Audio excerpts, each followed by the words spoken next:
Welcome to everyone. This is finals day for the 2023 Arica Cultura Bodyboard, present by Pride Bodyboards and Governo de Arica. Good morning, Dion. Good morning, Fabio, and what a fantastic morning it is here for finals day. And I cannot wait. It's going to be an absolute cracker, Fabio. It's been a long couple of days. It's been a competition with an event with everything thrown at it, massive waves. Yesterday we saw some dramatic ski sled rescues. We've seen some big scores. We've seen some tens. We've seen some everything. So what are we going to see today? I mean, it's all out there. The waves is a different picture. Take us through the condition a little bit. Conditions are great still, Dion, and you guys at home, for sure, it's going to be a good day for the bodyboarding. It's going to deliver for you guys a very great show. First hit, it's an insane hit already. Yeah. We're going to start the day with Sammy Morgentino against Maxime Castillo. I'm pretty sure Maxime wants to go again to the podium. He did last year. And, of course, Sammy in the other side is very focused, and he wants to go to the final and bring this title back to Hawaii. Yeah, that's correct. Both athletes being very hungry right now. Sammy making it through all the way from round 3, finding himself here in the man-on-mans in round number 8. A bit of a shaky start for Maxime as well, but he pulled it together. He got a good 10-point ride, and he's finding himself here. So these two guys both, you know, they got everything to lose and everything to gain when it comes to this heat now, and each and every single heat is stacked to the max. It is, it is. What are we going to have? Let's see the recap from yesterday first, and we bring to you guys the road to the final.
Fabio, yesterday was absolute carnage out there. It was big, it was messy, I mean, the athletes were pushed to the utmost limits in these 15-foot conditions we saw yesterday. So great edit there, ladies and gentlemen. But man, that was mental. Yesterday had us all on the edges of our seats. Sasha Damiani getting absolutely destroyed, and luckily for him, the water patrol was right there, right behind him. I mean, this guy, all kudos and respect to our water patrol man, because that guy has really saved a couple of lives over the last couple of days. So yeah, it's been incredible action. Yeah, we've seen big floppers, small floppers, we've seen everything now. Now it's finals. Now it's like almost perfect, but it's way better than what it was. It's very contestable. It's going to be super fun. We're going to see some big barrels. We're going to see some big sections. Still a couple of housed ones, a couple of big ones coming through, but very manageable and some better shape as well.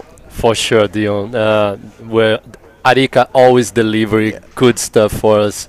So let's see this road to the final, so we can show to you guys how the riders did and who won and who lost through the event. Our director, please put on the screen so we can talk a little bit more. But after the first heat of the day, we're gonna have. Who are we gonna have on the second heat of the day? Well, Jared Houston joining bigger in commentary. Commentary, and we've got a massive heat as we look at our screens here. It's PLC up against Tristan. So the cream of the crop of the Pride stable, if we can call it that. The new generation versus the established older generation. Not saying that PLC is old, but you guys get what I'm saying. But yeah, let's look at Sammy Moratino's road to where he is right now. First off, he started in, he had Christopher Bayona yesterday, and now he's up against Maxime. Maxime beating his fellow Frenchman. Ethan Capdevillo's been surfing exceptionally well. Tristan getting the better of Diego Sepulveda, and Rodrigo Silva just falling short of PLC. Yeah, in the other side we had Tanner McDaniel winning Lionel Medina. Lionel Medina, it's a great bodyboard from Canary Island. Was a very good hit for Tanner McDaniel, but unfortunately Lionel couldn't find some good sections to do those kind of maneuvers that he knows to do it. And then we saw Joel Rodriguez with Matias Diaz. Matias Diaz, it's been surfing insane through this competition. So he found better options, and of course he was was the first guy sitting on the lefts. So that's why he have a great surf and beat Joel Rodriguez. And Amaury Laverne was against Juan Fischer. Juan was doing so great as well, but Amaury found some waves. It was not a great hit for Amaury, but he managed to make through. And the last hit of the day, we saw Sasha getting punish him, the waves, big time, and we saw our water patrol in a safe situation there for him. Gabriel Braga couldn't find the waves, Dion, so unfortunately the only Brazilian got knocked out by Sasha. So let's hit the water, because I think we just start the day. First hit in the water, Sammy Moratino against Maxime Castillo. All right, here we go, ladies and gentlemen. It's all to go now. All systems go. This is the finals day here at Arica Cultura, and it's presented by Pride Bodyboards. Maxime Castillo hungry for that podium, and Sammy Moratino hungry to continue his dominance in all his heats. Noting that Sammy has served every single heat of the contest as the first heat of the day. So I think he's getting used to that test pilot status, where it's always tough being in the water first thing and first heat. You got either you're going to get good conditions or you're going to build morning sickness conditions. So 29 minutes, just the start of the final day here. If you just joined us, welcome to Arica and Isla Alacrán. Arica Cultura, presented by Pride Bodyboards. It's all out today. Who's going to be the winner of the ICB, part of the second stop of the IBC Men's World Tour? I don't know. You guys back at home know who's gonna win today. We have a lot of good names, big names. They all did so great in the event. So we have 2 Chilenos, we have 2 Hawaiians, 1 South Africa, and this is the replay already for Sammy Morentino. First wave to the left, a Rolo, and combining with something there. Let's see. No, I think just a Rolo to start. Dion is not bad. He received 3 points. Just like put the body to work a little bit. Water is not so cold, but it's like you said, the morning sickness. It's not easy to go out. It's pretty. The weather is not very cold, but it's still cold water as well. So it's good to start, Sammy. So giving the opportunity to Maxime with first priority now, so he can choose any wave he wants. Let's see what Maxime can show for us. I think we'll see Sammy staying very busy. He's not just going to wait for the bomb sets. You can see some of these. There's a couple of right-handers still showing itself, which I'm sure some of the guys will be sniffing out. As long with a couple of bombless, watching the free surfing go down, the guys are scoring a couple of good waves. So there's plenty scoring opportunity out there. Sammy keeping busy, opening his account nice and early, just staying. You know, you can see that's the same rhythm for Sammy all the way through. He wants to get off the bat quite quickly, post some good scores, and keep on building, kind of make things a little bit difficult for his competitor early on in the heat. And you know, maybe it's a bit of a mind games as well, kind of just pushing the ball back into your competitor's court. As we see another bomb offloading on you, way more manageable than yesterday. But look at that left-hander running, and there's that right-hander I'm talking about. If you find yourself in a good position, that is going to be one big scoring opportunity for you guys. And I won't be surprised if we see it in the next heat. You'll see Tristan locking into one or two of those bombs, and that's going to be a very interesting heat. You know, you got Pierre that's been coming here for 15 years and bit of a specialist here at Arica, Fabio. So, you know, and you got Tristan that's been in the final here last year as well. A multi-time podium finisher here. So you got really 2 good athletes, but both of them with a bit of a different approach to this wave, where you often see Tristan just focusing solely on those right-hand ramps. Not that he can't ride the list, but he knows that he can throw out some big area verses out there. And PLC will be that type of athlete that's going to be sitting and focusing on those left-handers and looking for those big scoring opportunities. Yeah, I'm pretty sure we'll be like this, like you said. But we never know, Dion. PLC can surf rights too, and of course Tristan's too, but that's what we've been seeing through the contest. And this is first wave for Maxime. Nice looking wave. Let's see if he can manage to do any maneuver there. Yes, of course, a backflip. Unfortunately, it was an incomplete maneuver for Maxime Castillo. Now first priority with Sammy. Big sets coming. Let's see if he seems to me he's trying to look more for the lefts today. Sammy was looking to the rights yesterday, and here he comes. Sammy, second wave, Dion. All right, good looking wave for Sammy. Nice little cover up there. Stays behind the curtain. Releases the rail. Is he going to get his section? Goes up and chucks out of that one. Not much for him in there, but he'll just continue his charge. He'll get scored for that little barrel. Frustration.com for Maxime Castillo, because he can land those flips in his sleep. It almost looked like he just struggled to turn around with that landing, and unfortunately he would be kicking himself on that one, because literally he does them with his eyes closed. Conditions super good. What's the forecast like for the day, Fabio? Yeah, we having now a cross shore wind, very low, like not very. And this is, let's see, this is a replay for Maxime. Let's see what happened there. He hit the lip properly, and I think was right there, Dion, like the tail maybe, catching, tail digging, and digging in the water. And this was actually a good start for Maxime. Oh, sorry, for Sammy. Quick in and out, give him a 5 point. So he's just already building the scores. Nothing like explosive, but he's doing a very smart job in this morning. So we have a cross shore wind deal, rising tide. The low tide is now at actually high tide now is 10:44. So it's good time for the tide. I'm pretty sure. That's why we start the contest very early. That's correct. Yeah. So it seems we'll be finishing. The finals will be served around about 10:30. Yeah.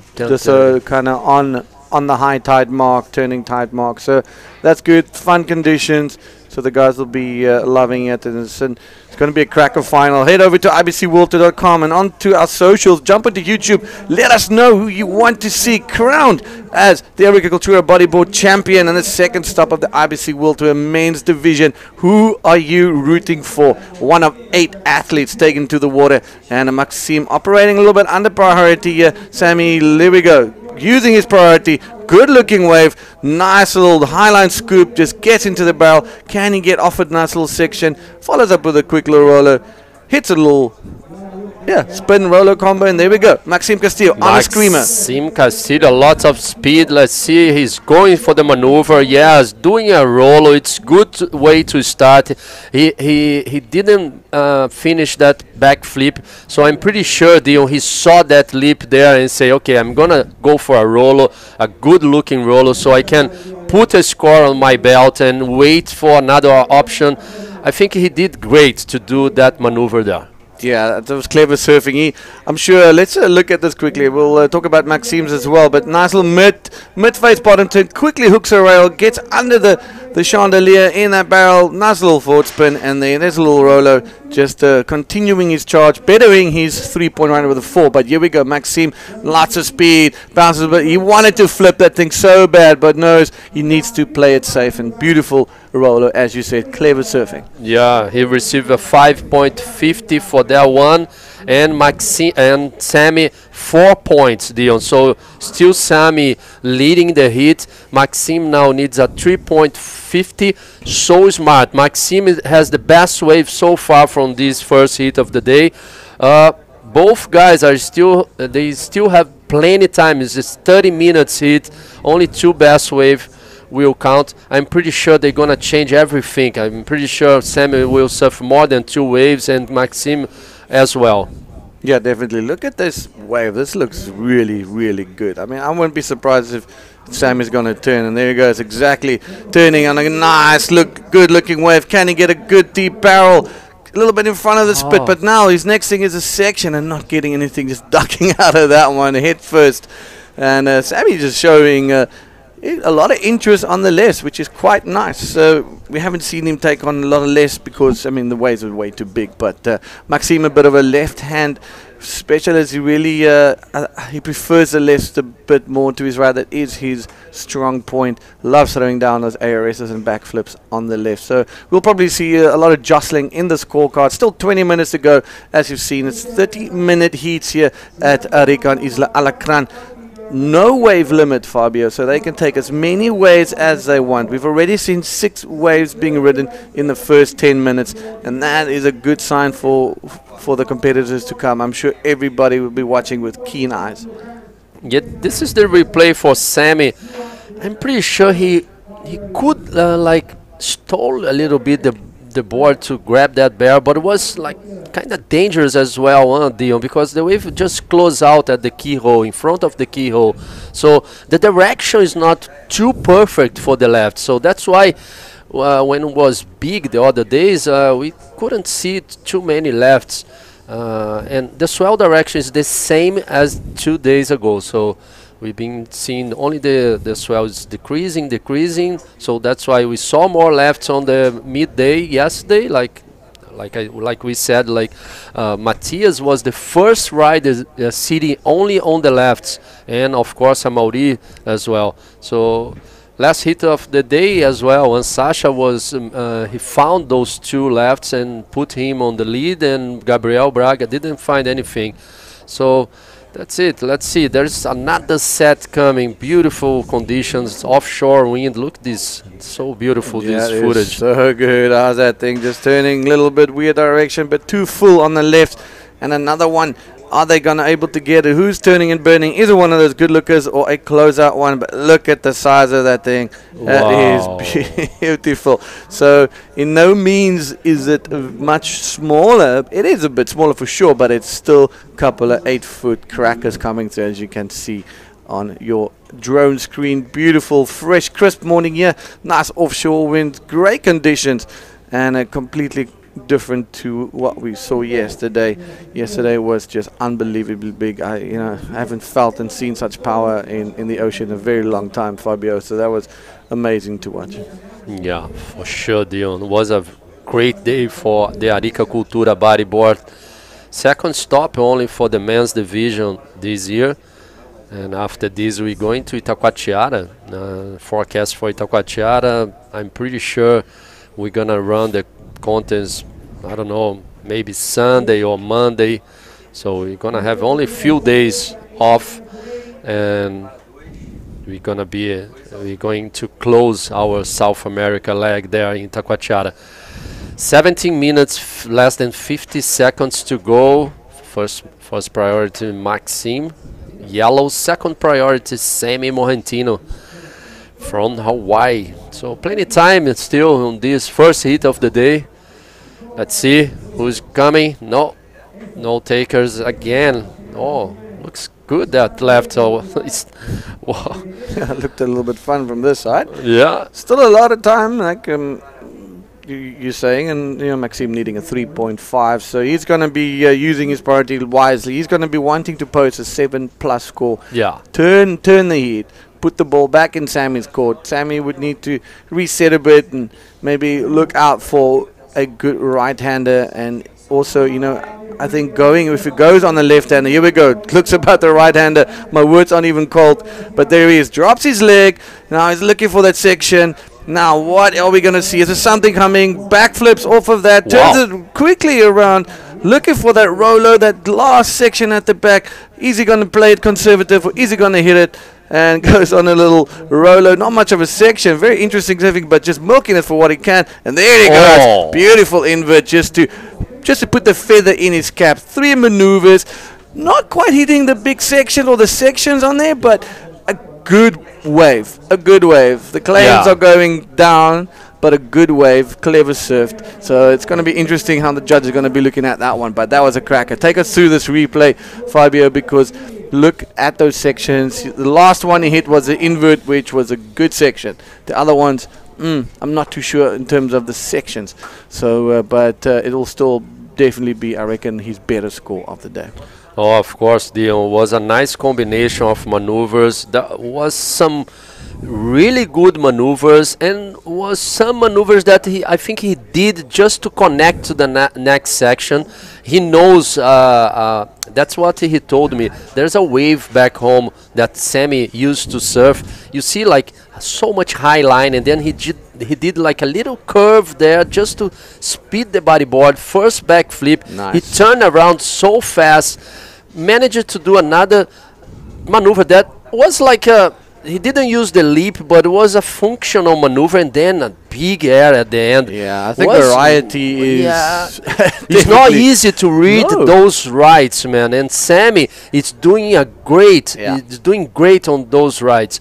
So that's why he's focused more today on the lefts as well, but he never gonna let a right pass through him. Exactly, he's not gonna let a right-hander go. We're waiting for scores. It's gonna be a very interesting tally here as we go back to live action. Maxime sitting all alone there, and I'm sure he's also wanting to hear what just happened. So scores coming in for Sammy Morrentino on his right-hander. 3 maneuvers with a 6.5, pushes himself further away from Maxime Castillo. Maxime needing a 6.01 to take the lead. Okay, let's look at this again. Beautiful lines. He sees it down the line. Okay, now I just need to drop anchor a bit, stalls a bit, uses his hands, uses his legs, gets around this one. Here comes the backflip, goes it, bam, turns around very quickly. That's a very quick turnaround. And there's a little bump in the wave where he does a roll. I think, where is that little bump coming up? Right now. I mean, you saw that thing so quickly, so good. But the invert for me was incredible. I mean, that's a very hard section. There it is, heaving up a beautiful projection. Yeah. Hooks it and lands it. 6.5. Good score. Sammy Martino in the lead, throwing it back to Maxime, who needs a 6-point ride. Yeah, putting some pressure on Maxime Castillo from France. Maxime, yes, last year he did semi-final here in Arica, but he has first priority. He's sitting on to the left, and I'm pretty sure he's looking for those barrels with some maneuvers out of the barrel. And let's wait, because there's plenty time for Maxime. Beautiful view from our drone, and here he comes, Maxime on the left. Here we go. I told you guys. Nice, nice barrel for Maxime Castillo. He loves the wave. Let's wait for the scores, deal. Now we're talking. Now we're talking. Now we are in a heat, ladies and gentlemen. Maxime just throwing it right back at Sammy on a screamer of a left-hand barrel. So, it is all going down here at Flopos. This is going to be good. We knew this is going to be a highly contested heat. Look at him. Look at him. Give me the score. Give me the score. Wow, 7.75 for Maxime Castillo. Locks in. Look at that. Beautiful line just in the middle of the wave. There it is. There's a spit. There's Maxime. And a 7.75 for Maxime Castillo. Loving that. Now, swinging the situation. Maxime is in the lead, and Sammy Martino needing a 6.76. This is Maxime Dion. He knows, like, the higher score is the left. Of course, there's some options and some opportunities for the right as well. So, but Maxime, he's looking for that left until the heat, before the heat starts. So he knew. Look, dude, he was waiting a long time for that wave. Yeah. You know, I'm sure he was tracing it a little bit, thinking, wow, when is it coming? When's it coming? And it's hard to hear your competitor posting good scores. You know, he's got a 6.5, Sammy, and he's got a 5-pointer, you know, and then all of a sudden you got your back against the wall, and then a dream wave comes through and it swings the heat, changes the situation with a 7.75. Now Sammy needing a massive 6.76. But here we go. Maxime again, unchecked, unchallenged. Can he turn and burn into a beautiful one? Another crack over left, even deeper than the previous one. There he is. Follows up with a nice little Rolo.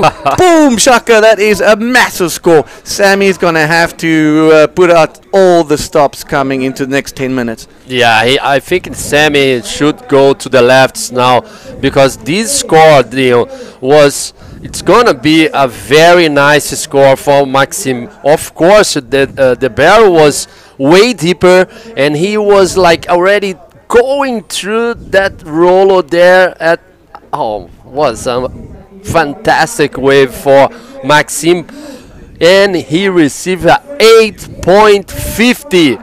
Putting now Sammy Martino needing a 9.75. What a great job for this young, I can say this, still young French guy, Maxime Castillo. Yeah, that was incredible surfing. Patience, just patience, and that paid off dividends for Maxime. Patience, and he got 2 banger scores right after one another, swinging the heat. But here we go. Pride's finest, Tristan PLC, a heat you never want to miss, no matter where you're from.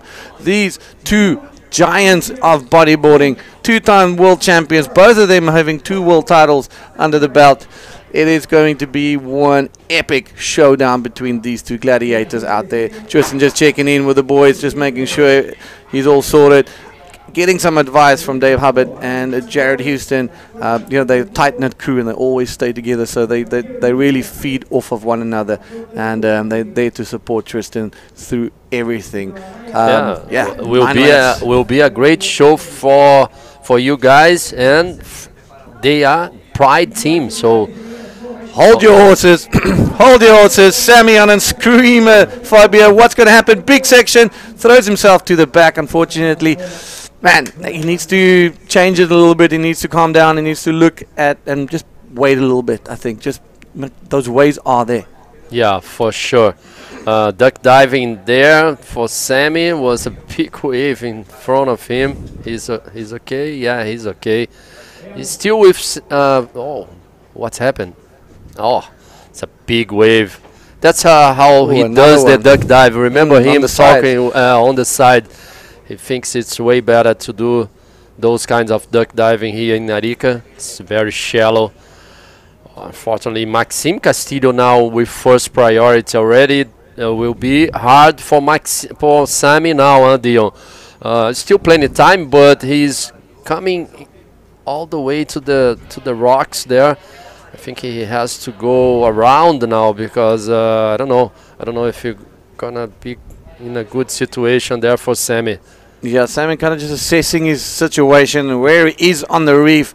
He's looking for that keyhole so that he can get back into the lineup as quick as he can. He's not going to give up. He's just going to try and find his way through there. He's skipping and bumping over the rocks. Look at that, completely shallow. And he's just trying to get pushed across. It's the only thing he can do. There's nothing else he can do but just work his way back to the keyhole and run it back to Maxime Castillo. 8 minutes to go. It's a little bit, bit of a tough one for Sammy. Not the best wave selection as he's trying to make his way back to the keyhole. And there he is, getting into position. All right, but now unchecked, unchallenged, and all alone is Maxime with that priority. He's got the pick of the litter, being the fact that he's out there on his own and looking at the shore as to where Sammy is. There he is, getting out the water quickly, running towards the keyhole. Nice left-hander offloading at the back there with his citrus, and then making their way in.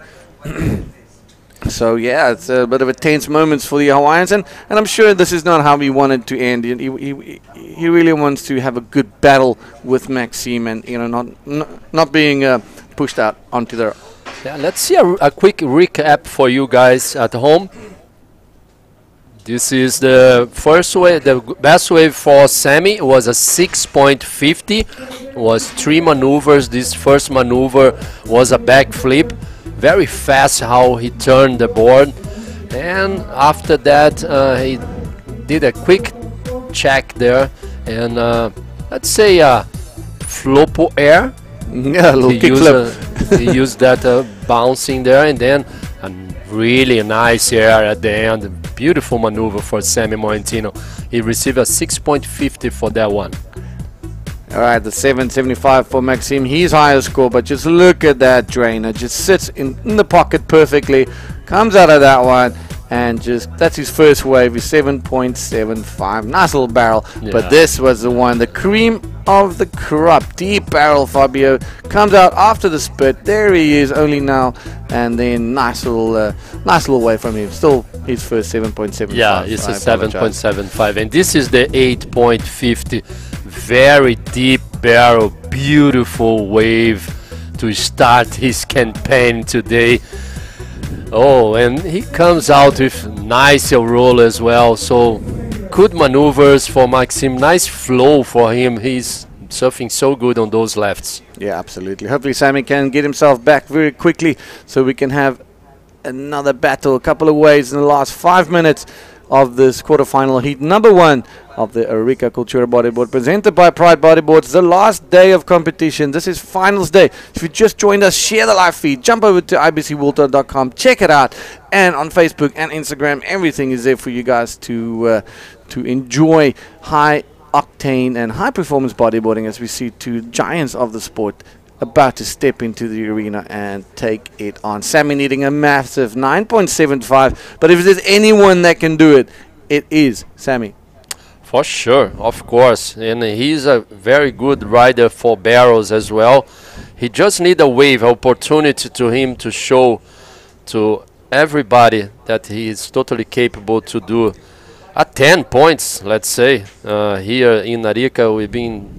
How many 10s we had already in this competition? 4 10s. So with barrels, almost them, and a 3.6 air from Tanner McDaniel. Yeah, I think Tanner McDaniel's gonna probably pop out a few 10s. I won't be surprised if we see a couple more 10s today. Today, yeah. I really won't be surprised. There are some good conditions. I mean, imagine if Maxime, for example, did his backflip on that wave. You know how that would have put his score up into the 9s, even closer to the 10s, because that was a perfectly executed barrel. Beautiful line, deep, came out after the spit, and then hit that section, but cleverly, cleverly doing a roll and not throwing it down. I think if it was semi-finals or if it was the finals, well, then there's the conservative surfing goes out the window. You got to throw everything at it. So hopefully, I see Sammy is finally back into the lineup. 4 minutes to go. We're coming to the end of heat number 1 of the quarterfinals. And let's hope that Sammy can get another wave and stick it back to Maxime. Maxime holding it down very beautifully with a 16.25. Oh. Let's go. This one loses his priority, Yeah. swings it to Sammy at the dying minutes. So I think that was a little bit of a mistake from definitely Maxime, a yes. mistake from Maxime. But hold your horses. Here goes Sammy Martino. Sammy going left now. Let's see if he's able to do a barrel. Yes, of course. Nice barrel for Sammy. He needs a maneuver, dear. He needs a maneuver, but that's it. I don't know. Let's wait for the scores. He needs better than 6.50 to change that 9.75 there that he needs. Let's wait for the score. This was the best wave, I think, for Sammy. But let's stay with the judges. Yes, of course. 7 points for that one, Dion. Yeah, a bit of a gift from Maxime, and capitalizes on the barrel. Unfortunately, not getting that section that he wanted to, just to complete the whole wave. That, a roll would have also put him in that 8.5 category. Very good wave. Like I said, a gift from Maxime. Maxime very lucky to get away from this one, fairly unscathed. But as we wait for the scores now, Sammy still needs a 9.25, so it does better his situation, but merely only by a 0.5. So 2 minutes 30 to go. Maxime back in priority, and I think he's gonna now sit, yeah. Watch Sammy, and just play the card, use a tool to his disposal, because that is what it is. Unless, it doesn't matter where Sammy sits. If Maxime just takes off on the wave, the penalty is then with Sammy. Here he comes, Sammy again, and don't count out this Hawaiian. He's surfing so good. Let's see if we can. Just an in and out there for Sammy. Sometimes if you don't catch the wave in the correct spot, the wave is not gonna happen, not gonna deliver nothing for you. So that's why that wave was looking so good, but was out of that position that Maxime is sitting there. Yeah, Sammy's approach is correct. He's trying to get busy. He needs to take any wave he can get. There's a lot of waves being ridden, and still, let's look at the wave count quickly. There's been a lot of waves ridden this heat. So look at Sammy, 2, 4, 6, 8, 9 waves. Sorry, 8 waves versus Maxime's 4 waves. So, it's an indication that there's 12 waves ridden in this heat. We've seen previous rounds where there's maybe 4 waves ridden. Look at that thing just throwing that white water. So 1 minute to go. Maxime Castillo holding it down. 2 good scores, an 8.5 and a 7.7. 2 back-to-back scores. He quickly loaded his gun, fired those shots across to Sammy, got the priority again, and unfortunately also just gifted Sammy a 7-point ride. But yeah, it's a little bit difficult right now for Sammy, not being able to have that priority as he turns and looks down the line, lets this one go, Fabio. So it's going to be a tough call, tough pill to swallow for Sammy, who came so far, but also can hold his head up very, very high, all the way from round number 3 into the quarterfinals. That is a big achievement. Yeah, for sure. But you just told us about the quantity of waves for each rider, so we can see like Maxime is focused on the lefts, and Sammy it's trying to find some options rights and lefts. So that's why maybe Sammy surf more waves than Maxime. Maxime is happy now. This is the end of the first heat. This is the end of the road for Sammy Morentino, because Maxime has holding still the first priority, and that's it. Love to see that. Yeah, me too. This is how the riders need to show to everybody. Huge congratulations for Sammy Morentino. Was a nice job, like you said. And, of course, congratulations for Maxime Castillo as well. All right, we'll be back with some more action. PLC takes on Tristan Roberts in an absolute mammoth heat right after this quick commercial breaks.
Welcome back, everybody. This is the last day, the final day for the 2023 Arica Cultura Bodyboard presented by Pride Bodyboards and Gobierno Regional de Arica and Parinacota. Next to me, very special guest. Thank you for joining us, Jared Houston. Thanks for having me, Vega. Pretty psyched to watch this heat. It looks like it's going to be a big one. Yeah, definitely.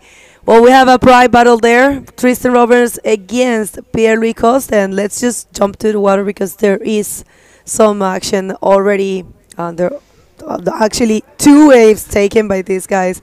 So this is going to be a Titans hit. Titanic hit, actually. 6.75 for Tristan Roberts and a 7.50. Let's just see the replays. Wow, look at Tristan on a right. Straight into the barrel. It was a pretty sick one, Vega, from behind the peak. Oh, a bit of a skip coming out there. But let's see, looking like he's looking for that end bowl. And dare say he does combine the barrel with something. That was a pretty cool opener. And this is the one for Pierre. It was a higher score, so it might be a deeper barrel. Looks like one of those excellent left barrels that we have been seeing. For some reason, the lefts provides better barrels and I believe even better sections to perform maneuvers. But yeah, that was a deeper one. And what's your take? I think that Pierre might be staying on the left and probably Tristan will go for the rights. Yeah, I think I was speaking to Tristan before his heat, and he's going to kind of probably sit on the peak and be open to both. You know, Okay. like the left's definitely the more reliable wave out here. The reef's just more uniform. Like the reef on the right's kind of a bit more sectiony. But, you know, obviously Tristan definitely favors the right-hander. So I guess he's going to be, you know, looking for both. But Pierre's left, higher score. Like the left seems to be kind of rewarded a bit more higher. It's a bit more high risk. It's kind of scary. And even though he was sort of, you know, always kind of in sight, it was a long ride. You know, he was always close to or inside the tube. So it was a good opener for both of them. Also, you have the plus that you come back to the lineup faster. So Totally. the thing with the right is a little tricky. I don't know. I've been seeing people having a hard time, some of them, to read the sections. But yeah, we have a little bit of a pause here and we'd like to pick your brain. It's great to have you back. You are the wild card for this event. And, well, you surfed really good on your heat, actually. It was just, you know, that amazing barrel for Sergio. But we're going to get back to that. Oh, and yeah. split peak. No, we're going with Tristan. Tristan's up, looking at another right, and up he goes. No, he's out. He's out. These guys are looking pretty competitive, Vega. Oh, yeah. This is a pretty big heat because we got Pierre up and riding again. Wow, nice looking left. He's out. Oh, my. That dog out. I reckon the stakes will be pretty high for both these guys. You know, like Tristan's sort of kind of the man at the moment. Not kind of. He is the man at the moment. Definitely. And, you know, Pierre's sort of one of the most celebrated riders of the sport. They both ride for the same brand. Pierre's sort of like a legacy rider for Pride, and Tristan's sort of coming up. So this would be, you know, I imagine that Pierre would be feeling that he wants to really get one over Tristan here. And Tristan's obviously on the charge for another world title, yeah. So he really wants to make this heat. So this is a big one. This is top level stuff. Well, it's a lot of weight on Tristan's head or campaign. He's coming from winning in Antofagasta, coming from being the world champ last year.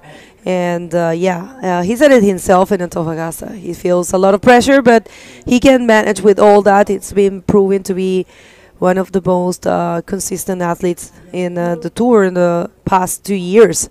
So let's see how this one unfolds, but definitely it's an amazing hit to watch. And you back home, remember, it's we count on you. You guys have a part in this play. You can just share and link, and we have actually this link with us, the link tree. It's a pretty useful tool. You just scan that code and it will take you to all of our social media. And yeah, we count on you. Unfortunately, everything is measured by numbers, so it's what you can do back home. You just, I mean, this is the way we raise our voices and let the world know that bodyboarding is actually a big sport, and there are a lot of people that follow it. So link with us.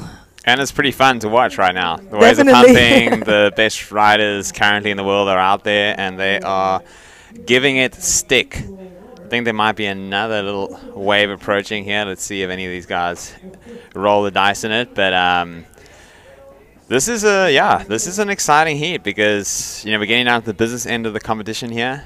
Quarterfinal finish as a keeper. So both these guys are kind of I guess psyched to be in this position, but semis or better is what you're really taking towards a world title run. Here we got Maxime just got out the water. How amazing was that? I mean, Maxime, it's already getting to the same stage that he was left last year. He ended up third last year, so he really wanted to make that podium. Of course, he wants to make better, but yeah, for him, it's just a great way to start the year.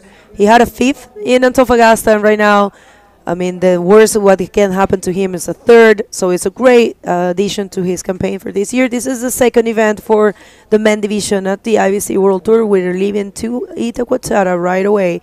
Itacoatiara, warm water, barrels, wedges, sand. Everyone's psyched to get there. Like you love it, huh? Yeah, I'm not going. I love Itacoatiara, but speaking to everyone out here, they're just like, after a month in Chile, cold water, rocks, freaking, scary waves. They just can't wait to get to Brazil and eat acais and kick back, and it's going to be a good event.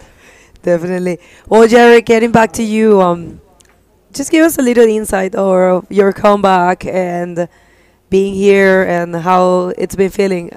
It wasn't much of a comeback. It was kind of over before it started. You surfed so good, man. Yeah, no. I was happy with the way I surfed. Like I felt like I surfed a good heat. I did what I did as best as I could, and it was pretty good. And then, but that's how competition works, Yeah. Like Sergio got a couple seconds remaining. He's at 8.5. He at least got that, but here we got Tristan up and riding on the left. Kind of took that one off pier, used his priority. And nice little runner on the inside. Good barrel. Let's see if he can back it up. He's not. He's out. So smaller wave than Pierre's, but still probably did good to just keep Pierre off that one. And he gets another score on the board. He'll go to first with that. So it's going to feel good, yeah. Usually, I tend to think that they want to go big all the time and they want to show off a lot. I mean, but it's all about just building the scores, and it's all about those two waves. And if you wait too much, we have seen great athletes using that strategy and just being left over with no scores in the board. So right now a 5.25 for this fairly deep barrel for Tristan Roberts, and then a smaller wave. But yeah, like you said, you just got. It's good that he actually got this one. He's right now in the lead with a total of 12, and Pierre is only looking for a 4.50. It's completely doable for him. This is going to be a battle, I believe.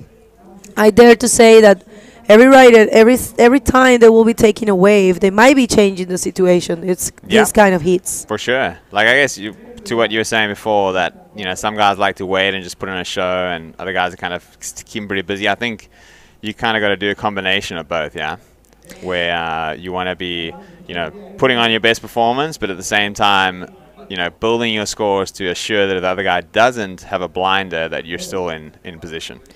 I want to pick your brain on that strategy, but we have the interview ready with the great win of Maxime Castillo and Dion. Please go ahead, Dion. All right, guys, I'm here with a very relieved and ecstatic Maxime Castillo. You said, you just want to get into that semifinals, make the podium again. You got a hard battle against Sammy Martino, but you managed to squeeze that one through. I mean, you can't wipe that smile off your face with a bat. How does it feel right now, brother? Oh, man, it's just a dream come true. Back-to-back podium in the most prestigious event of the World Tour is like, no words right now, bro. It's like I'm so stoked. I was like dreaming of it since 2 days, and I know I can do it, and it's just try to manage my emotion and my surfing and keep focus on what I need to do.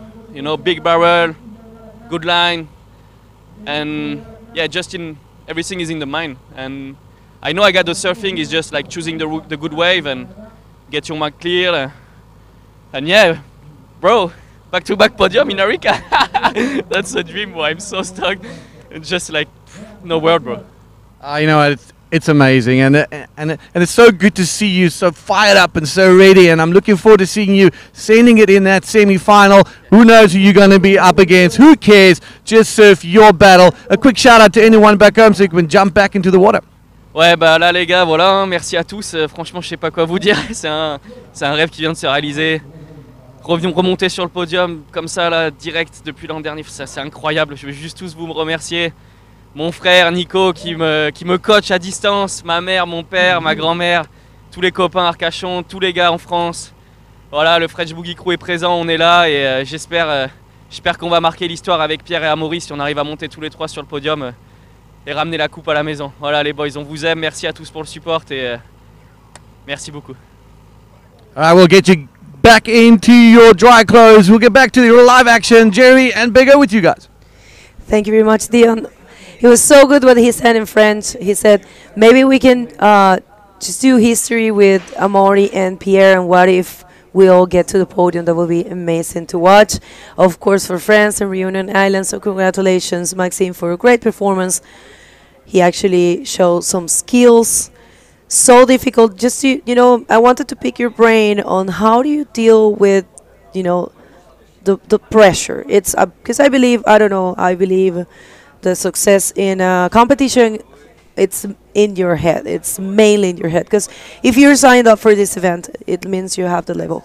So what kind of mental work do you think a professional athlete should do in order to cope with time, difficult conditions, difficult contenders, being in the second position and needing a high score?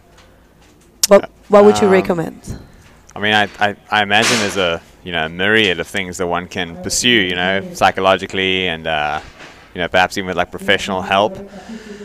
I think that here we got Tristan up on a pretty cool looking right.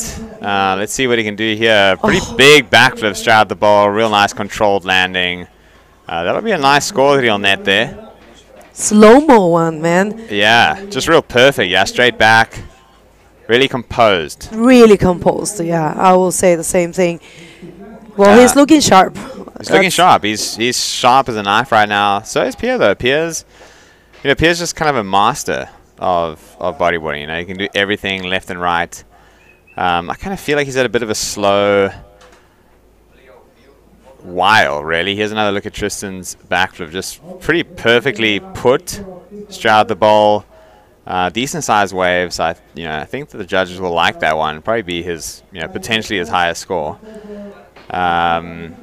Definitely changing that backup score for sure. Let's see. 100%. No, you're totally right. It's coming out on around the 7 range, 7.5. Let's see. But yeah, going back to that idea. Yeah. So I'd say Pierre has had a bit of a slow start to the year, and kind of feel like he's had a relatively, Pierre's so good that when he doesn't, win a whole bunch of events, you kind of like left thinking what happened, you know? Tristan just got a 7.6 on that, so he's extended his lead somewhat over Tristan, over Pierre.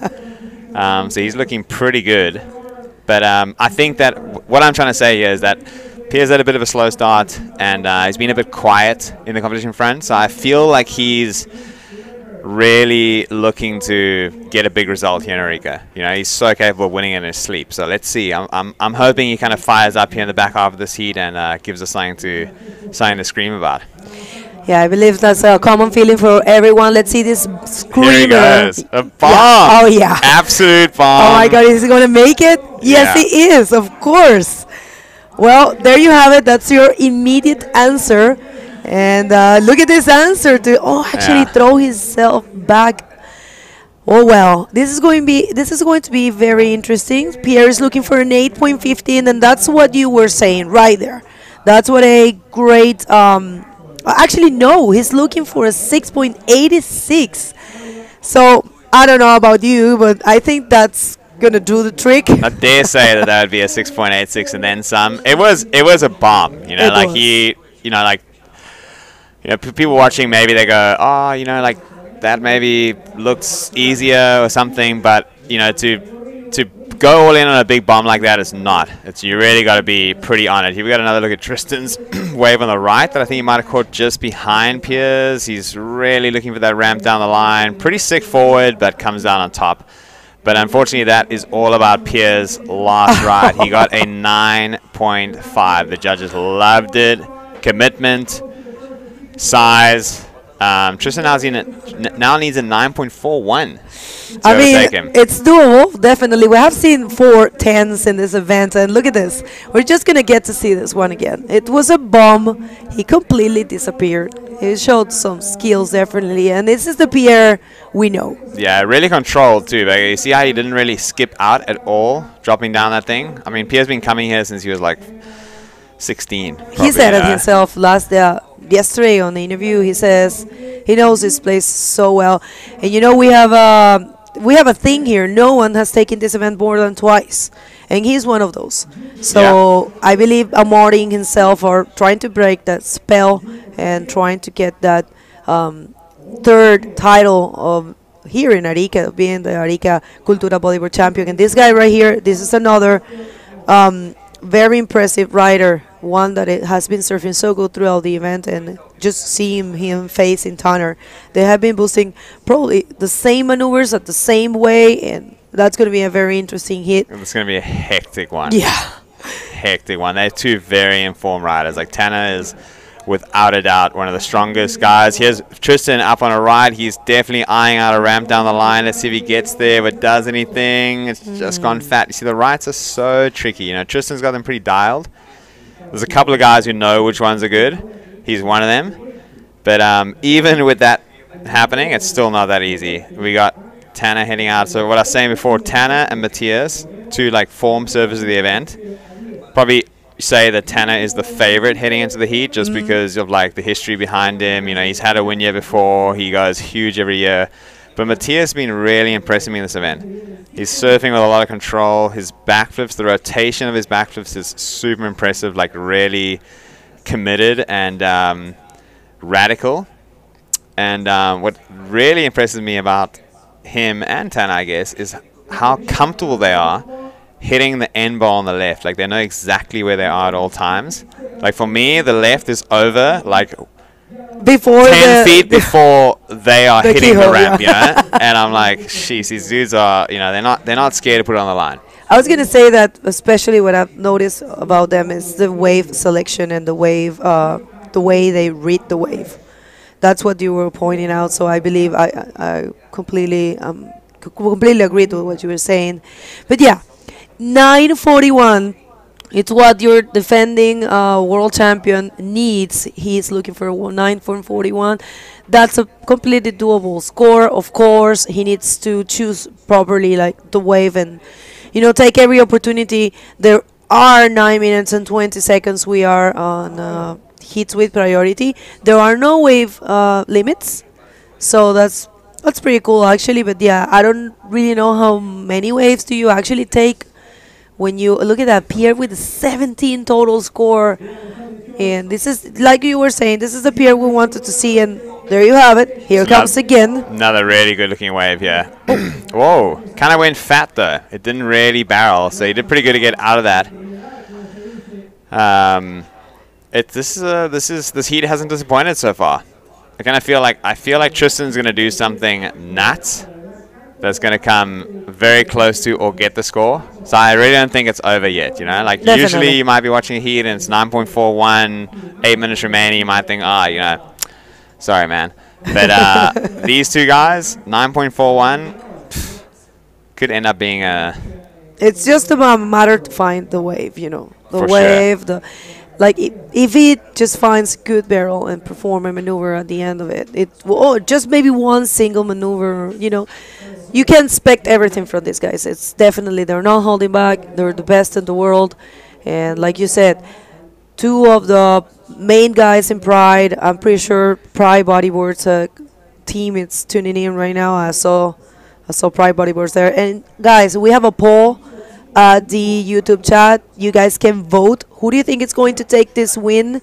Or if you want, you can commentate there. You can throw flags, or you can just throw the name of who you think is going to take this second quarterfinal and face Maxime Castillo in the first semifinal. Maxime with a very good performance against Sammy Morentino. Sammy, actually, I have to stand out his performance as well because he started in the early rounds and he was very cool and calm throughout this event, and it was very nice to see him like that.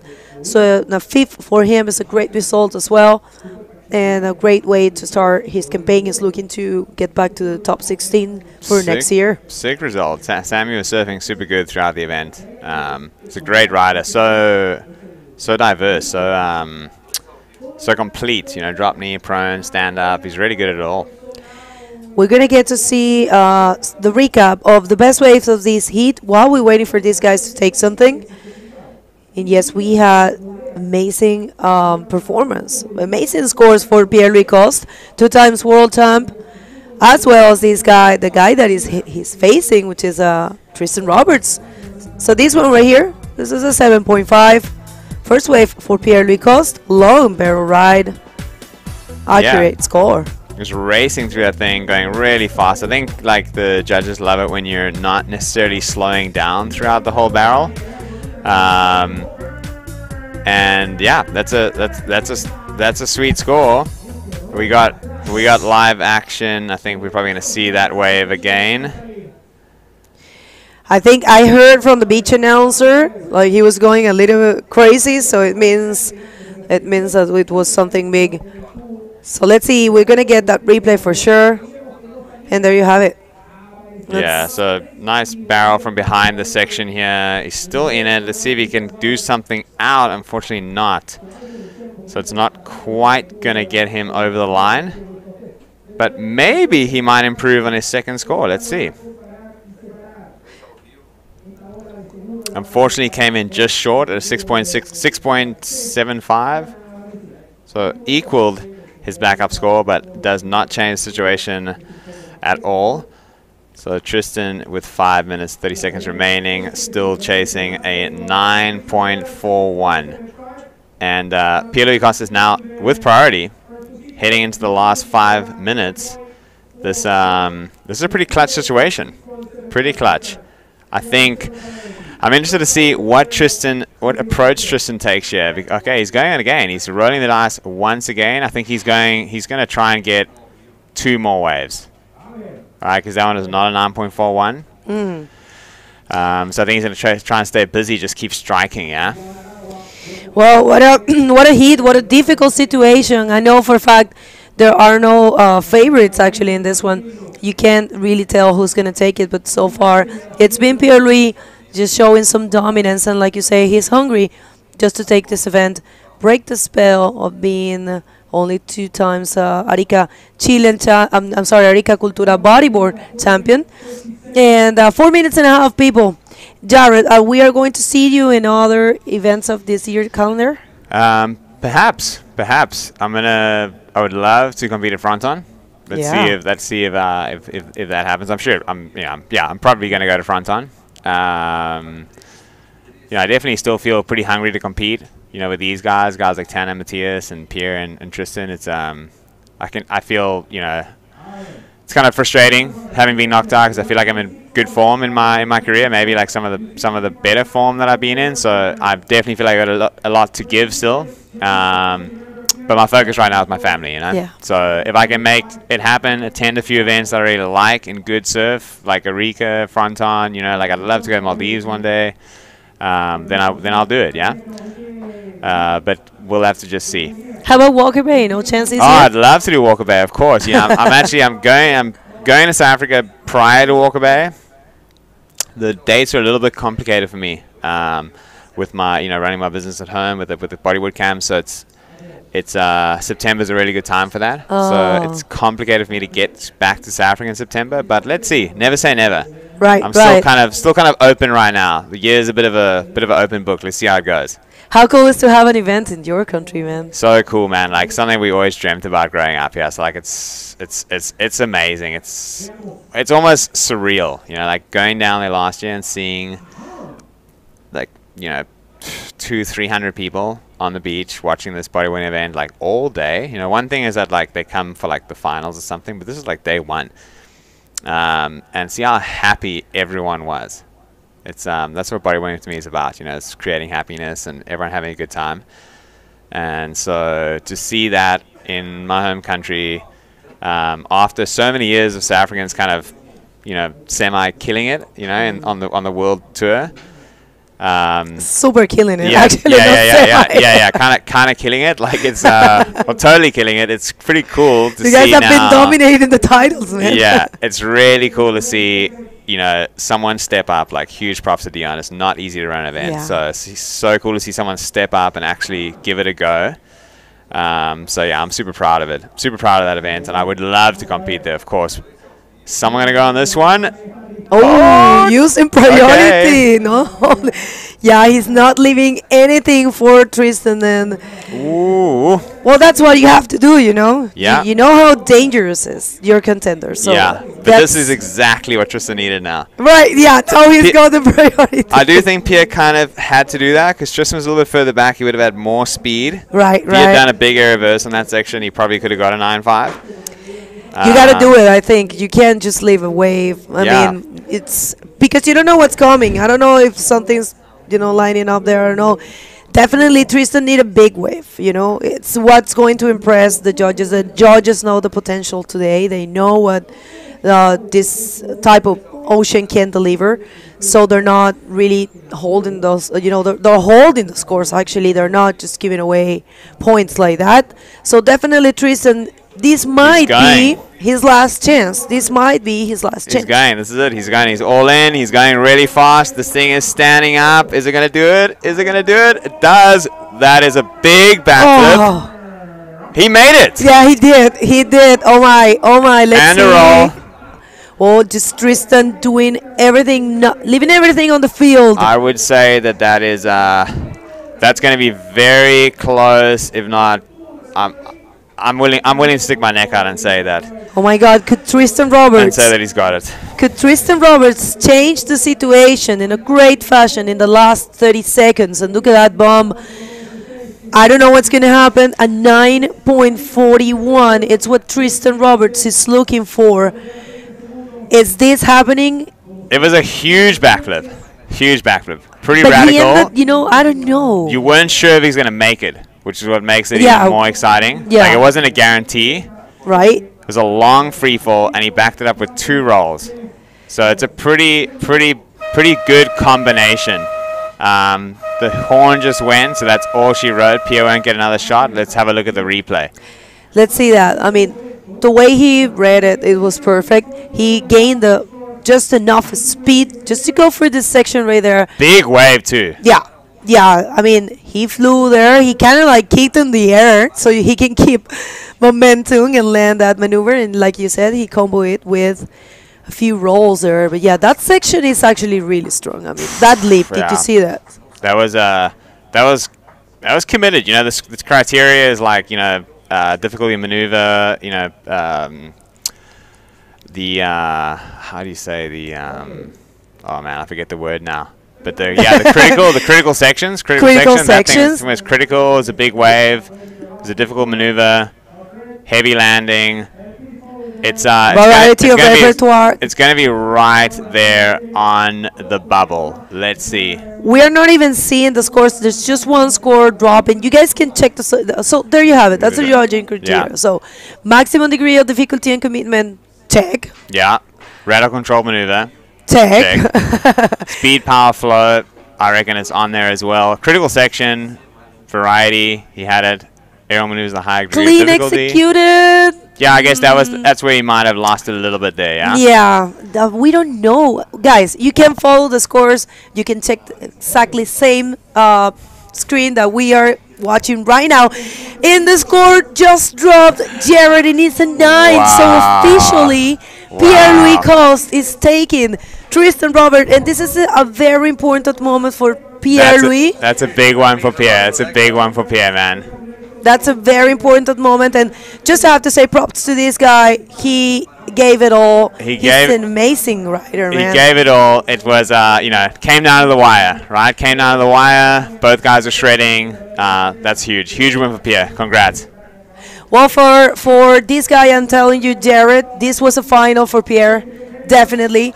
So you want to say Wow. something else? You want to add something for everyone tuning in right now? just Such an exciting moment. insane. Yeah, I'm kind of rattled right now. I'm tripping. That was incredible. I'm gonna head out and watch the whole rest of the event from the front line. So thanks for having me, Bego, and yeah, lots of love to everyone watching. Thank you for coming, and we hope to see you in more events. Hopefully that happens. Guys, don't go anywhere. We're going to hit a quick commercial break. I'm going to be back with a bomb of a heat. You can't miss it. So stay tuned.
Wow, that was a cracker of a heat with a dramatic ending. Tristan just falling that millimeter short.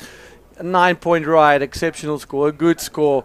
You know, maybe that landing just kind of affecting that 0.5 to a 10-pointer. But that's all she wrote. PLC in second Frenchman through into the next round. Congratulations to Pierre. Let's go into the water. Let's talk about this heat. Yeah. Because this, ladies and gentlemen, is another back-to-back banger. Just look at that. Tanner and Matthias, brother. Wow. Another final there, Dion. Was amazing to watch PLC against Tristan Roberts. Pride Bodyboards heat, a battle. One of those two top riders for this brand, and it was so beautiful to see PLC doing those big barrels to the left, and of course the last wave for Tristan was insane. So much speed. Like you said, like it was just a little bit of that landing that put him with a 9. I'm pretty sure if he landed correctly, perfectly, maybe a 10. It was insane. But this heat now will be, I don't know, we can say like one of those best guys. Same type of heat, yeah, for sure. I mean, that's when those two guys serve together, PLC and Tristan, brother, you can expect fireworks. And boy, did we see fireworks in that heat. Yeah. It was crazy. So, but there's heat as well. Two of the most technical riders out there at the moment, and we are so lucky to call this heat. There's no priority assigned. And here we go. Young Hawaiian, Tanner McDaniel. Already into the barrel. Oh, let's see. Yes, of course. Flying down the line. First wave for Tanner McDaniel. What a wave to start the heat. Whoo! reminds me like Pipeline or something else, but this is Arica. Arica is delivering. And now Look, now Matthias up and riding. Can he answers right back to Tanner. Sits in that barrel. Can he come out of this one? If he comes out, it's going to be an exceptional score. Where is he? Oh my goodness. I think he falls on that the right on where he pull in. I'm pretty sure. Let's see the replays, Dio. But I'm pretty sure he falls on when he put into the barrel. It was like a curtain there in front of him, I think. Yeah, look at this. He's quite far back to the takeoff area, so you're 100% correct. Unfortunate for him, I mean, that thing looked absolutely mental. 9-point ride for Tanner, following hot on the heels of Tristan Roberts. Massive scores coming out here this morning here at finals day at Arica for the 2023 Arica Cultura Bodyboard presented by Pride Bodyboards. Pride Bodyboards will be super stoked with the performance of their team riders, but let's look at Tanner McDaniel screaming down the line. What is this scoop, What bro? a scoop, brother. That's that pipeline. Just all that years of experience, comes out, flicks his hair back and says, thank you, I'll take that. Was very technical to do that scoop over there. It's not easy at all. Big wave too, Dion. Massive. And the judge gave him 9 points. Like was a 9 and 9 and 9 and a 9.5. So total scores was a 9. You see right there. Yes. Right I there. mean, if his line was good, he would have been sitting in there. That second section would have been deep. I mean, coming out there maybe. So that could have been a 10. For sure. You know, just a small marginal mistake, or just not your line being a little bit too low would made it an incomplete maneuver. But here we go. Tanner McDaniel keeping really busy. Nice little spin back in the pocket, following Mars's example, and then follows up with a quick little top to bottom spin, and out he goes. Got his second score. He's going to be around about the 13-point mark, I guess, 13, 14. So Matthias Diaz, early days and sitting deep in that combination situation. Yeah, let's see. Let's wait. Was a very good backup score, 4.25. It's not a high score, but it's like you said, it was already have 2 waves, and I really like that spin before to this barrel, and he managed to do another 360, but it was an incomplete maneuver for Tanner McDaniel. Second wave, 4.25. Put him on the lead, yes, and a combo situation for Matthias Diaz. Of course, Matthias didn't surf a wave yet. Like he surfed a wave, but not he didn't perform well on that first wave. So, plenty time still for those guys. Matthias knows this place a lot. I'm pretty sure he will be looking only for the lefts as well. Yeah, he'll be sitting focused on, fixated, shall I say, on these left-handers. I mean, previous heat he saw PLC locking big numbers on this left. He just heard Tanner clocking a 9 on this left. And that is what he's going to look for. I will not be surprised. And I will bet you $10 US, my brother. Put some money down there. When he gets on a good left-hander, we will see that air forward or air reverse getting thrown on a big wave from Matthias Diaz. That's his style of riding. That's what he does. He doesn't hold back. No, and he will never. do it. And if he executes it, it will be probably one of the most beautiful air reverses we've seen at Flopos. That is going to be for sure. But man, he just needs to get that wave. But Tanner McDaniel, 2 10s in 2019, I think it was, up against PLC, or 2018. I'm not too sure what year it was, but 2 10s, also coming back from a combination situation. And I think Pierre had like a 19.5 and he ended up with a 20. Here we go. This is that 9-point ride. Wow. Can't say anything about this wave. Beautiful barrel. This is Flopos right there. Lots of speed. Surfing so well, Tanner from Hawaii. And I'm pretty sure Dion, last year he did semi-final here. He wants to go to the final. Actually, he made the final in Antofagasta, was the first stop for the men's division. And he's been doing great so far for the second stop. And Tristan lost, so I think if Tanner win this heat, I think he will pass Tristan. Yeah. And we have an interview ready with PLC. Take it away, Bago. Thank you very much, guys. Well, level of excitement here is huge. Maxime just came to congratulate Pierre. Pierre, what an intense moments for you. This was definitely a final for you. You knew you were facing one of the best right now on the tour. You've been giving everything. Your performance was pristine. And then you gave away the priority. Tell us a little bit. Yeah, I knew that matchup would kind of happen, to be honest. I was kind of nervous of not happening. And once, I knew we were going to match each other. Yeah, like you said, Tristan is currently probably the best biker in the world, and his results speak for themselves. And I think he made like 9 or 10 podiums in a row. So I mean, he's the most consistent bodyboarder for sure. And I knew to beat him, it's like you need to do a few mistakes and serve at your best. You know, so the pressure was kind of off, to be honest, for that hit, more than the other, because I knew that I have to serve really good. If I don't serve really good, I'm not going to make it. So I'm really happy with the decision that I've taken to be focused on the left and actually look for the barrels. Tristan, on the contrary, looked for those big moves, and it was tight. It was really tight. Did you feel any? You say you didn't feel any pressure, but right now, just I feel something different from you in this event. I feel that you are more connected, that you are more composed. What do you think is that? Well, to be honest, the first few rounds I felt like kind of the opposite. I felt kind of disconnected and super frustrating. I mean, I kind of get nervous because I really want to do well in this event. I really want to go far. I haven't done a really good result, and in Antofagasta, so I really want to make a podium here. But yeah, I feel today I was connected. All right now, facing Maxime, thoughts? Yeah, I mean, we were speaking the other day, like we were speaking about it yesterday, like that would be so so crazy if we actually meet in a semi-final, but we had so many big names in front of us, so to actually make it happen is already a pretty big goal, to be honest. And yeah, let's see, it's gonna be a fun matchup.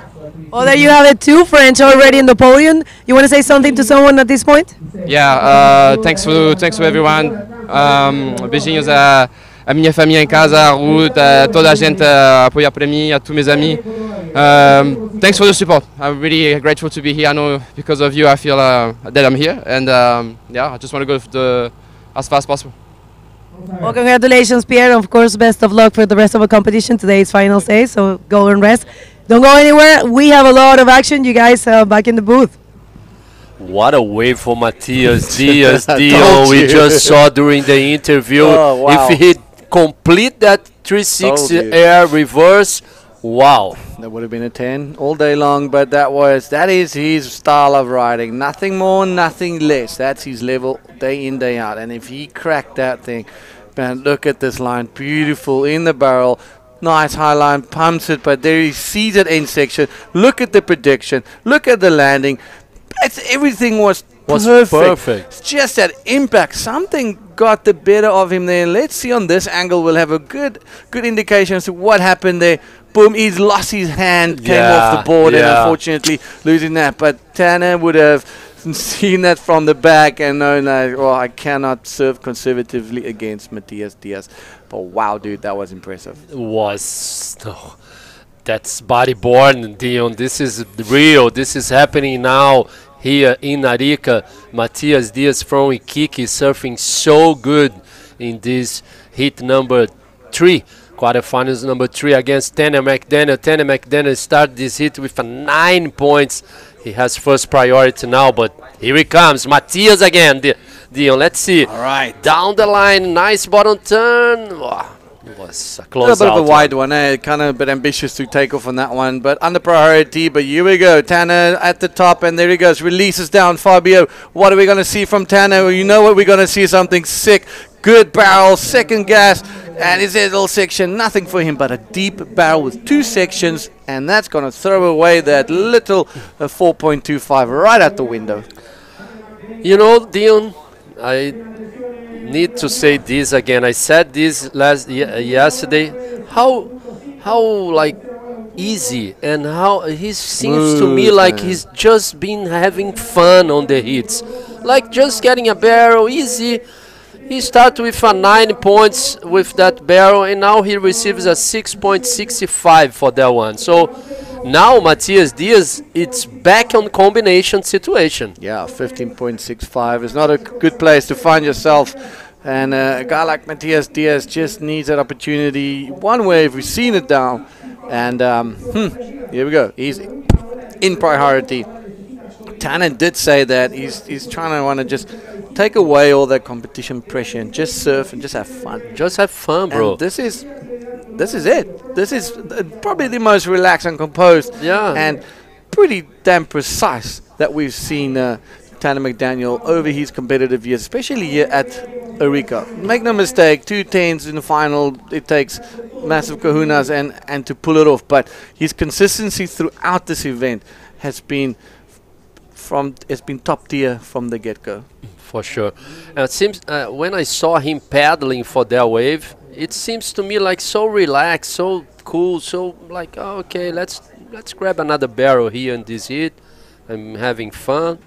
So 4 waves, 1.9, 1.4.25. Look this, like so easy, like okay, boom. So like no water through those rails, no water on the board, like perfect. So perfect. Perfect. Even through all that white water, he keeps it really clean. Yeah. Tanner McDaniel, you know, he loves his lefts. He surfs pipe every season, you know, so he's no stranger to steep takeoffs, waves of consequence.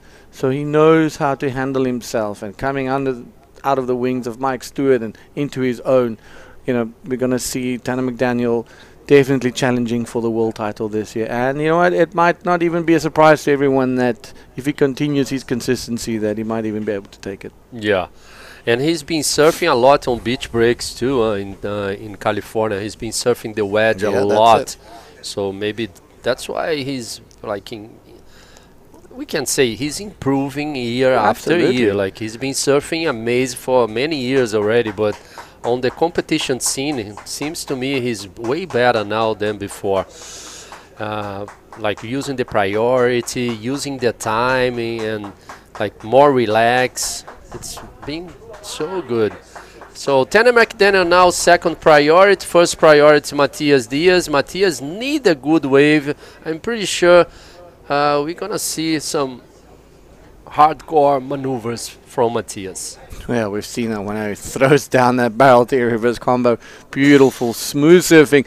Yeah, no mistake that these two guys are two of the most technical riders out there, and it is absolutely incredible to see them out here in the water together, facing off with 13 minutes to go.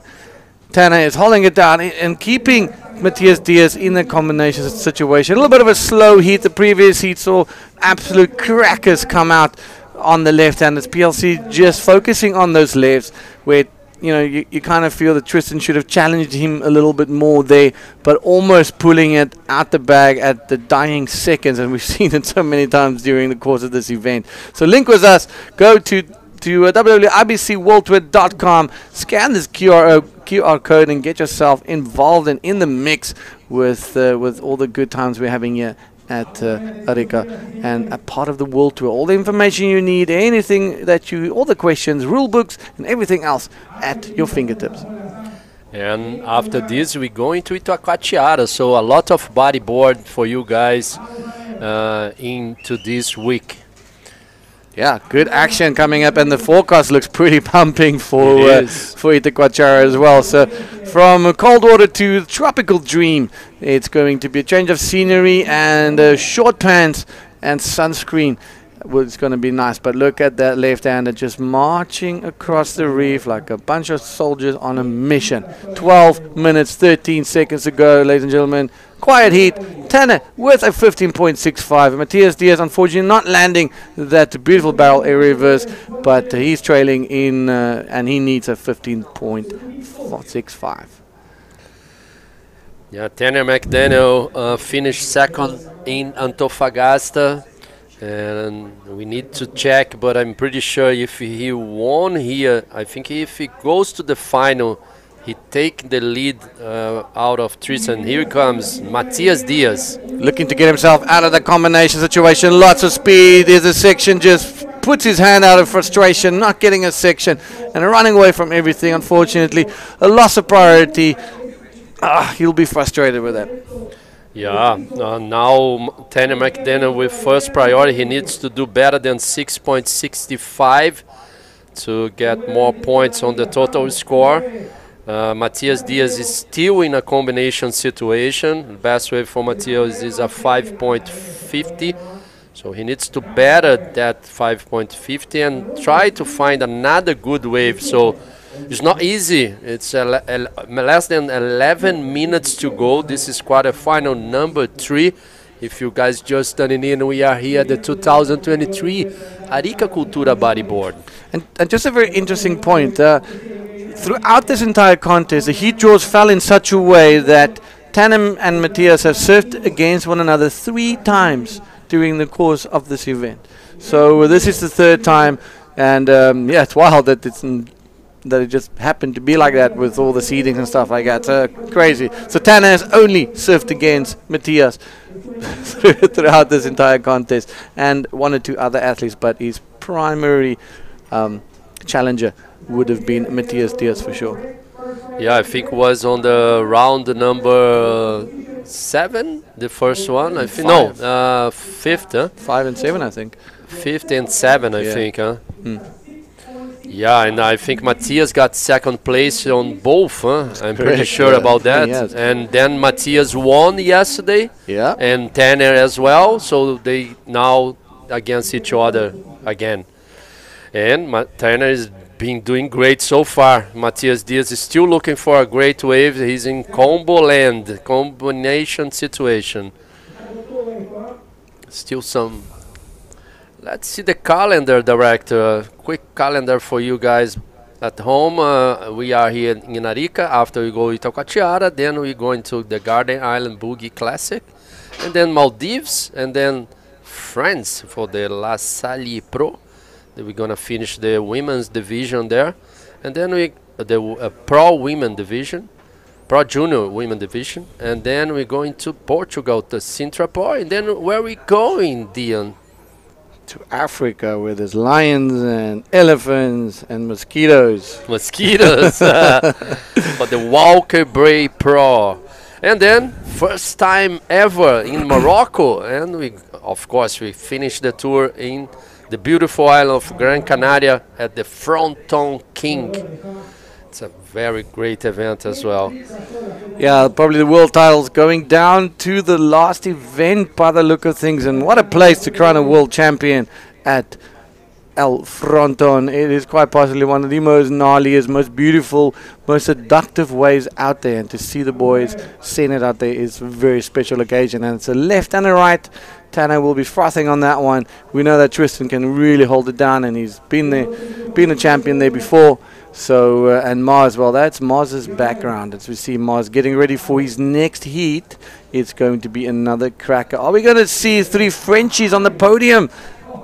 French dominance throughout here, and then you got Tanner McDaniel with a spanner in between the work. So is Tanner going to be breaking some French dreams and winning this event, or is it going to be Mars Pierre or Maxime? Yeah, I don't know, Dion. Amaury will go against Sasha. Sasha did a great job yesterday, found some good lefts as well. I'm pretty sure both of riders on the last quarterfinal will sit on the lefts as well. So don't count out Sasha. We're gonna have a lot of people. We already have a lot of people outside cheering for those Chilenos, and this is Sasha getting ready. The last Chileno left in this event. Currently, the other Chileno, Matthias Diaz, and looking a little bit difficult for him to come out of this one. Of course, Tanner is really dominating this heat with a 15.65, and Matthias in the combination situation. But there he goes, the man who took an absolute whopping yesterday, came out very dazed. It was 3 massive waves on the head. The ski was right there with him.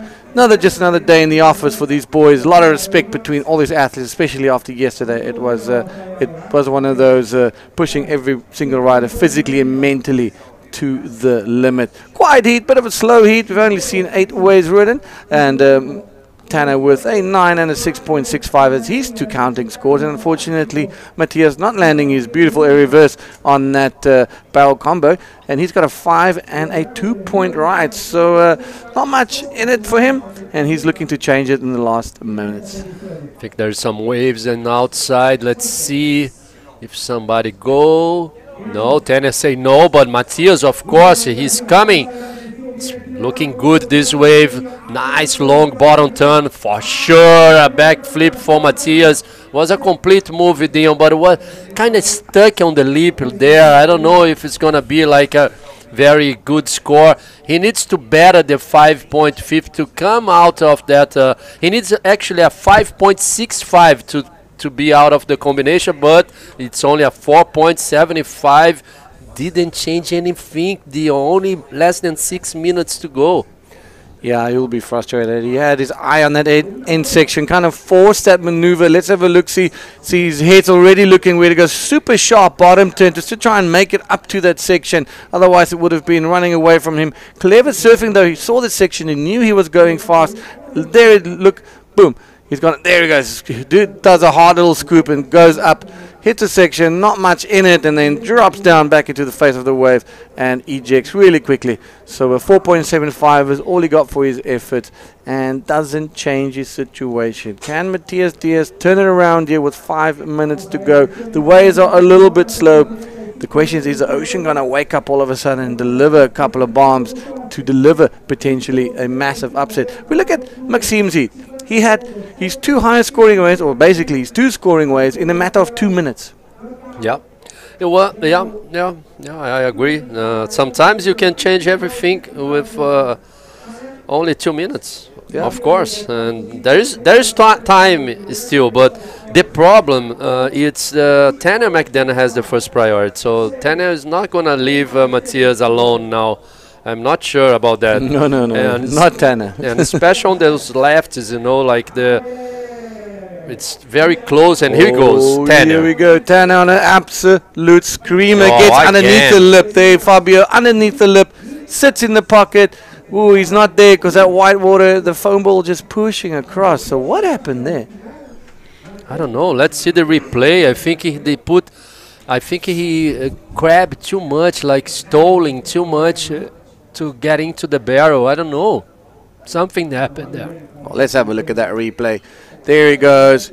Mid-face bottom turn. He gets underneath the lip there, but maybe all that shock wave, maybe it's that impact of the wave, maybe caught him a little bit because that foam ball is pushing. Look at that thing working its way through the mouth. You saw him on the back there? No. I was looking at the foam ball. Let's put again, director. I think I saw him like getting stuck on the before the foam ball actually. Oh wow! It was crazy because the foam ball was going. You see, let's see. Okay, he pulled in, and then like the foam ball came, like it was a little bit of kick there. I'm pretty sure here now. In the middle of his screen, just off to the left. Still trying to see something. There. There he goes over the falls at the back. Yeah, so he was super deep. Wow. Wow, you got good eyesight for a 50-year-old, eh? Thank you, dear. Classic. Well, 2 minutes, 50 seconds to go. It's looking pretty rough for Matthias Diaz, unfortunately.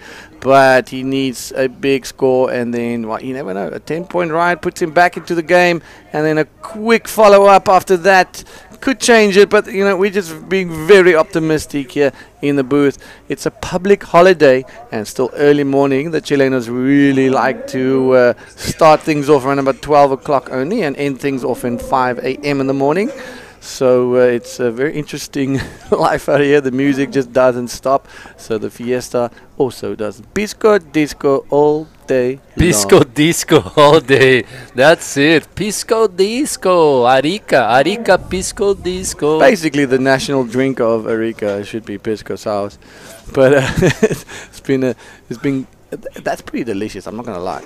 Any case, so 1 minute and 50 seconds ago, Tanner McDaniel, it's sitting really pretty, 15.65, making a statement, sending some signals out to Mars Pierre and the likes of Maxime Castillo that it's not all over yet. 3 Frenchmen, potentially 3 Frenchmen up against the lone Hawaiian.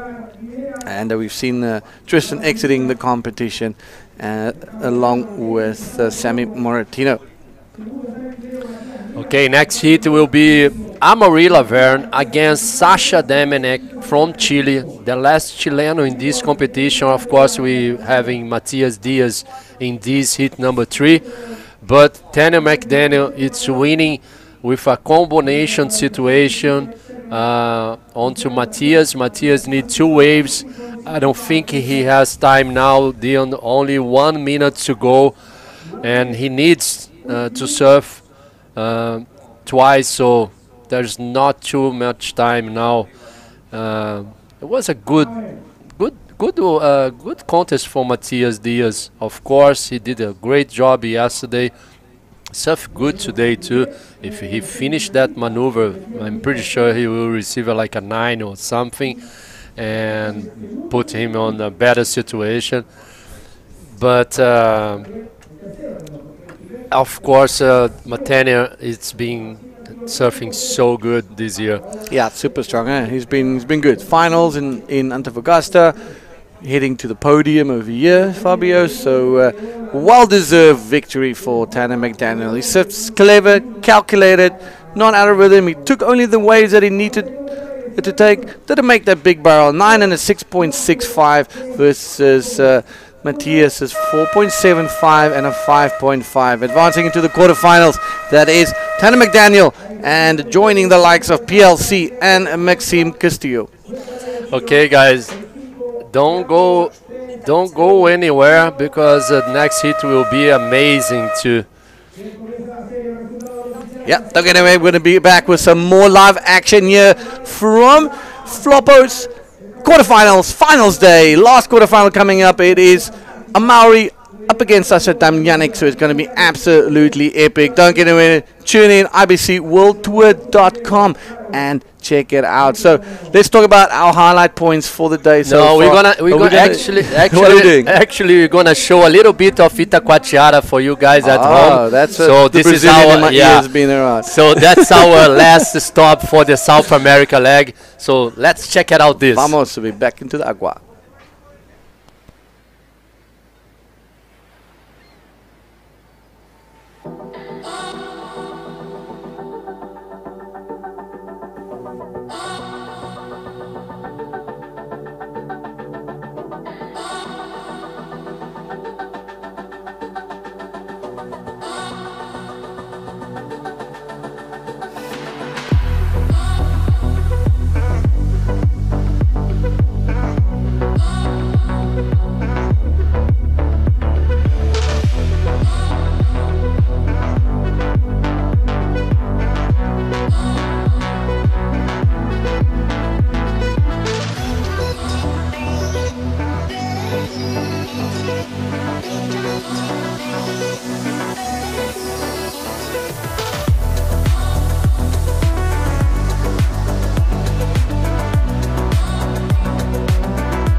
Welcome back. Quick change in commentary. Myself and Bigger holding it down here for quarterfinal number 4, Amaury versus Sasha Damjanic.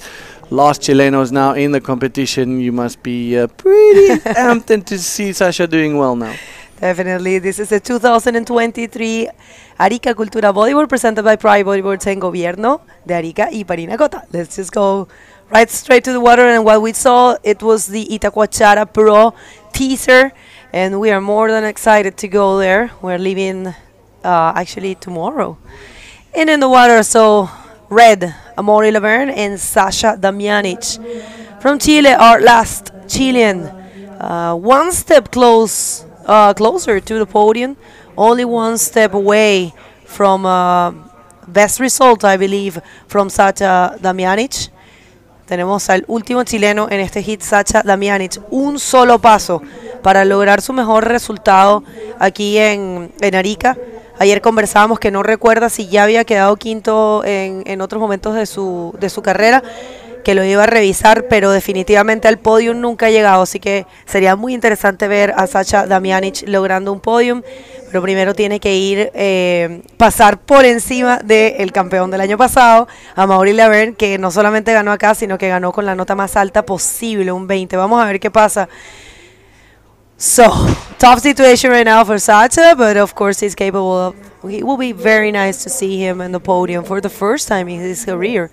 but he has to go over the defending champion of this event. Multiple defending champion of this event. Who is not only the defending champion, but he took this win with the highest score possible in surfing. That was mental. That was, for you and I, that was probably one of the best days of bodyboarding in a final. Unforgettable. Unforgettable. It was such a special day. Tanner McDaniel just coming out victorious over Matthias Diaz. Matthias Diaz, one of the best surfers to come out of Chile for sure. So technical, so good, and I really love watching it. And I really hope we can see him further on the World Tour, because he's that type of guy that can really make life hard for the top 5. But this is the last quarterfinal, Bego. Then we'll be heading into semis and crowning the champion. And I can't believe we are here yet. It's been a long 6 days. A lot of work, a lot of heats, a lot of surfing, upsets, downs, well, ups and downs, and we've seen some upsets and we've some rescues. It's been a different Flopos this year. It's been a thrilling experience as the usual 18th edition, people. 18 times we have seen this event, and one of the most impressive waves of the world, and definitely the best for bodyboarding in this side of the world. And it's been so good. Remember, this is the 3rd event of the IBC World Tour, but the 2nd for the men division. We had the Wahine ArcelorMittal, we had the Antofagasta Bodyboard Festival, right now this one, and then we're going to Itacochara. We saw that amazing teaser. We have the interview ready with Fabio and Tanner McDaniel. Please, Fabio, take it away. Tanner, what a way to start this quarterfinal, huh? Yeah, that was intense. It's never easy to, get in that mindset where you're like, kind of feel like you're fighting for your life for that first wave, because that was a really good one, and I knew Matthias wanted it just as bad as I did, and luckily I was on it. Reminds me your home spot, let's say, Pipeline. Some really nice barrels. Yeah, I was getting some good barrels out there. I was looking for a ramp, didn't quite get one that I was hoping for. I saw Matthias get probably a wave that would have been a 10, I think, if he landed the reverse. And I was just like, damn, I wanted one like that. But, yeah, stoked to make it through. We saw one wave that you pull in. It was like too much, you stole it too much. That's why you didn't make through? Yeah, so when I tucked into that one at the end there, it like kind of foam balled on me and like threw me like up high, like almost into the lip. And it dropped me back down and then sucked me back over. So it was like a bit of a roller coaster ride. Any words back home? Yeah, I want to wish a happy birthday to my mom back home. So yeah, just happy birthday to my mother, Dawn McDaniel. And that's all I got to say right now. Okay, man. Congratulations. Have a good semifinal. For sure it will be a show for us again. Thank you so much. Back to you guys. All right, thanks, Fabio. That was a man of... not so many words, Tanner McDaniel, but bigger. The one thing he surely does is let his surfing do the talking. And there we go. Finds himself in the semi-finals up against, not too sure if it's going to be PLC or if it's going to be, it's going to be the winner of this heat. Exactly, because PLC will be facing Maxime. And we have the first score for this heat. El primer score de este heat. Buen trabajo para el chileno Sacha Damianic. Va a dejarlo todo para él. Esto es una final. Miren cómo tomaba esa ola, y es interesante saber que los hits comienzan sin prioridad. Sin embargo, él se pudo dominar a Mauri, consiguió este tubo que está acá, y no solamente el tubo, sino que lo combinó con este invert. El tubo fue un poco más pequeño, no tan profundo, sin embargo, obviamente fue bien corrido y recibe un 6. Una muy buena forma de comenzar para el antofagastino Sacha Damianic, que ayer lo dijo él mismo con sus palabras, casi se ahoga. Ayer pasó un momento bien difícil en el último hit del día y hoy está corriendo con excelentes condiciones. Yesterday, he said it himself, he almost drowned. He said he was so scared. It was hectic to watch that, and thankfully the water patrol was right there just waiting for him to surface. He got absolutely rattled. That's a situation nobody wants to find themselves. 3 of the 15-foot set bombs on the head.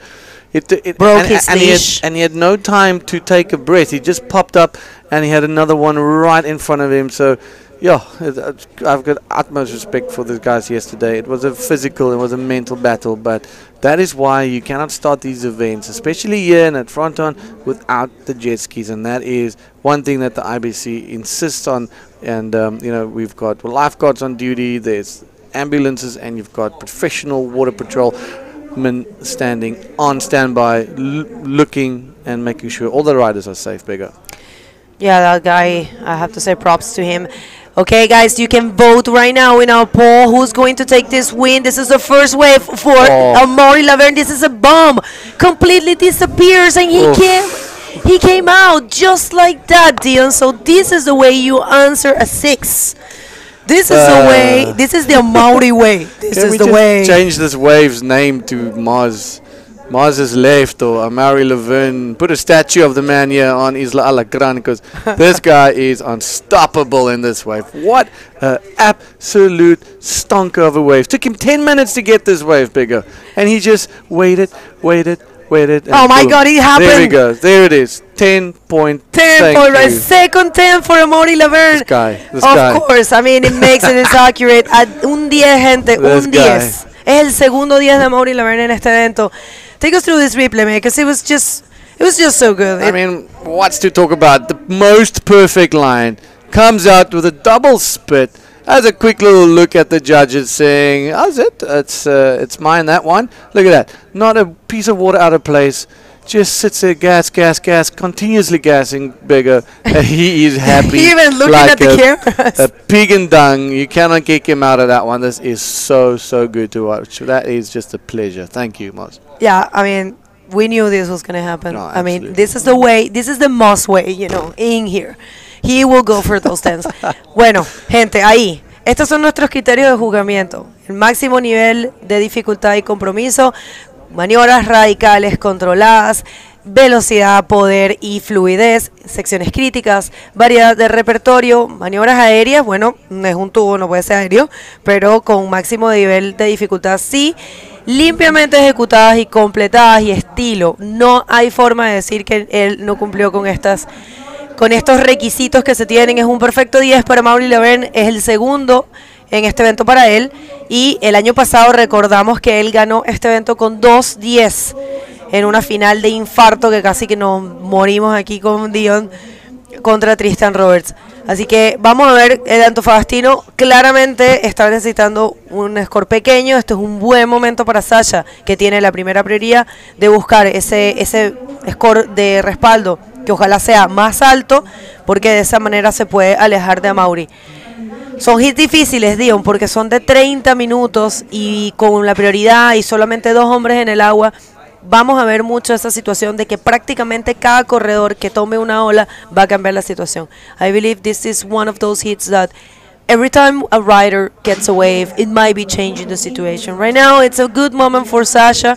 He's only looking for a 4.01, and if I could send something to him, I will say go and go big and try to make the highest score possible, because this is the only chance probably, because Amaury is capable just to take another 10, you know. Yeah, without a doubt, shadow of doubt in anybody's mind that Moz can do that.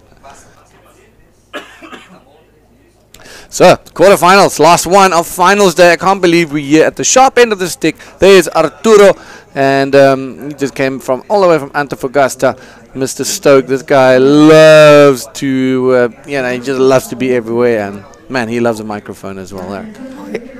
Oh yeah, no. A quick in and out for Amaury there. Nothing. Bueno, 17 minutos en este último cuarto de final, gente. Ya tenemos la primera semifinal establecida. Es Maxime Castillo contra Pierre-Louis Cos. Pierre-Louis, que le ganó a Tristan Roberts de una manera increíble. Tristan lo dio todo. Si se perdieron ese hit, lo tienen que ver. El hit de Maxime Castillo con Sami Morretino, él fue el primero del día y fue alucinante, de verdad. También cambió la situación en los últimos segundos. De verdad que ha estado de locos. Y el hit de Tanner McDaniel con Matías Díaz estuvo muy bueno también. Matías lo dio todo, pero Tanner avanzado a la semifinal. ¿Quién gane este hit? Va a estar en la segunda semifinal del día. Y esto que ven en pantalla, que dice Link with Us, significa como enlacen con nosotros o conéctense con nosotros, ustedes solamente tienen que escanear ese Linktree y los lleva a todas nuestras redes sociales y pueden entonces seguirnos y hacer ese pequeñito granito de arena que siempre le pedimos a todos ustedes. Link with us. Link with us. Jump on the QR code and join the IBCWorldTour.com. Join the Bodyboarding World Tour as we take you on a trip around the globe from different continents and bodyboarding all over the show. Now we're in South America. Soon we'll be jumping up to Europe, then on to Africa, and then to the Maldives, which is in Asia, technically. So yeah, it's great to be a part of the World Tour. Very grateful to have this job as well. So thank you very much, everybody, for allowing us to bring you all the entertainment and bit of a quiet heat. It's 2 ways ridden, a 10 and a 6. So it's not over for nobody. And we just have a new friend joining us here. So it's going to be cool to show you that guy a bit later. But Mauri Laverne, wow, making a statement, an absolute statement. 10-point rides on his one and only wave. Gente, ustedes pueden ir al poll de nuestro chat de YouTube y votar. Ahí tienen una encuesta. ¿Quién creen que va a ganar? La verdad que los números están apretados. Yo estaba mirando y está bastante apretado. Mucho el apoyo para Sasha Damianic, el último chileno que puede llegar al podium. Los chilenos que están sintonizando, apoyen entonces a Sasha Damianic, voten y compartan esta transmisión. Hemos llegado hace un ratito, teníamos nuestro número mayor de sintonía, de audiencia. Teníamos 4,000 personas simultáneas. Así que muchas gracias a todos ustedes. We actually reached our highest audience in the previous heat. Oh, wow. We had 4,000. Man, you guys are killing it. Thank you so much.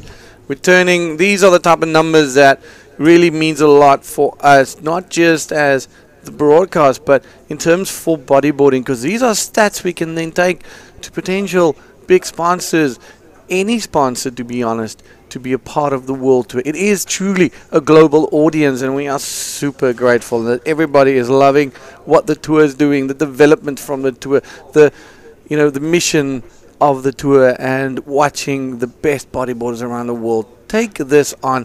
And it's incredible to see in how we crown world champions from all around the globe here on the bodyboarding spectrum. But not only men, but the women, the pro juniors and the pro women.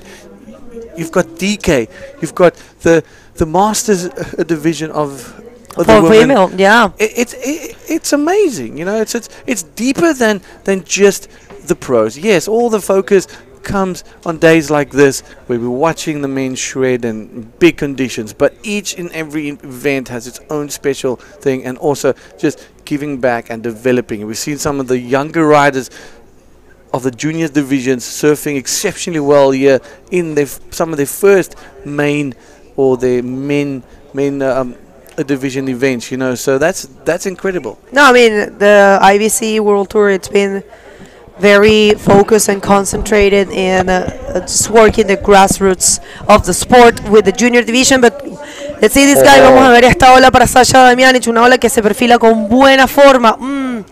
Perdía esa oportunidad ahí, perdía también la prioridad.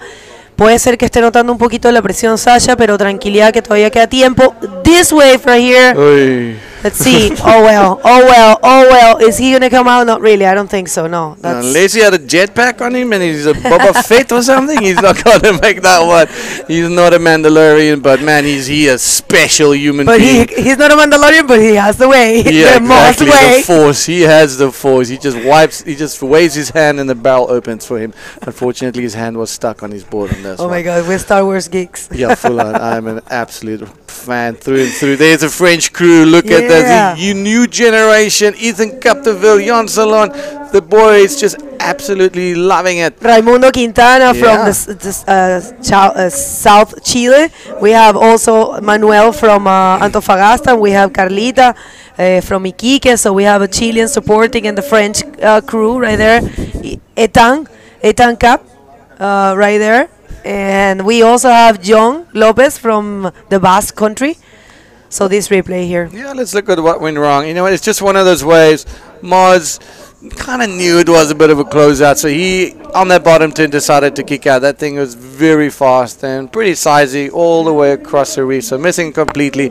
Now, this is the priority situation would be quite interesting. I think Moz probably made his way back there before Sasha, because he was probably not as far down the point as Sasha was. Fortunately, the wave for Sasha was looking really good, and then just didn't give him that section, because it's both of them have got one single scoring right here, and there's PLC getting ready with the sweater. It has no towel. Maybe not good to show this. Yeah, no. Just like that. Oops. Le Coq Sportif right there. Amaury Laverne with 11.5 and Sasha with a 7. And I'm going to... Bego is completely red in her face right now, ladies and gentlemen. So a lot of action in and out of the water. What a beautiful day here at Arica. Man, the waves are pumping. Mars blessing us with a 10-point bomb. There we go. The man of the moment. If someone can take it away from PLC today, it is this Frenchman. One of my favorite French riders, always. Just very consistent on tour. It's so good. You know, just one of those guys, you know, he's longing for a big result. And I think his time is very due. And I think for Maxime Castillo, you know, he's already come okay, hold your horses. Here we go. Sasha on a good-looking wave. Drops his legs, stalls a little bit. Not getting a little section, but now this is going to turn the heat. Yeah. This is going to turn the heat. Yeah. Because that's at least a 5 or something. And Mars, it's got nothing. Bueno, este es un momento muy importante para Chile, un momento muy importante para Sasha Damjanic. Está buscando un 5.51 y puede que ahora, bueno, logra un 4.25 de hecho con esta última ola, pero sí, 4.25, gente. No es suficiente, sigue necesitando el 5.51. Él entró, claro, no llegó a desaparecer. Recuerden con el potencial que tenemos aquí, con lo que hemos visto, que los riders entran en los tubos. Les cuento, si no vieron el hit de Pierre, vayan y véanlo, porque ahí pueden ver el potencial de tubos incluso en este mismo hit. El tubo que vimos de 10 puntos de Amaury, hay una gran diferencia. De todas formas, construye su score, ya tiene 2 scores, de seguro lo va a cambiar. Necesita un 5.51 Sacha, es posible. So a 4.25 is not enough. You know the difference. I mean, it's obvious. It was a little bit of a cover up for Sasha.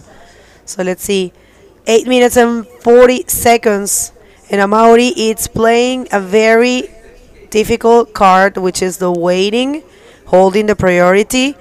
But if someone can pull this thing, it's him. You know. Yes, 1.25 between the two of them.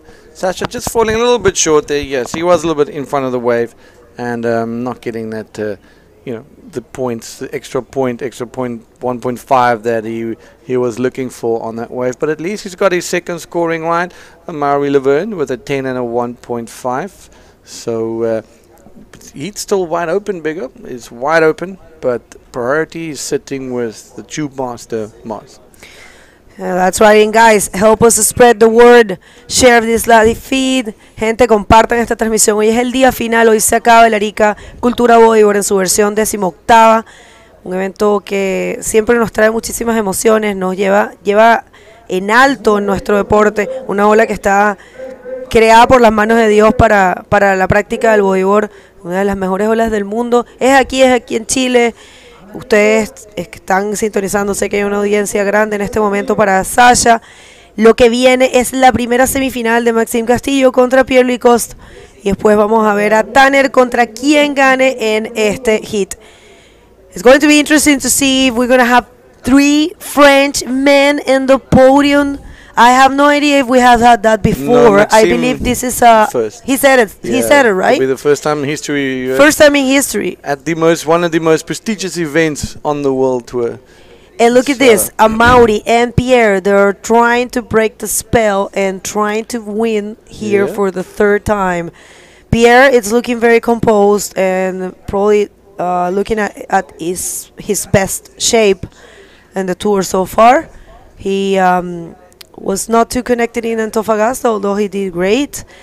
I believe he said it himself. Actually, he felt not really connected here. The early stages, but right now he's doing a great job. So let's see how this one unfolds. Chile, last Chilean right now in the water.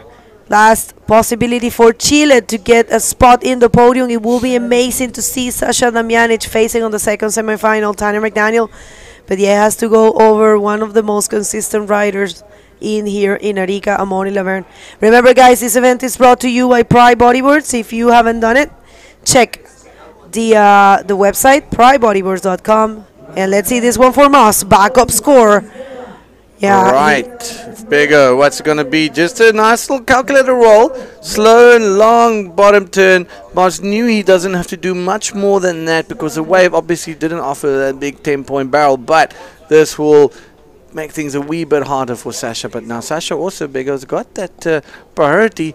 And we're on that 5-minute mark. So, and let's have a look at the scores. We're going to read it out to you as soon as they drop. So let's just see what Sasha's gonna need. There it is, long bottom turn. It gets around the white water. Look at that, nice little rolo, and then gets himself into the front of the face. But a 4.85 for Moz. So Sasha needs an 8.86 bigger. And that is, it's a big number, yes, but not impossible. It's definitely not impossible. Yeah. Every heat has seen something over the 9s so far this morning. So Sasha with that priority is in a good position, and it's a very attainable score, 8.86. What do you think? I believe so. I agree with you. Dion estaba comentando que, bueno, ahora Sasha, después de la última ola de Amaury, que fue un 4.81, está buscando un 8.86. Estaba comentando que es completamente obtenible para él, es algo que puede lograr. Sasha, que ha venido surfeando increíble, que ha cambiado situaciones en los últimos segundos, que ha tenido un performance realmente excepcional en este evento, lo puede lograr. Así que vamos a apoyar, vamos a mandar nuestros saludos, vamos a compartir, vamos a relacionarnos entre nosotros, a mandarles al mundo el mensaje de lo lindo que es el bodyboard. Sasha lo dijo en sus entrevistas, que me pareció precioso lo que dijo. El bodyboard no te va a hacer millonario, pero te va a entregar momentos que valen más que el dinero y felicidades que valen más que el dinero. Yo creo que todos ustedes en casa entienden eso, porque amamos nuestro deporte. Entonces vamos a impulsarlo, vamos a darle el apoyo. Let's see this one. I see a nice wave approaching right there, and it's Sasha with the first priority. This is a very good moment for Sasha. Looking for an 8.86. You know, Sasha said some words at previous days in an interview that it really touched my heart. He said in Spanish, guys, follow and do never give up your dreams, because in bodyboarding we're never going to be millionaires. We know the financial state of the sport, but it will grant you things that are bigger and more important than money.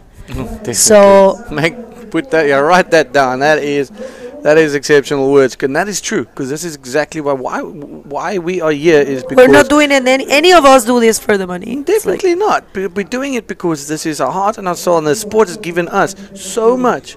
Like he's saying, it will give you a fulfillment that you cannot find anywhere else, except to be riding that piece of sponge that puts smiles on your face, sorts out your mental condition, keeps you fit, just takes you around the world. And you know, it's a family and it's a lifestyle, and that's something. And maybe one day we're blessed enough to be able to give the athletes a platform where they can earn a proper living. But that's up to everyone, you know. But it's a group effort. It's the entire community. It's a community effort. Bodyboarding has seen highs and it's seen lows, and now it's rebuilding again, and we're really laying that foundation brick by brick by brick, year on and year out, to kind of try and make it a career path for a lot of the younger athletes and some of the more established athletes as well. 2 minutes, 20 minutes ago, Mod's holding it down. Second priority, Sasha Damjanic. First priority, he needs an 8.86. Not impossible. Couple of waves in the back. Are we going to see a massive upset with Sasha, the lone Chileno, taking out Amaury Laverne, or is Mr. Consistent going to just continue his charge all the way into the finals? Bueno, viene un set y Sasha Damjanic tiene la prioridad. Vamos a ver si la va a usar en esta. Ahí va, claro que sí, el chileno utiliza su prioridad, se frena, está buscando ese tubo. Pierde el momento. Vamos solo a ver si en esta sección logra hacer alguna maniobra, no. El tema ha sido clave con la selección de olas. Aquí viene Mauri Laverne en una bomba, a Mauri entra en el tubo, tal vez desaparece un rato, tal vez consigue una sección acá. Bueno, puede que a Mauri mejore su score total, solamente queda un minuto y en este momento Sasha tiene que darlo todo para tratar de conseguir esa prioridad, tiene que remarlo más fuerte. ¿Dónde está Sasha? No lo veo. ¿Is Sasha already getting into the lineup? Yeah, he's back in the lineup. Hopefully he can get another bomb, stick it back to Mars, but Mars is getting the better of that exchange, exactly the way that Sasha was looking for. And unfortunately, this one, the first one of the set, usually the tricky one, the second one, as Mars was on, was just absolute perfect one. So Mars will get a proper score for that. Pull away from Sasha. There it is. There's a couple of sixes dropping, 6 5s. Let's have a look. See, here we go. Sasha Damjanic, just a super wide bottom and sliding out a little bit and not able to get into the face of the wave. Gets pushed with a foam ball. Nothing on the table for him with a 6.5. But look at Mars out the foam ball in the barrel. And 6.5, that's all he needed, 16.5 collectively. So now Sasha is in that combination situation with 28 seconds to go. Oh, well done, my man. You did so well. Bueno, gente, últimos 20 segundos y Amaury acaba de subir su score. Amaury acaba de tener un 6.50. Ahora Sasha está en combinación. Así que realmente va a ser muy difícil que lo logre con solo 10 segundos. Solo decir que es un excelente resultado. Solo decir que tenemos a dos chilenos en quinta posición en este evento. Y ahí está Mauri. Un hito histórico para el bodyboard. Vamos a tener un podium con 3 franceses contra un hawaiano. Ese podium ya está listo. Ahora solamente nos falta ver quién va a la gran final. Gente, no se muevan. We have history in the make. 3 French in the podium and 1 Hawaiian. Let's just see who's going to take the win. Don't go anywhere.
Welcome back, everybody. This is the 2023 Arica Cultura Bodyboard presented by Pride Bodyboards and Gobierno Regional de Arica and Paranacota. And look at this guy that we have here, Fabio. Beautiful. What do you think? This is for the first place here today. Pretty soon we're going to know who's going to touch this and receive this and bring it home. So in the water we have actually Amaury just won. Sasha was the last Chileno in the competition. Amaury again there with a 10 points in the quarterfinal. Looks like the same as last year. Yeah, Amaury, we knew he wanted something like that. You know, it's not holding back anything. This is one of his favorite waves, and he has done an amazing job. So congratulations, I have to say, big congratulations to Sasha Damjanic and Matias Diaz. 2 5th places for Chile in this event. Chile is getting very close to having a win in this event for sure. Every year we see better and better performances, and I have to say props to those Chileans. But right now it's all about the first semi-final in the water is Maxime Castillo against Pierre-Louis Coste, 2 riders that are very good friends, and it's going to be amazing just to watch them. France on its best, I have to say, this year in the tour, sending a huge message, and we are going to see the chance. We're going to have the chance to crown our Pro Junior Women Division champion there in France. Yeah. So it's good to see this new. Of course, France has always been a huge country for bodyboarding, but it's good to see them so strong right now in tour. Yeah, they are so strong, like doing a great job, and they are traveling together. They are very close, friendlies and friends, and it's good to see Amaury and Pierre leading those other guys, the young generation from France. It's so beautiful to watch and to observe them, like staying together, competing together, still friends, and this is so beautiful. This is so good for the bodyboard back in France. I believe so, and we will be hearing from you. Let's just jump into the chat. Let us know, who do you think is going to take this win? Is it PLC or is it Maxime Castillo? And follow us, link with us right there. If you go to that link tree, you will have all the information about the IBC World Tour. There's the there's everything. There's the calendar, there's the website, there's the social media. Pretty useful. Thank you very much to our media team for putting this link together. It's a great way to link with us and follow the World Tour. So right there, you just have to scan it with your cell phone. Pretty easy, right? It's very easy, so you guys can check all the information for the best of the bodyboarding around the world. And we have an interview ready with Amaury. Take it away, Dion. All right, thank you guys. Mars, quick one before you get ready for your semi-finals. First and foremost, congratulations on your performances, and again, congratulations on clocking another superb 10-point ride. Great momentum moving forward. I'm sure you must be stoked with that. Yeah, so I'm really super happy. I mean, competing in this kind of waves, you know, it's just what I'm looking for today. And against Sasha, I mean, Sasha has been improving his surfing so much lately, and competing too, so I knew I had to do something good there to make that one. And I'm going to defeat again, be against Tanner again. We were together in Antofagasta, so kind of a revenge now, and yeah, I'm excited and motivated. All right, just one last question. 3 Frenchmen on the podium, history being made here. You guys must be stoked as a crew cruising together. Of course, as you guys saw, like, we are really united, you know, and really good friends. And since yesterday we were already talking about it. Like, if you make a podium, 3 of us, we'll be really happy for French bodyboarding and for us. So yeah, it's a special one. Quick shout out for anyone back home before you get ready for your next hit. Yes, thanks to all the guys tuning in, and un abrazo especial para toda mi familia y la gente que me apoyan. Merci à tous les gars qui nous suivent et qui aiment le bodyboard. Thank you, Martin. Thanks for blessing us with that 10. Back to you guys. Thank you, Dion. Nice words from Amaury. He just said they are so united. So this is very good for France bodyboarding. And again, congratulations for Amaury, for Pierre. Pierre just surfing. He catch a wave during the interview. Director, please put the replay for us, because it was a good start for Pierre-Louis Costes. He's more connected now. He's surfing good, and this is the first wave for the French, the world champion, 2 times world champion. Pierre's PLC was a good barrel and a good roller to start his campaign on this first semi-final. But look at this, Fabio. The judges know the potential of the wave. They're not just throwing points just like that. 5.50, the mid-range score, and this is the first wave for Maxime Castillo, and is looking very good. Stalls there, finds the section for the barrel. Oh, yeah, I actually thought you saw him. Yeah. looks like the same thing that happened with Tanner McDaniel. Oh, I remember you were saying you got the chance to see him through the barrel, but he couldn't just get out. Yeah, that would have been a huge score. I think he should put more up line, you know. He was too much down the line. That's why the foam ball catch him. If director, put again for us to people at home, watch again this huge barrel for Maxime Castillo. Check it out, Bergo. Yeah, I mean, the decision was great, but right there, he probably, what you just said, right there, he should have just gone upper. You saw him like on the left side of the screen. Yeah. Yeah, more up line, you know. He was too much was not down the line. He was in the middle position there, but sometimes he in Flopos, especially today, the direction is not too good. You need to put more up line. Here he comes, Pierre-Louis Costes in another barrel. No stop PLC, doing a great job. And, of course, air to finish that wave. PLC. And the Superman. I think he had a very good coffee in this morning, huh? He has a lot of motivation. There's a lot at stake for him. He wants to do well. He loves this place. And look at this. Just the line he drew. That was a perfectly written barrel for him. And, of course, like you said, he was going to finish with the maneuver here. Very nice invert. Lands it perfectly. And right there, he just did this funny Superman just for a good measure. But yeah, 7.25 for Pierre-Louis Coste. Great way to back up, actually to have a main wave, because the other one will be the backup right now. And Maxime is in combo land. Of course, he hasn't been able to take any valuable score. But yeah, we'll see. Guys, you have no idea. Fabio was having goosebumps while he was talking about this is passion for the sport, guys. We love this sport as well as you guys. Yeah, PLC seems to me, Bego, he put his mind back on track today. He was kind of worried, scary, like stressful in those early rounds, but today I think he had like the French press coffee, yes. And he's ready to battle to anyone.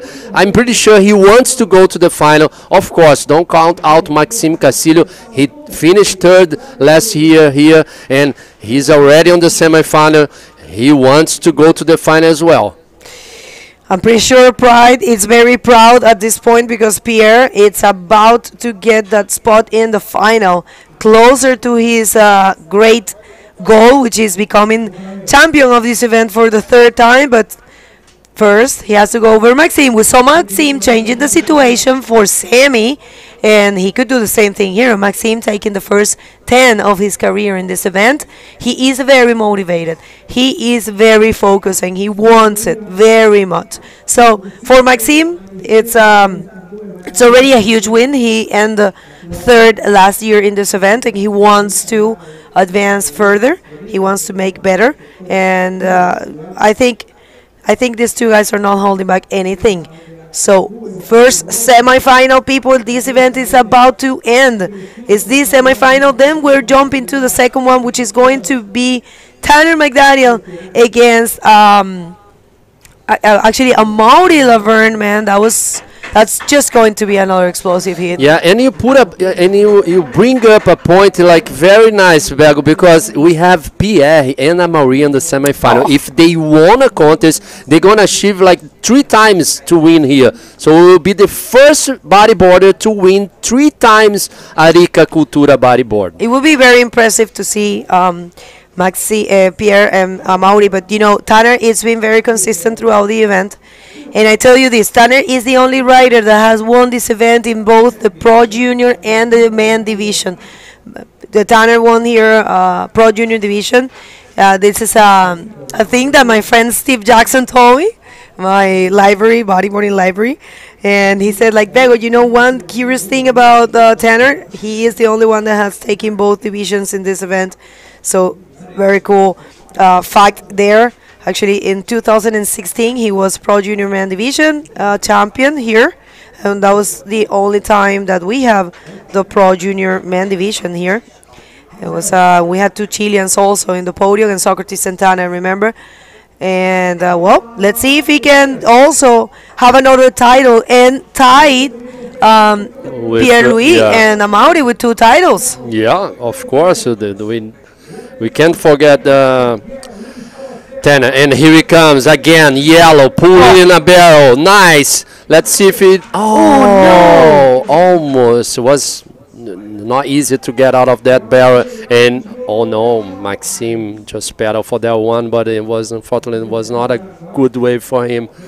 Maxime is having a hard time now, eh?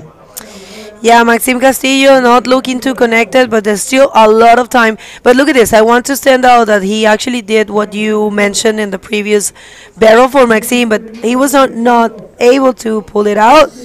But yeah, he used a upper line and almost get out of that barrel. But yeah, right now Pierre, it's not comfortable with that 5.5. I'm telling you that he wants to get rid of that score, and he needs to, because he can't just take for granted Maxime. He knows how dangerous Maxime is. Yeah. So he has to do the best possible. Of course, Bergo, and Maxime is so connected with this wave in Arica. Not only to the left, but remember, Maxime, he received a 10 points to a barrel to the right. It's not easy to find those barrels on the right, and he received a 10 points. So this guy in the water in red, Maxime Castillo, he showing a lot of skills here in this competition. And of course, he's doing a great year so far. I think he finished 5th in Antofagasta. Maxime, yes. So he's already having a 3rd place here, equal his position from last year. Yeah, it will be, if it happens that way, it's a very good result. And we'll see who we're going to have in Itacoachara. Remember, guys, we are jumping to Itacoachara after this event, and it's going to be amazing. We're going for the Itacoachara Pro. But first of all, I would like to thank all of our sponsors. Muchas gracias a todos nuestros patrocinadores. Recuerden que este evento es presentado por Pride Bodyboards. Tenemos al rey de Pride Bodyboards ahí en el agua, que es Pierre-Louis Coste. Claro que ahora comparte el trono con Tristan, pero bueno, Pierre es una de las figuras más importantes del bodyboard por muchos años.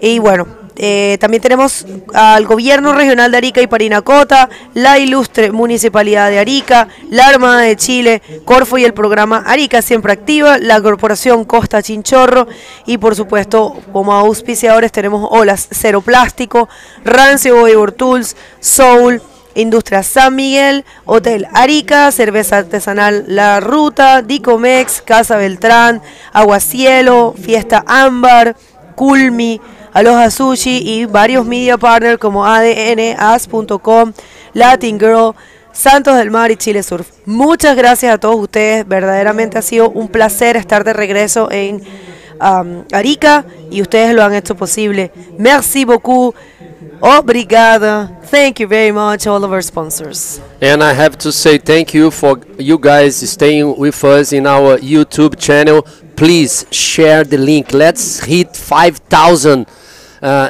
watching us, because we reach I think 4,500 today in the morning. So let's hit 5,000. Let's hit 10,000. Share our link.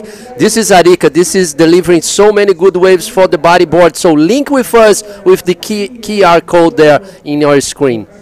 That's right. And we bodyboard, I do have that information. Actually, when I was talking to Steve, I had all of the champions and he didn't. The champions years, we bodyboard wants to know the history, nothing there. First champion was Ryan Hardy. Second champion 2005 was Jeff Hobart, took it back to back. Second time was him in 2006. So I'll tell you this. Jeff Hobart has 2 titles here. Ben Player has 2 titles here. Guilherme Tamega has 2 titles here. Amaury has 2 titles. And Pierre has 2 titles. Tanner has 1 back in 2018. Ian Campbell won in 16. Jared Houston won in 15. Amaury in 14th. Ben Player in 13th. Dave Winchester also has 2 titles. He won in the 12 and the 2010. Tamega in 2011. Mike Stewart has only won once in 2009. So that's the information. And Pierre won here 2017 and 2019. And we had twice the women division. Once was Alexandra Riener taking it in 2015. And in 2016 was Isabella Sousa. So there you have all the information. We do have it. Thanks, Bago. Thanks for this good information about this competition here in Arica. This is only the second stop for our IBC World Tour for this year, and we just saw a huge set. Look at this wave on the back. Let's see if somebody will catch that one. No, I think it's no takers. Some big waves still here in Arica. We're having high tide at 10:30, so it will be around that time we're gonna hit the final in the water. I'm pretty sure we're going to have a high tide, the highest tide from today. Last day of competition. Yeah, high tide it's around 10:30, right? Yeah, 10:30. Bueno, la marea alta es a las 10:30. The French boogie crew right there. And also we have Lucas Rocha, who will be commentating with you and me in Itaguachara. We're going to Itaguachara. We have John Lopez right there from the Basque Country saying hi. And that's a young Aymar and Capo. Nicolas Capdeville and Nicolas Caponi. Nicolas, I'm sorry. Ethan Capdeville. Oh, excusez-moi. On sonne le français, dis-nous. Qui tu penses qui va gagner cette hit? Bien sûr, c'est Pierre Magno qui est à la première position, mais you never know. Who do you think is going to take this heat? Of course, Pierre right now has the first position, but we saw Maxime taking heats in the last minutes. We saw him changing the situation in the first heat of the day. So let's see, this one right here is a bomb. Perfect 8 frame for Arica. Let's see if he can find something. Too much speed, I think. Yeah, I think it was too much out of the reef as well. I don't know. And Maxime, I think, was with first priority. So Pierre just tried to get out of that 5.50 that you just said. I'm sure he wants to increase his lead. And this is Tanner McDaniel in the second semifinal. And here he goes. The red Maxime Castillo trying to put his body more deep on that barrel there. He needs a good wave. Actually, it will be the best score so far for Maxime on this semifinal. Yeah, that will be the first valuable score for him. And you know who we have tuning in? Nico Capdeville. Thank you, Nico. Merci. Excusez-moi, je appelé Nico a tu hijo. Okay, this wave right here. Definitely, like you said, best score will be for him, but also it wasn't a huge barrel or a very deep one. But yeah, just getting out of Cumberland with a 4.50, Maxime Castillo right there. And Pierre looking so sharp, man. I'm telling you, Pierre has the eyes on the prize. For sure. He wants to do good in this competition. In Antofagasta, he was kind of disconnected from the ocean, but today he's very focused. I'm pretty sure he wants the win. And this is Amaury Laverne, another French guy.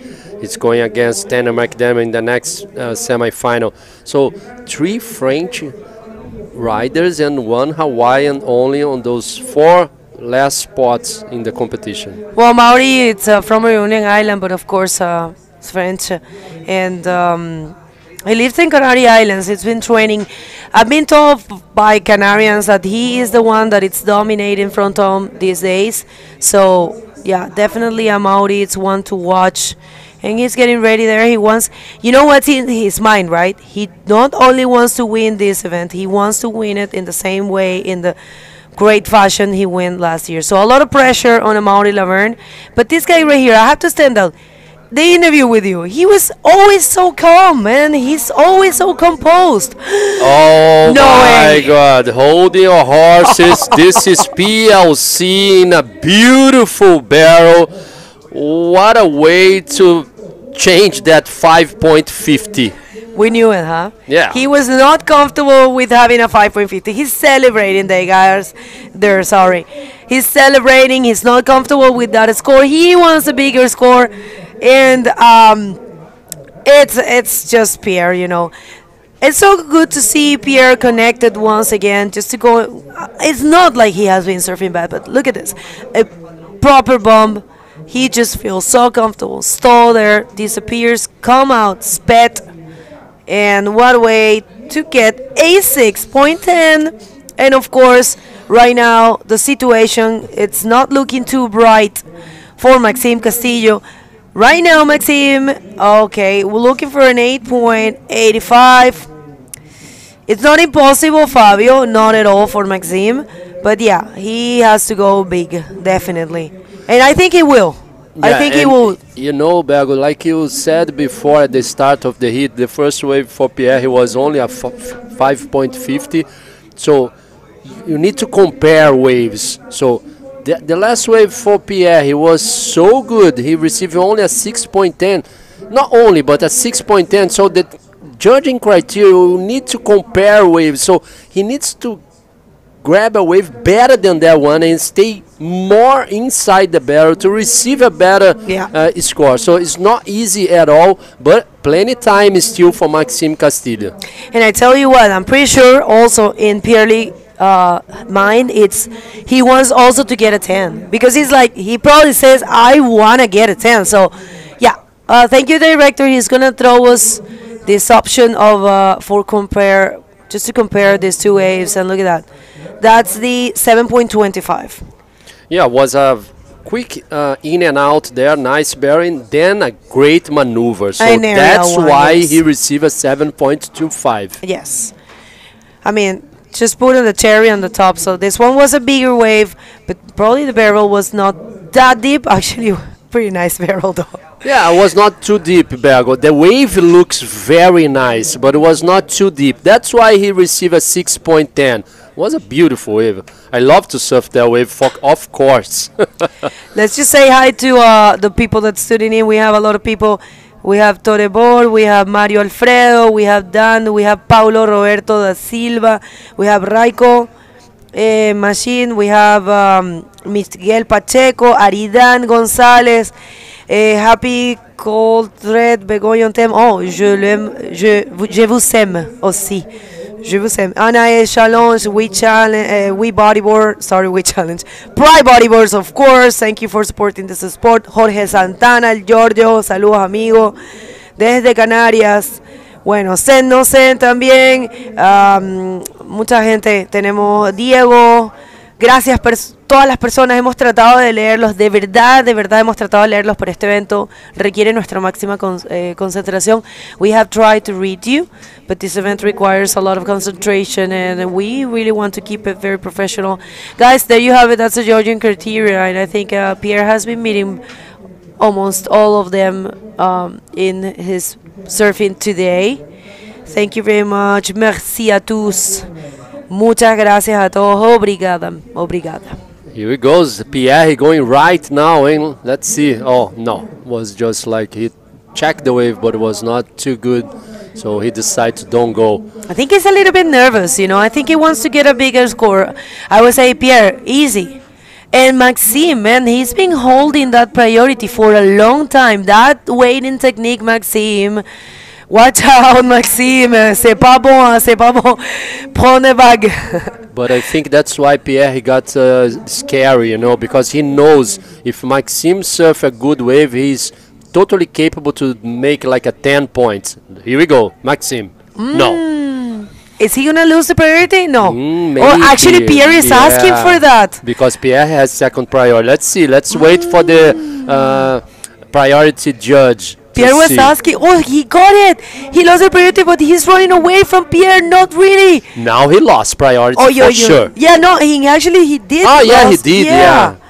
Oh, my God. Is this a mistake for Maxime Castillo? You know what Pierre is going to do, right? Yeah, of course. Pierre is going to go really close to him. I mean, there's still 3 minutes, but do you know what Pierre did with Tristan?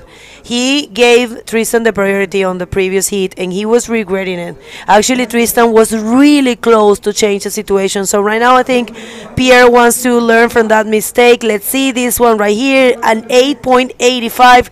Nothing there for the 28 years of age.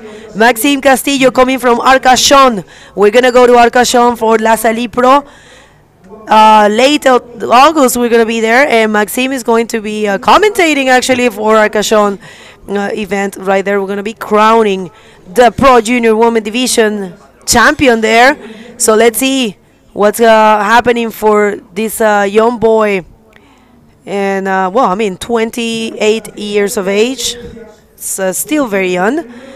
And Pierre with a lot of experience, a lot of competitions, a lot of Arica time, Arica knowledge, and paying off for him. And that next hit, guys, you can't miss it. It's the last semi-final, Tanner McDaniel against Amoni Levy, and that's going to be you and Dion there. Yeah, don't go anywhere. Share our links. Let's hit 10,000, 20,000. Let's do this, boys. And it's been amazing so far this day here, the last day of the competition. This is the second stop only. After this, we're going to Itacoatiara. For the Itacoatiara Pro, we're going to finish our South America leg. And I can tell you guys, the forecast is looking amazing. I'm pretty sure the first day of competition will be Sunday. I'm not the technical director, but I checked the forecast, Bergo. Sunday looks good already. Maybe Monday, I don't know. But before that, I don't think we're going to run the contest because there is only small waves. And I'm pretty sure Giuliano, the owner of the contest, he loves to do on big days there. Well, Fabio, oh my God, what an intense moment. A lot of stress there for Maxime Castillo, but such a good performance. Doesn't matter what happens, he's going to be thrilled just, to be third, because he will be ending third. Same result as last year. So difficult, Fabio, to get that result here. Imagine how many riders will only dream with being third in Arica. For sure, lots of them. For sure, it's a big result for Maxime Castillo. Again, in the podium here, it's an amazing job for this kid from France. And try 1 minute, last minute of this first semi-final, and it's all looking towards Pierre-Louis Coste advancing to the great final, and we're going to see who is going to meet him. Would be Tanner McDaniel trying to find a second title here and equal Pierre-Louis or Amaury Laverne. Or it's going to be Amaury Laverne facing him and trying to get the third title and breaking the spell. We don't know. This is the last possible wave for Pierre-Louis Coste. Is he going to be changing one of those scores? I don't think so. No, and he gave the opportunity to Maxime. Only 20 seconds to go, but it's not easy situation for Pierre here.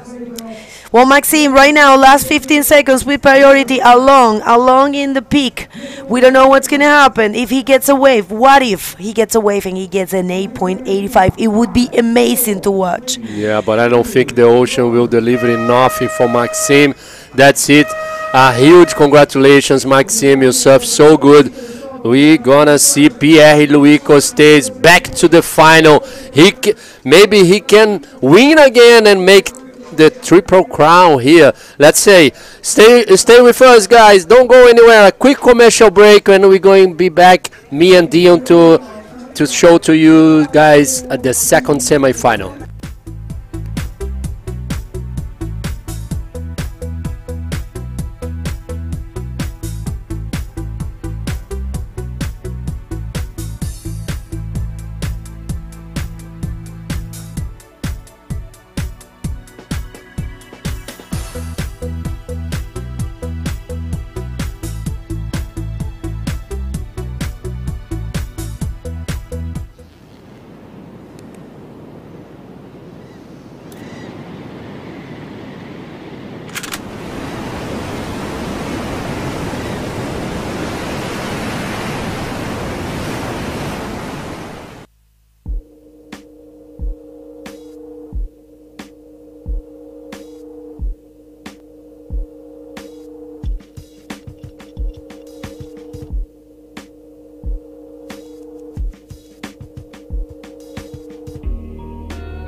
Okay, we are back. We have a technical issue here, but we are in the second semi-final. This is Amaury. That's his second wave. Lock into this barrel. Look at that one, just cruising down the line. Easy going to come out and get another 10 in the Yes! How does he do that? How does a Maori do that? You can feel the earth shaking, the crowd going absolutely goodness. mental out the back. To Fabio, take us through this replay when it comes up, but this is insane. Quick recap, guys. His first score was a 7, now another 10. Now, Tanner's got an 8.5 and a 6. A big barrel for Tanner. Unfortunately, not landing the backflip. That would have been another 10 as well. So 18 minutes to go. I was terribly sorry for this. You know, one of the heats everybody wanted to watch, and unfortunate. Yeah, it is what it is. Let's just move on. But wow, look at this replay. Take us through this bomb. Deal, what a wave. Looks like maybe an Indonesia barrel in Arica. Look at how fast and how long was the barrel, how deep was this barrel. This guy, man, is so connected. Like last year, he did 4 10s. This is only semi-final. He got already 2 10s, Deal. This is amazing how he can ride a barrel like this here in Arica. And it's not easy to find those waves. No, this is Amaury. This is Amaury. He needs to have a statue erected in his honor over here because this is his wave. He did say in that interview I had with him that's a little bit of a revenge heat from Antofagasta. But this is his playground. All right, let's head to the interview quickly with Bego. Thank you very much, guys. You have no idea how's the environment right here. Pierre, your job was just so good. You were composed, found the ways. Maxime looked a little bit nervous, I believe. Yeah. But yes, you did the work. Yeah, I really believe that there were not many opportunities in our hit. When I had priority, I think I took off on the right way. Maxime tried. I haven't really seen good ones, you know.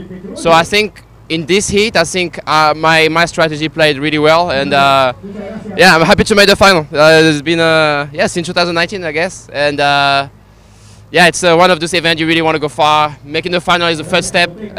Winning would be incredible, and yeah, I'm one step closer. But yeah, that heat was definitely pretty intense. Well, right now you're seeing what's happening in the water. So, who do you prefer to face in the great final? Well, I think they are the 2 toughest guy at Arica in that semi-final right now, and the scores speak for themselves. Amaury got a 10, Tanner got an 8.5. So it's still pretty possible. Those 2 guys are able to do 10-point ride. Who do I prefer? I mean, well, that's a tough one. But I guess Amaury is definitely the man to beat. So probably Tanner. Oh, you want to say something to your people? You are in the great final, so first finalist, guys. Yeah. Oh, there's a bomb coming. Oh. Sorry, guys, this is live action. But wow. Well. Anyways, bombs there. Look, Tanner now. Okay, well, we're just gonna throw it back to you guys because even Pierre wants to watch the hit. Okay. God, yes! Oh, semi-final, ladies and gentlemen. What a semi-final. Deus, this is incredible surfing. These 2 guys are going blow by blow. Come on. This is heavy weights in bodyboarding, just slugging it out.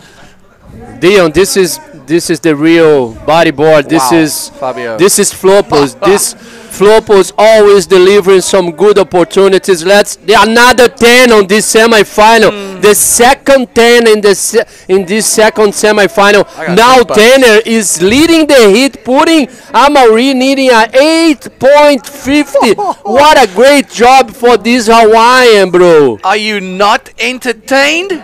Shall we say this was mental? Swinging the heat with an 18.5. Now Mars needing an 8.5 and above to take it away from Tanner. Oh my goodness. This is a replay for Tanner. Look how big is this wave. He managed to do clean bottom turn, pull in with a beautiful style. So much flow, Dion. What a He looks back at the spit and just says, gracias, thanks for coming. Take that, Mons, put that in your pipe and smoke it. wow, he just swung the heat. 14 minutes to go. Incredible action out in the semi-finals. All of these guys are super hungry. Now, let's look at this now. PLC, first finalist, limping through his heats.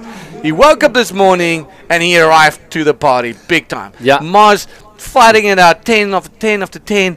And now he's up against Tanner, which is probably, as Pierce said, two of the best riders out in this place. Now, if Tanner wins this event, we go back to only ever having riders winning this event twice and not being able to win it for the third time. The two guys in contention, well, that is Pierre and that is Amaury, but that is a bomb as well. But my goodness, that barrel and this heat is the pinnacle of bodyboarding right now.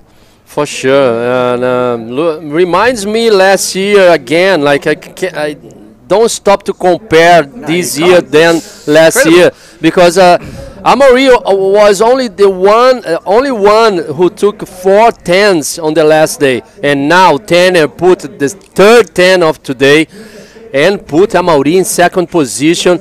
And you know the PLC just told us like he may be better to facing Tanner in the final.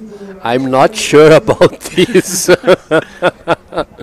Let's compare the 2 10s for the second semi-final. This is Amaury. First 10 of the heat was a long barrel, long traveling for Amaury Laverne.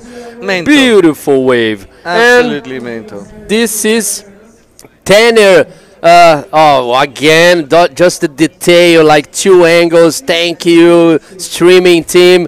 Beautiful long barrel, Indonesia barrel for Amaury. Super sick, Amaury. Getting a beautiful 10-point right there. We did get our little bit out of control on that one. Sorry for that, but look at this one. This is an absolute screamer from Tanner McDaniel. Tanner McDaniel just answering right back, swinging for the fences, and answering right back with a 10-point ride. So if your microphones are broken, we do apologize. It's hard to stay calm, completely calm when you're seeing things like this. So wow. But anyways, that was crazy. Thank you so much for Tanner for blessing us with a 10, and also Mars another 10 back to back. So this is going to be one heck of a final. Pierre will be watching this heat with a very keen interest. Yeah, guys at home, please share our link. Let's hit like 10,000 people, 15,000. Let's make 1 million. Yeah, let's make it like let's broke the internet. No. Yeah, let's break it. Elon Musk, can you help us, please? Okay, situation in the water. Tanner McDaniel winning, and Amaury needs a 8.50. Amaury, of course, with first priority. So still lots of minutes and a lot of show for you guys. Still 11 minutes to go. I have to say I saw Mike Stewart making an appearance out here, but hold your horses. Is this going to be another 10-point ride? As Mars cruising down the line. There's a maneuver coming. Nothing coming for this one. And losing that priority, or passing the priority, shall we say, on to Tanner, but ample time. Mike Stewart making an appearance, and been for the last, at least up until this, the end of Tanner's previous quarterfinal heat, he was with Tanner the whole time, talking, just keeping him calm, you know, sharing some advice that only Mike Stewart can pass on to someone like that. So passing that BMT torch, I will say, big match temperament, that is what BMT means, and this is the biggest show of them all. And if he can pull it off here, marching into a final with PLC, it will be incredible for the young Hawaiian, and that will make a statement to this world tour that you got to watch out for Tanner McDaniel.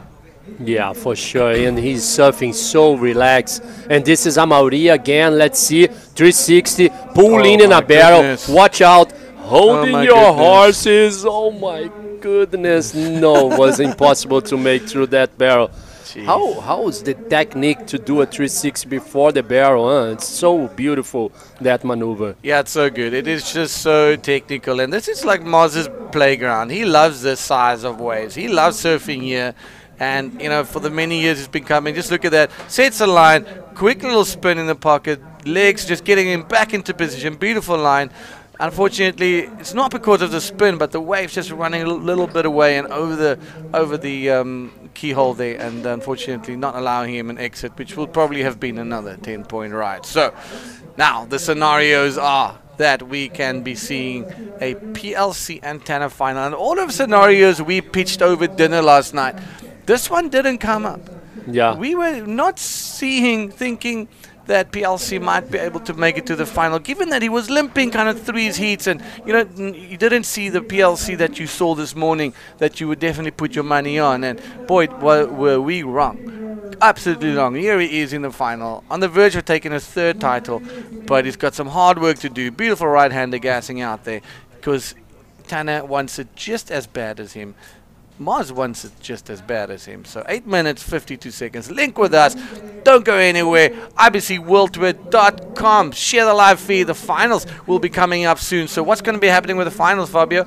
After this one, we're going to have a 20-minute break. Yeah. We'll be live 5 minutes before, so in 15 minutes' time, we'll be coming back to you guys, the studio. We're going to do a little recap, talk about what has happened, and then we will give it to you guys, the final coming in. So incredible riding coming up. So I can't believe we're at the final, the last day of competition, the most exciting of the lot. Some amazing ways. We've seen already 3 or 4 10 points getting thrown down this morning. How can you not love this? Make sure you guys tune in. Let all your friends know to tune in for the final. Let's set a couple of records on our YouTube live feed. Actually, we have 4,200 people with us, so share our link with friends, with the family, in your Instagram, social medias, and let's hit this 5,000 for the final, Dion. Yeah, let's go 5,000 for the final. That sounds great to me. And Tanner, is it going to be Tanner Pierre? Is it going to be a Mario versus Pierre? Or does the Hawaiian have something to say? Spanner in the works. I mean, this guy is one fierce competitor, and that wave was an absolute unit of a barrel. Oh my goodness. Okay, still plenty time for Amaury Laverne, but now Tanner McDaniel with first priority. I'm pretty sure he will play with that priority there and trying to find somehow increase the 8.50. He needs a wave. He knows he needs to choose a correct wave, Dion. So will be more tough for Amaury, but Amaury can do anything. And the thing is, it's a two-way set.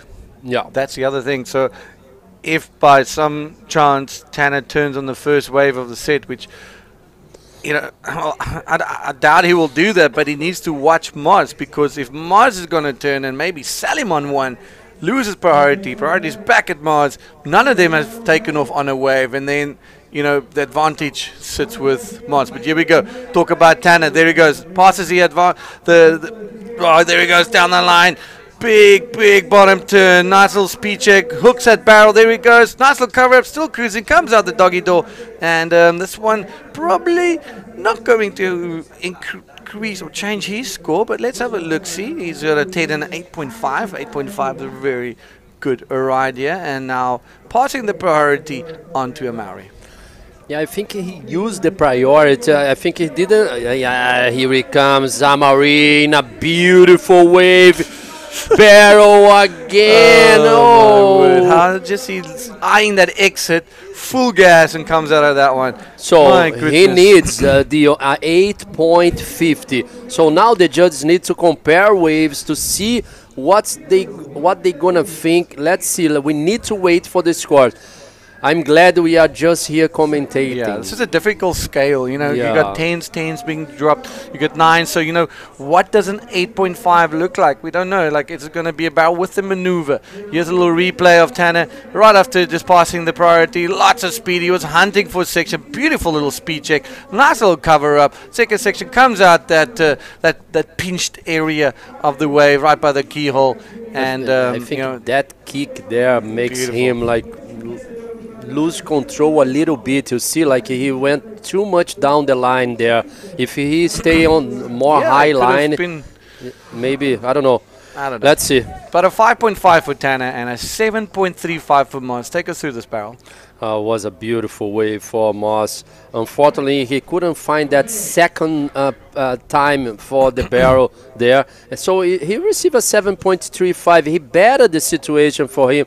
He was counting a 7, but it's not enough to put him in first position. He still need a 8.50, Dion. And now Turn McDaniel, Tanner is priority again, and Amaury with second priority. Oh, this is a tense heat. Nothing in it. The highest scores of the event for both athletes in this semi-final, which in all right could be a final, but it is not. They are meeting in the semis. Giants of the sport right now. Tanner has been in superb form this entire event. More relaxed, more composed than he's ever been, and that is a sign to come. And he's never won a world title out of all the years competing. He's always fallen short. I think this could be Tanner's year, but it's going to be hard work. He's facing Tristan, he's facing Amaury, he's facing Pierre, he's facing some of the big boys. So he's got his work cut out for him, and we will definitely look forward to seeing him out in Brazil. But more of a different scenario. Beach breaks over there, not big slabby, but the conditions look absolutely gnarly. So it's a different animal. That this is just that mechanic, beautiful system that just works so well here at Flopos. Cleaning up, direction so much better, beautiful lefts, everything to go in this finals day. And semi-final number 2.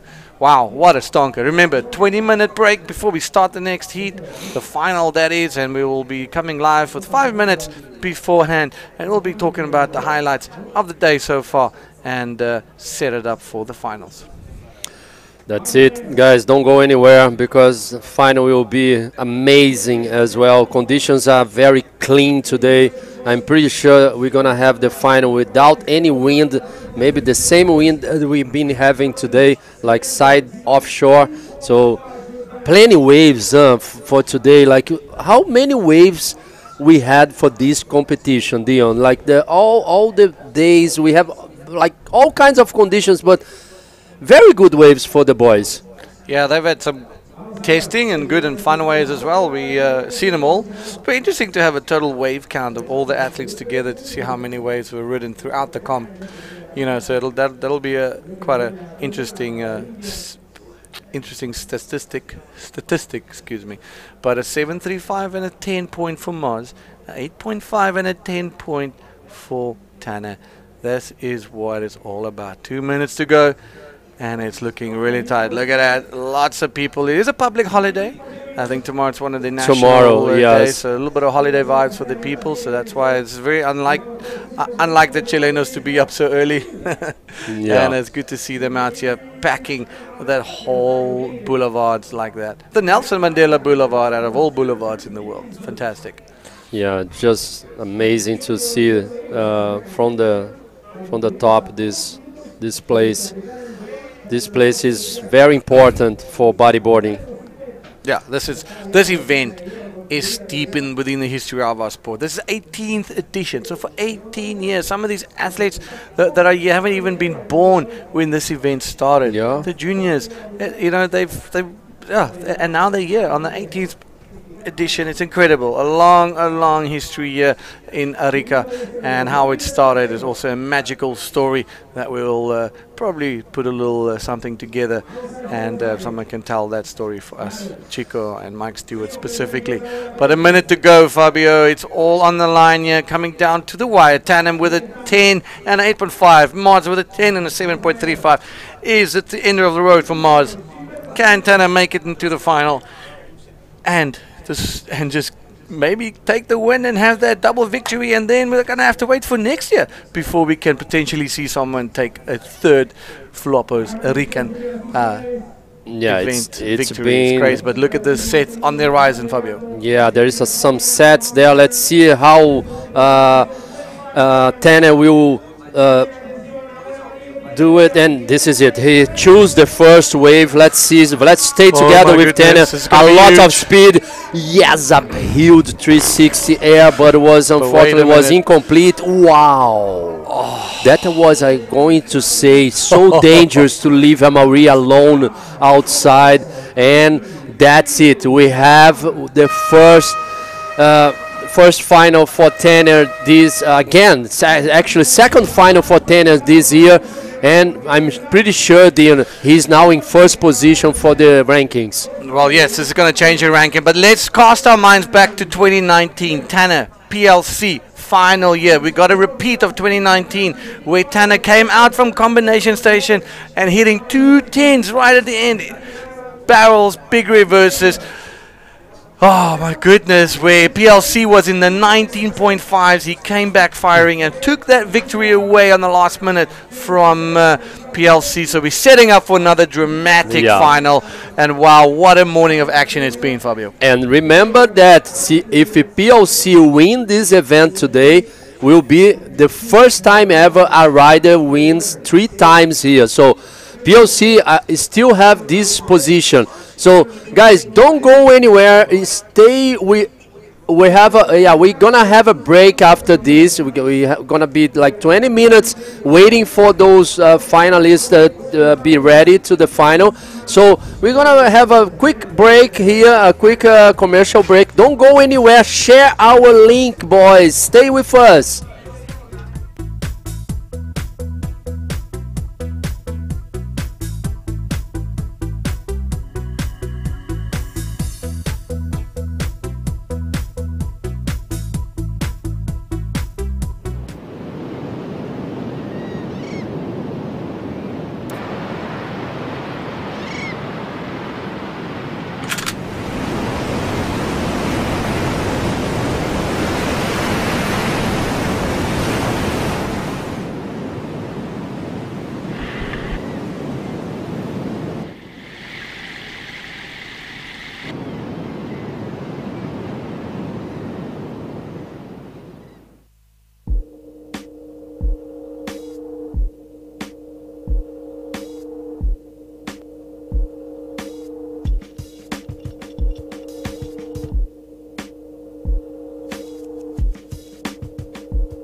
muy poquito para que demos comienzo ya a la final.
Well, we welcome back for the moment we are waiting for. We have been waiting for this 6 days now.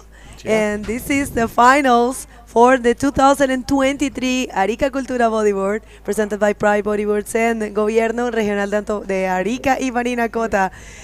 My God, I'm so excited. What a heat you guys were doing the second semifinal. That's what a day it's been. Not just a heat, but that Tanner Mars heat was a cracker. A little bit, I think it's 2-0 to Tanner. Come Antofagasta knocking out Mars. And yeah, at Isla Alacrán knocking out Mars again. But the two highest scores of the entire event. It was so impressive. Yeah, it's just incredible. We were trying to do the interview with Pierre, and it was just impossible. Not even him, like he said. Just wanted to watch. He just wanted to watch, and everyone just wanted to watch. And I'm pretty sure you guys back home were feeling the same way. But yes, this is it, people. We're having our great final for the Arica Cultura Bodyboard, and it's 18th edition. It's been great so far. We have a lot of memories. We have actually six tens. Yeah, 10 scores we have seen. So amazing. I probably 7 actually. Oh yeah, Amaury did 2 today, and Tanner another one. So we have 3 and 4. Yeah, so 7 in total. But a repeat of 2019 PLC. PLC in Tanner. Yeah. And if you look at the dynamics of that heat back then, it was a very young Tanner, and for the majority of the heat, he had his back against the wall. Pierre was surfing flawlessly. I think it was like a 19.5, super high score. And then Tanner came out swinging in puck 210s, you know, so that's where Tanner McDaniel comes from. Yeah.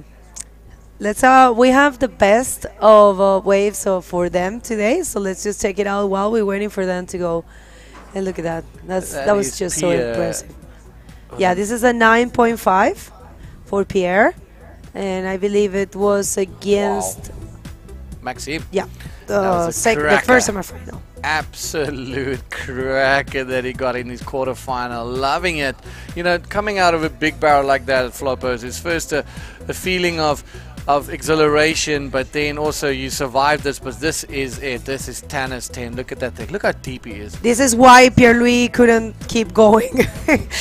A perfect 10 for Tanner McDaniel, second in this event for him. First one was the air reverse. That's correct. And this one was the perfect barrel ride. Such a deep barrel, such a thick lip, such an amazing barrel. Think you can park your car in there? I think I can have dinner there with 4 more people in a huge table. That's amazing. Yeah, that's big. It's big out there. I mean, this sets up for a story book, a fairy tale final is what I want to say. You know, Pierre was kind of stumbling through his earlier rounds, almost like the Tristan in Antofagasta, not in a good mindset, just like low scores, just making it, and then pitching up for finals day and then winning the event. You know, so that's all something to think about. But then you've got Tanner, on the other hand, who has been flawless in his execution this entire event.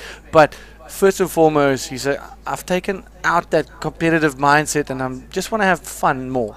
You know, previous years it's like super like, you know, very focused and stuff, and like forgetting to have fun.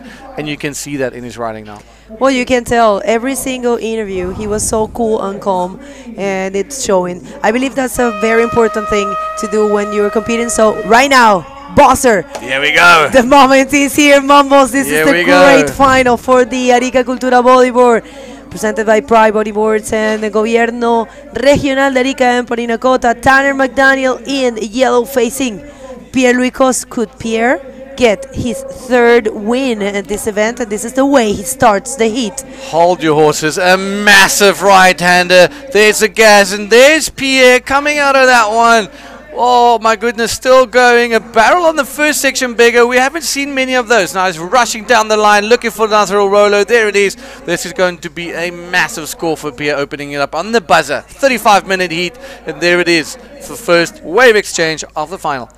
And I'm telling you, he didn't want to leave everything. He didn't want to waste any opportunity in that wave. So a good way to start. I'm not really sure why he decided to go for the rides, given the fact that the lefts are providing those perfect tens. But yeah, somehow he saw the potential in this one and take us through. Yeah, very clever surfing if you think about it. Super clever because, you know, the right-handers are few and far in between. You're not going to see a lot of them. And he pulled into a perfect barrel. Nice little spurt, comes out of that and follows up with a roll and gets a 6.5, just kind of opening the account because he knows he can't leave anything on the table for Tanner because he will take it. If that was Tanner in position, he would have gone on that. So 6.5, opening his account. Tanner, it's got priority now. So remember, priority is only assigned once the first wave has been ridden. Pierre with quite a long paddle all the way back, but good score, good opener here at Flopos. This is finals. This is finals day. This is the final of the day and the last heat of the entire event. 6 long days with a lot of drama, a lot of action, upsets, 10 points, you name it all. The highlights packages really showcases everything really well. So after the event, make sure you go check it out, and you can definitely catch up if you've missed anything. Also, jump into ibcworldtour.com, and on the YouTube channel you can watch the full day's action at your own leisure. PLC up against Tanner, final. Bigger 1-0 for Pierre. Well, let's see this one, guys. Link with us. There's a link tree right there. You just have to scan it and you'll be connected with everything related to the IBC World Tour, the website, the calendars, and all the social media. It's a pretty great tool and it's right there for you, easy. Just have to scan your screen and it will take you there in your cell phone. And make sure to share this live feed. We are reaching more or less 3,700 people right now. We really want to see you all here. Yeah, pull in for the party, the after party, the current party in the water. It's all going down here at Flopos. Bego with punching over that, want to get back over that 4,000 mark where we were in the last semi-finals. We saw some fantastic surfing between Mars and Tanner, and 2-0 to Tanner. Oh, well, these are actually, we didn't know this very well, but it's 35 minutes heats. And it's accurate. I believe it's great for these riders. Tanner coming from a great semi-final and be very, very tired. So he's, anyways, like you said, he's been very composed. He's been very focused. I think his mind is in the right place. He's been doing a flawless performance so far in this event. And very strong, actually. He wants to take this win. So we have two situations here. It's either Pierre-Louis just breaking the spell of no one taking more than 2 wins in this event, or Tanner McDaniel equal the rest of the riders that have 2 wins in this event. Actually, Tanner, a great fact about him is that he's the only person that has won this event in the Pro Junior Men Division back in 16, I'm sorry, and he won here in the Men Division as well. So the only one taking 2 divisions in this event. So let's see if he can take his second win against such a great name and such an amazing and impressive riders as Pierre-Louis is. Pride Bodyboard's rider, our main sponsor, and I'm pretty sure they're tuning in right now. And since this is the last heat, I really would like to thank everyone involved in the sponsorship of this event. Remember, it's brought to you, it's presented by Pride Bodyboards, but it's also presented by Gobierno Regional de Arica y Parinacota, Ilustre Municipalidad de Arica, Armada de Chile, Corfo y el programa Arica Siempre Activa, la Corporación Costa Chinchorro, la International Bodyboarding Corporation, la IBC, y tenemos como auspiciadores a Ola Cero Plástico, Rancio Bodyboard Tools, Soul, Industria San Miguel, Hotel Arica, Cerveza Artesanal La Ruta, Dicomex, Casa Beltrán, Fiesta Ámbar, Culmi, Aloha Sushi, nuestros media partners, ADN, As.com, Latin Girl on a wave here for Tanner, the first one. Tanner opening his account, quick little spin, top face, smaller wave, but not getting anything on that one, and yeah, a little bit frustrating for Tanner, but let's see, he's got half an hour to go, Big O. He can definitely, yeah, easily get some more scores. Just testing the waters and just getting a feel for this heat. And yeah, with a 6.5, beautiful right-hander. Here's a quick little replay, nothing much to show. little speed check, nice little forward spin. He knew that as soon as he's did that little forward spin, it's not going to be much in it for him. So rather shorten your paddle and get back out and sit next to Pierre. Well, that's right. Maybe he's feeling the pressure. Who knows? I mean, he's been surfing amazing. I'm not really sure. Let's see how this one unfolds. Guys, thank you very much. It's been a great journey here. The 18th edition for the Arica Cultura Bodyboard. And you guys are being amazing. You guys are being the fuel for our engine. And we are very grateful. Remember, we are leaving for Itacochara, the third event of the men division. That's going to happen this week, actually. So starting. The event is issued to be happening between the 9th and the 18th of June. It's a waiting period that we have. And we will see how the swell behaves. But yeah, there you have it. It's our 2023 calendar right there on your screen. We have done already 2 events. The first one was only for women, and the second full division event. How cool is to have a 5 divisions event? Yeah, it's pretty rad. It's a full day of competition, 11 days in fact, and that's a lot of talking. Let's be honest. It's definitely a lot of. You kind of need to go to silence treatment after that. But look at yellow, Tanner just getting a little bit pushback on that one, and just getting that one on the head, and another one just sneaking under it with Pierre just managing to get over that last wave. Itacochara Pro got an island, and then Maldives, La Salle in Pro. It's French. That's fantastic. Sintra Pro in Portugal, Walker Bay in South Africa, Morocco in North Africa, and finishing it all off at the almighty Gran Canaria Fronton King with Danny and his crew always putting up an absolute treat of a show. Looking forward to getting back there and enjoying the spectacle that is Fronton. Yeah, such a great way to finish. That's where we are potentially be crowning our men champion. But for sure, we're going to be crowning the Pro Junior men champion in the Gran Canaria Fronton King. Pro Junior women champion will be crowned in La Salle Pro. And women, we are not sure. Drop knee depends on the results. There are not mandatory events for neither of these divisions, women, men, or drop knee. But your first results are the ones that are counting for the men and the women. And for the drop knee, there's 4 events, and the best 2 results are counting. So far, so amazing for Pierre-Louis, betting by for one of those rides, getting a good score, 6.50, and right now Tanner being very patient, only with the 2.75. There's a wave there, and Pierre has the priority, so he might go. Is he going left? Of course he is. Okay, bigger. There goes Pierre on an absolute screamer. Can he get into the barrel? He does. Sets up that high speed line. Going really fast. Coming out the gas. Stalling a little bit at the end just to make sure he gets an extra barrel time. An extra point on his scorecard from the judges. And he is loving that one. And is making things hard for Tanner. But, you know, 2019, if history repeats itself, it's going to come down to the absolute wire.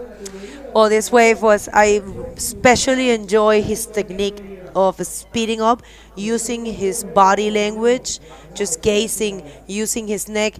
Those kind of movements are key in order to generate speed in bodyboard. Remember, it's difficult to generate that speed and actually get out of the barrels, but his technique right here, you guys are going to see it.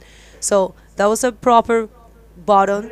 He was gazing, he was generating speed, and right there actually he tried to pull the brakes in order to have a little bit more of barrel time. But yeah, that's a 7.25 for Pierre-Louis Coste, and I'm telling you, Dion, he wants to have a 10 for himself. I'm pretty sure he's looking for that. I think he's missing out on the 10s club at the moment. Yeah, for first time in a long time. He wants a membership. You know? Yeah, exactly. There's definitely a membership to be part of the 10s club. So it's going to be wild next 25 minutes to come. But if history repeats itself, we're in for an absolute crack. If the waves show up, my goodness, Tanner is going to come out swinging, and he's got no scores yet. He's got priority finally. 25 minutes to go, just 24 minutes and 10 seconds. But Pierre with a total score of a 13.75 and putting Tanner in combo again. And it is true as told, his history is repeating itself right now, because this is the exact situation that would happen in 2019. Pierre came out firing, put Tanner deep in that hurt box of the priority of Comboland, and then Tanner came out and he won. Well, it's Wild. we'll see how this one unfolds. It's a lot of time, 23 minutes, and guys, I'm beyond happy because we just reached our highest point. We were about to get 5,000 people at the same time. Thank you very much, everyone. Thank you, Wave Data, our director, for bringing such a good streaming, our streaming suppliers, everyone. You know, there's so much people involved behind the scenes. You guys have no idea, and we do it with a lot of passion, so we are more than happy that you guys are enjoying it.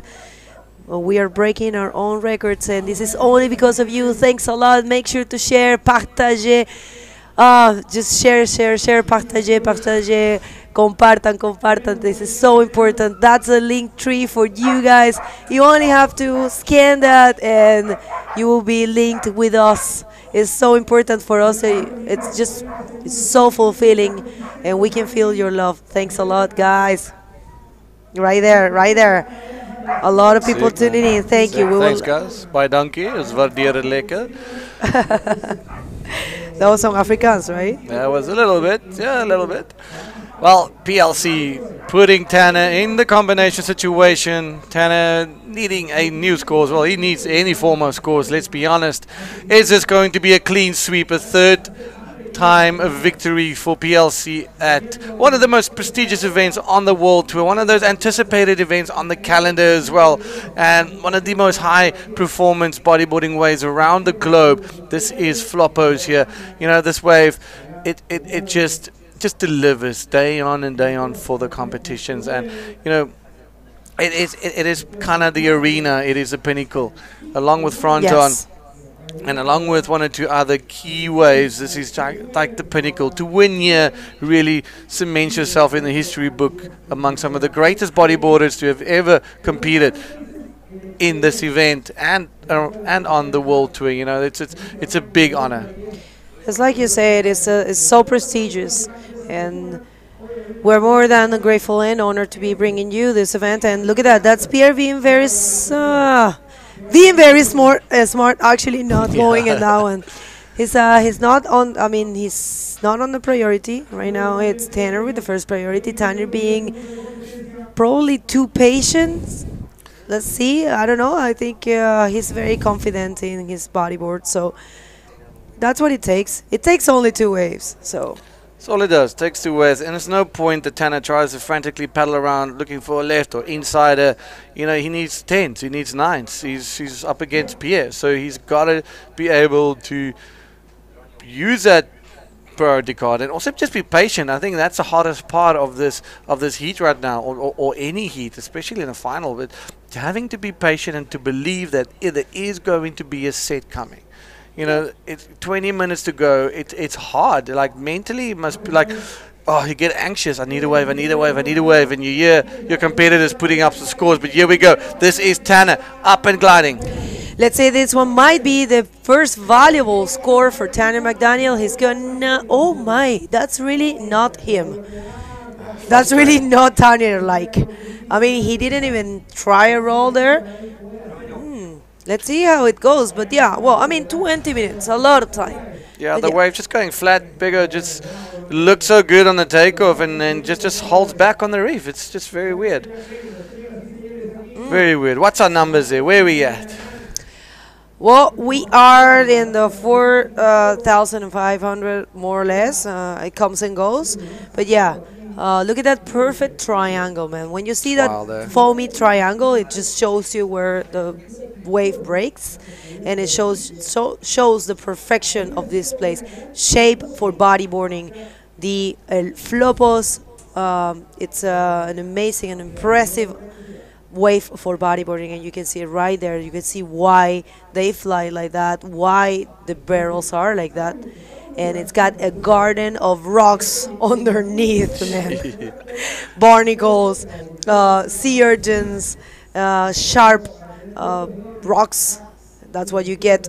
So one mistake can have a high cost for you. But in this case, these two riders, they just have been showing off so far. Yeah, a bit of a slow heat, to be honest. Only 4 waves ridden, 6.5 and a 7.2, and 2 basic incompletes for Tanner. Tanner in combination land, he needs to post a 13.75, 2 new scores. A 10-point ride will put him a little bit below him, so he needs a 10 and something. But we're talking like as if 10s just come easily, but you know, he needs to get busy. Big O, sorry. He needs to get busy. He needs to now kind of really look at what's going on. The ocean has gone a bit funky. It's gone a bit weird now. We passed the high tide. The tide is dropping, which is a good thing. But unfortunately, Tanner just not getting, or Pierre neither, not getting decent waves. Pierre with a good call going on the right. Very Looking good back call. now, that was probably one of the best calls he can make, because it's made things very hard for Tanner. Well, you know, Pierre said it in the interview when he won the semifinal. He said, I asked him, who do you prefer to face in the final? And he said, so Mauri is the one to beat here. And sure. definitely I want to have Tanner then. But, you know, I would never guess he would have, you know, would like to go with Tanner to the final, because Tanner has been surfing so consistent throughout the event. But yeah, it looks like Tanner is feeling the pressure. I mean, right now, 17.5 in the clock. He has to put some points under his belt. Otherwise, you know, we have seen many good riders, many good names just losing by the weighting technique. And this is a small one for Tanner. I think he's going to get out of the combo line with this. He's going to go for a maneuver for sure. We know him. And an air reverse, and it's landed, man. This is the way he won back in 2018. That's it. Remember? 2 air reverses. You were right there. 2 air reverses, 2 10s. It was actually the second time in the history of bodyboarding that someone gets a 20. Because the first time was Alan Munoz in Antofagasta. Wow, and then Tanner, and then Moz? And then Tanner and then Moz. That's what it is. That's a very elite club of athletes right there. To be able to get 2 10s in a heat, Tanner will be feeling a little bit better. Definitely better, because now he's posted a nice score. There's a couple of 8s dropping. We'll give you the final score once it's available. But let's look at this little inside, nice little chip in, lots of speed. Beggar sees a section, parks a nice little air reverse, good clean landing, as good as it gets. And into the flats, man. Into the flats, just as good as it gets. Look at that, perfect rotation, and now lands clean on the face of the wave, turns it and burns it. Beautiful. I have to say, that's the concept of confidence itself. A 9. So Tanner McDaniel right now gets a 9, and it's looking for a tiny score, 4.75, to take the lead. This is when Pierre-Louis Coste has to go big, huge, massive. There's that song that reminds me of this moment, and it's called "The Heat Is On." Heat this is is exactly on. what's happening right now. The heat is on. Back at UPLC, he needs to now post something bigger, because what does he need? A 4.75 bigger. That's it. You know, he gets another chip in like that, another 9-pointer, and boom, he's on 18, and then Pierre he's going to have to reset. No, I'm telling you, you can never take Tanner for granted. Never, never, ever. This guy, it's so strong, and I think the confidence in himself. Look at this, he's turning, he's looking, he's leaving. Maxime Castillo, sorry to interrupt you. In his quarterfinal, in 2 minutes, he posted his 7.75 and his 8.5. Hold your horses. Here we go. Let's see this one. It looks like a barrel for Pierre. Of course it is. Is he going to come out? He is. Is he going to perform something in this last section? No, well, that's the keyhole. It's fine. It's okay. You don't have to kill yourself. We want you in one piece. We need you in one piece for the war ceremony. No, it's all joking. Classic. That was a good barrel. I think he might be ditching the 6.5. I'm not really sure. I will be saying yes, but look at how he rode that barrel. He threaded like a needle. He took off. He knew the wave was going to pinch, so immediately went higher up on the face of the wave. And then after that, look at what I'm talking about. There he goes, up, up, up again. hits a high line and comes out at the bottom with full speed to make it around the section and back into the channel. So really good in and out. A nice little 6.5s dropping. Let's have a look, see what's happening afterwards. There he is. That's super high on the wave. Quite risky being that high up, Pego. So it's not a highest score, it's a 6.5. And what you're pointing out is so important. That's a technique that you need here in order to make the barrels. Some of them are thick, are completely doable, but some others have a technique. And that specific technique that he used, it was the proper one. So good on him, but not really affecting his total score. And right now he's underneath priority. And Tanner McDaniel looking for a 4.75. After coming from that semifinal, man, making that was such an impressive and such a huge barrel for Tanner. Yeah, that's a big we can hit. expect whatever. Yeah, that was a big hit. And the question is, Bigger, does he have another heat like that in him? You know, it's pretty ridiculous to be surfing back to back like at that level. You know, Mars was just on a tear. Pierre is looking good. So I mean, if Tanner wins this, no one else deserves it better. But also Pierre, stumbling through.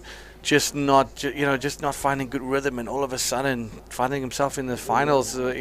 Fairy tale story similar to Tristan and Antofagasta. Both of them struggling a bit, and then just pulling it together, knowing that they have every single thing they need to be able to come out tops.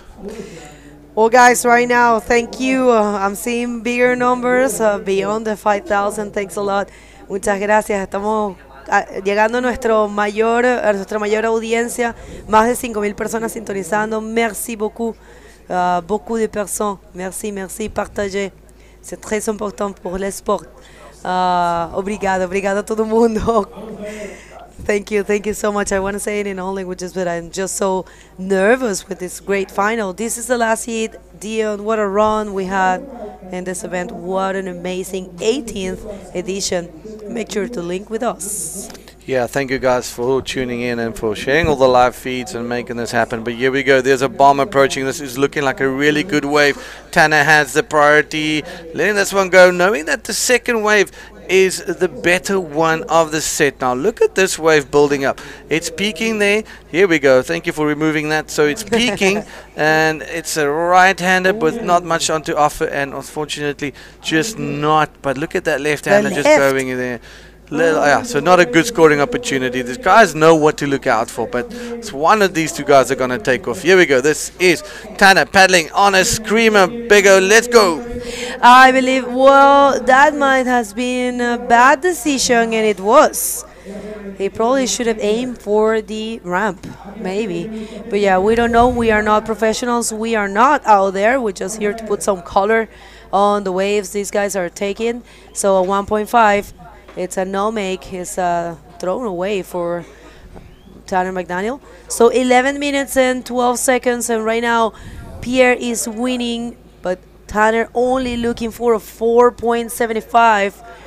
So Pierre also stressed out. He's looking to change one of his scores. Is this going to be it? Is he going to go for an aerial maneuver? I think he's aiming for something. Whoa, oh no! No. We don't want that. The whole crowd is going oof. But did you look at the sheer determination in his face? Just breathing, deep breaths, trying to control it and trying to, look for that section as he goes down that face. That's just the face of a champion right there. It was incredible to see that, and the guys just escaping the whole. The whole chaos here. That is our media team getting back in there. That's Tanner getting back into the channel. He was in a very dodgy position. He got washed in front of the rocks, the wave before Pierre, and he needed to be taken into safety because he literally got the whole set on his head of 3-4 waves. So again, the water patrol just being on point and picking the boys up. I tell you what, I dare to say I feel some anxiety in both riders. I feel some anxiety.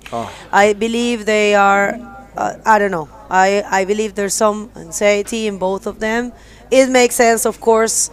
The wave is powerful. The wave is actually perfect, man. And when the waves are so good and you are facing such a strong container in such a tight matchup, it's normal that there is anxiety. So Let's see how this one falls. I have no idea, Dion. I have to tell you, I have no idea who's going to take the win. I trust that both riders are amazing. And look at that. Pierre breathing, looking for that section. And unfortunately now also paying a bit of a price. And they're getting thrown out there. But wow, Beggar. You're right. There's definitely some level of anxiety, some level of, pressure mounting on both of these athletes, neither giving an inch, knowing that if they do, that will cost them the heat, it will cost them the win. So we're both athletes making their way back to the takeoff. We're on that 9-minute mark. 5,000 viewers. Thank you so much, ladies and gentlemen. Really appreciate you guys tuning in and just being a part of the development of the IBC and development of the World Tour and just showcasing everything for us. So it's really cool. We're super stoked to be bringing this live for you guys. But wow, what a dramatic final. A little bit slow, and then a 9-pointer goes off. Pierre getting off to a cracking start. Priority back to PLC, and unfortunately Tanner's still got a bit of a paddle to come. But oh my goodness, this is a couple of bombs approaching here right now. Look at that. Who's in the position? Pierre, he's looking. He's heading to a right-hander bigger. What's going to happen? I don't know what's going to happen. I think he's going to go for something big. He goes for the backflip. And no, that is a lot of nervous. I think he is very nervous. I mean, what are the chances of Pierre Ricoste failing a backflip? It is his signature maneuver. He performs it equally as good to the rights and to the lefts. So let's see. Take us through that replay, because, you know... A good-looking right, Bigger. Everything was going good. There maybe... I mean, he landed in a good position as well, but the whitewater just pushing below him, a good projection, and that was it. Like, this is very unlike Pierre. It's very unlike. That's his bread and butter. And it's very unlike Tanner as well. I mean, sure. Tanner, of course, with the 9 is an amazing score, but seeing him not able to take a 4.75 and with 7 minutes and a half, of course this can change at every wave they take, but yeah. Stressful moments for Pierre. That's correct. Well, for all of us. And for all of us, and for Tanner, and for all the fans. Thank you very much, everyone. And I know Pierre's family is tuning in. Ruth, I know how you are feeling, darling. I know how you are. It's all good. And of course, Harper, Tanner's girlfriend, which is such a nice lady. I love her. We had such a great time. Well, it's Tanner's mom's birthday, so what a gift that would be if he would take the victory and dedicate that to his mom. But 6 minutes 45, Bego. Priority with Tanner. Now he needs one of those another chip-ins. He's looking eagerly. Just doesn't want to blow it. Knows he needs to take off on the right wave. 6 minutes to go. It's not a lot of time. This heat has absolutely flown by. This is incredible. I can't believe we're on the 6-minute mark already, and he needs a 4.75 for the lead. PLC making his way back. He's going to be there any minute now. Now the crux comes. He's going to take a wave, and then he's going to take a wave, and then he's going to hand that priority again to Pierre. So Pierre's got then he's in the driving seat in the dying minutes. I tell you this, there's one thing for a fact. If Tanner has to use that priority wisely, and when he uses it, he has to just pull a big score. He needs to bring a big score. Otherwise, he doesn't have to do the 4.75 only. He needs to boost a huge 9, maneuver. 10, 8. Otherwise, like you said, Pierre is going to be having the priority. He's going to be having the chance. So this is very stressful for everyone. I believe this is probably the most stressful heat so far. We are feeling it. They are feeling it. And, well, this is high-level bodyboarding, Dion, I'm telling you. These guys there's so much in stake for both of them. Look at that, using his priority, a 4.75. This is Tanner McDaniel, looking for a second title here. Second, Arica, Cultura Bodyboard title. And what was that? Oh my God, why? I would say why he did that. He should have done an invert. Dave, everybody knows. Everybody knows. Okay, this is full nervous there. This is full anxiety. We just saw an inverse in the final. Yeah, I know. Well, why? You should have done a normal invert. I mean, I believe I believe I believe this is what's happening. His performance has been so good, so flawless, and he's been showing so many different things. Look at this. That he wanted to show something different. Yeah, you know, no, he wanted I to can't really blame tell him. Pierre that I am the man, but Yeah. we do not see these moves in competition, and we will only see these moves here at Flopos. And wow, if he had landed that, this place would have melted in its ecstasy of excitement. Oh yeah. But wow, I mean, yeah, you're right. Just do that invert, get the score. You there? You will would swing the lead. He And wants to go excellency, you know. He wants the excellency. He wants to do the most radical maneuver ever done. Well done. But this guy right here, is he going to change to the 6.5? Is he going to extend his lead? He's doing the 360 forward, and I don't know if that's going to be extend of his lead, but there you can see some anxiety as well. Well, okay, so now it sets up Tanner with that priority. The score would be definitely, I don't know, like the 6.5 mark. It's kind of where Pierre is hanging in on at the moment. So let's wait for these scores. But now the crucial thing in this whole entire heat is that the priority sits with Tanner. Any wave, he's going to go for it. And is he going to play it safe? I don't think so. Here we go. Let's look at this.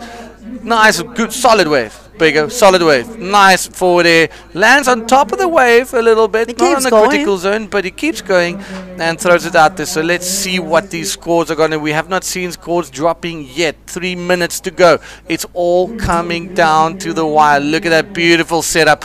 Nice. The hand is way far back. He knows how to do these air force. It's one of his signature maneuvers for sure. So beautiful and poetic. And in here.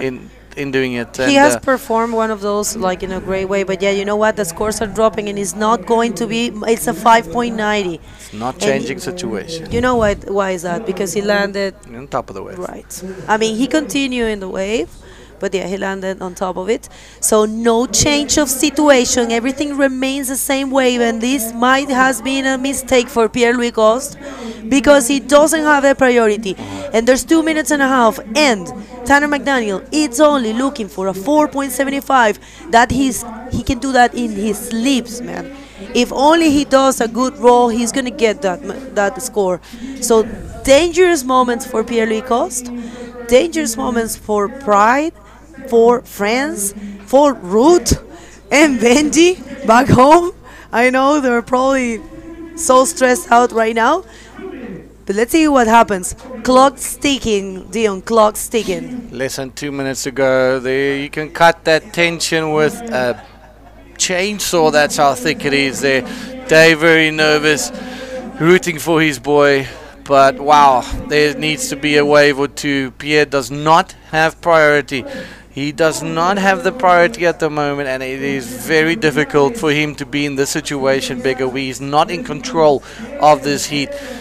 A 4.75 is all it's going to take. Are we going to see something in the horizon building? Are we going to go see a 3-time win for PLC? Are we going to see a second win for Tanner? 1 minute. There is nothing left. 1 minute out of this 35-minute heat. 5.9. The boys are scratching around, looking. Is there something in the horizon? You've got 50-odd seconds to go. Everybody is on the edge of the seats. Everybody is standing. Maxime, the French crew, they are so nervous right now.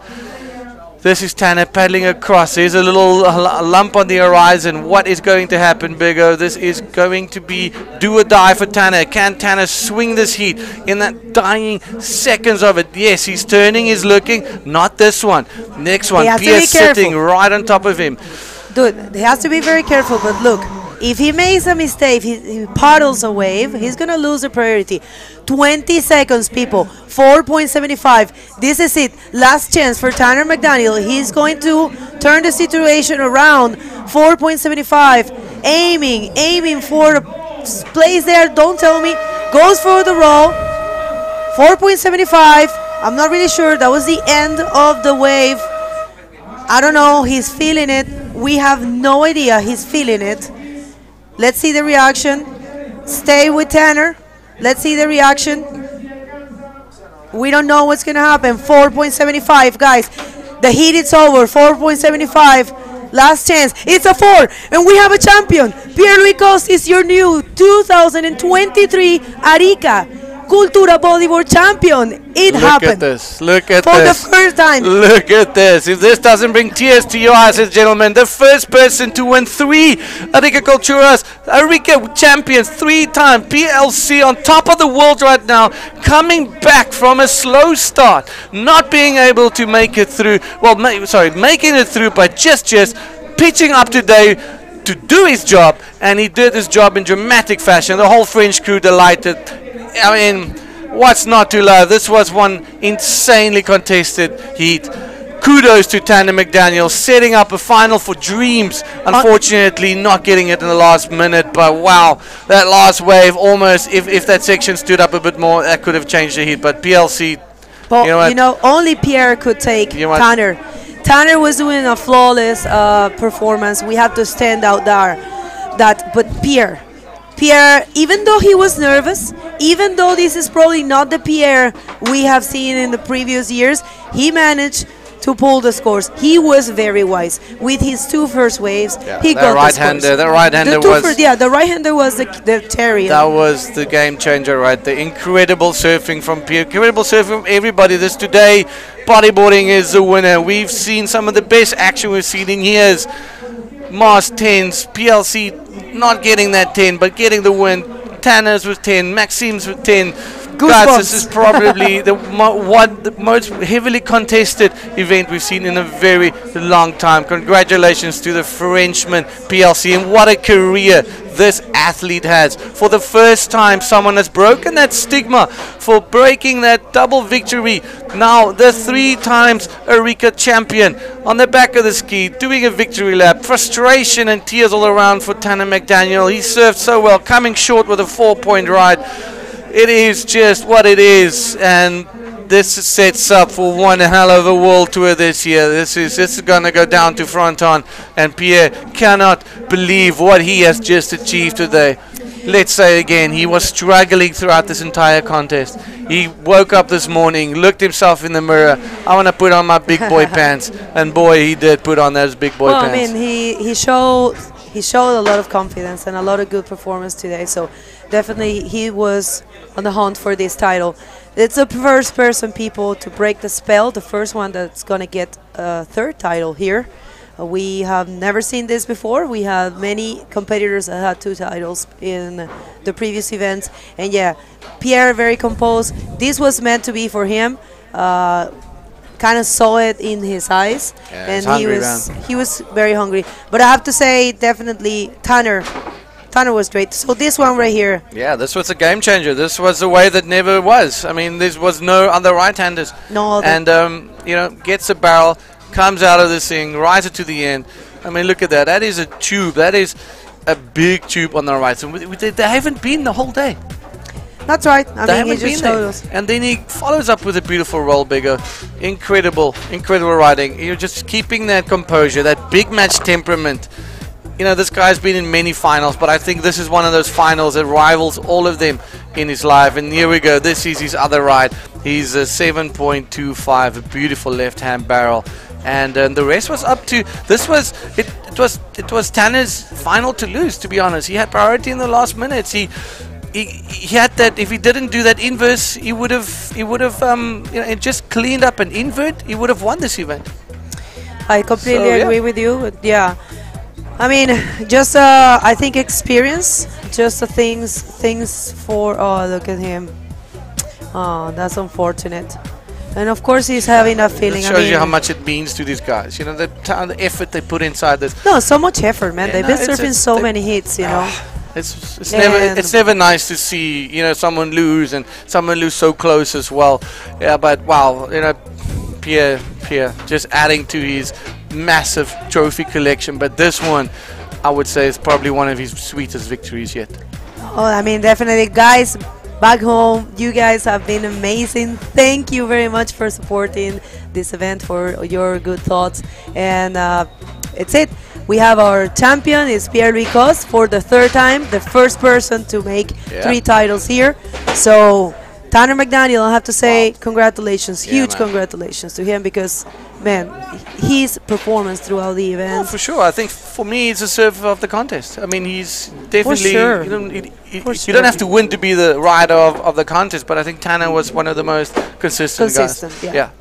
And also, congratulations to the Chileans, Mati and Sacha for making it fifth. And of course, I mean, how we're not going to mention Maxime Castillo with an amazing result once Happy again. for him. Third again. Emma Mauri Laverne. It was a little bit of a surprise, of course, coming from, you know, being the defending champion from last year in a great fashion with a 20, but still third position. It's an amazing achievement. He had a third as well in Antofagasta, yeah. so he's in a great position that's either it. way.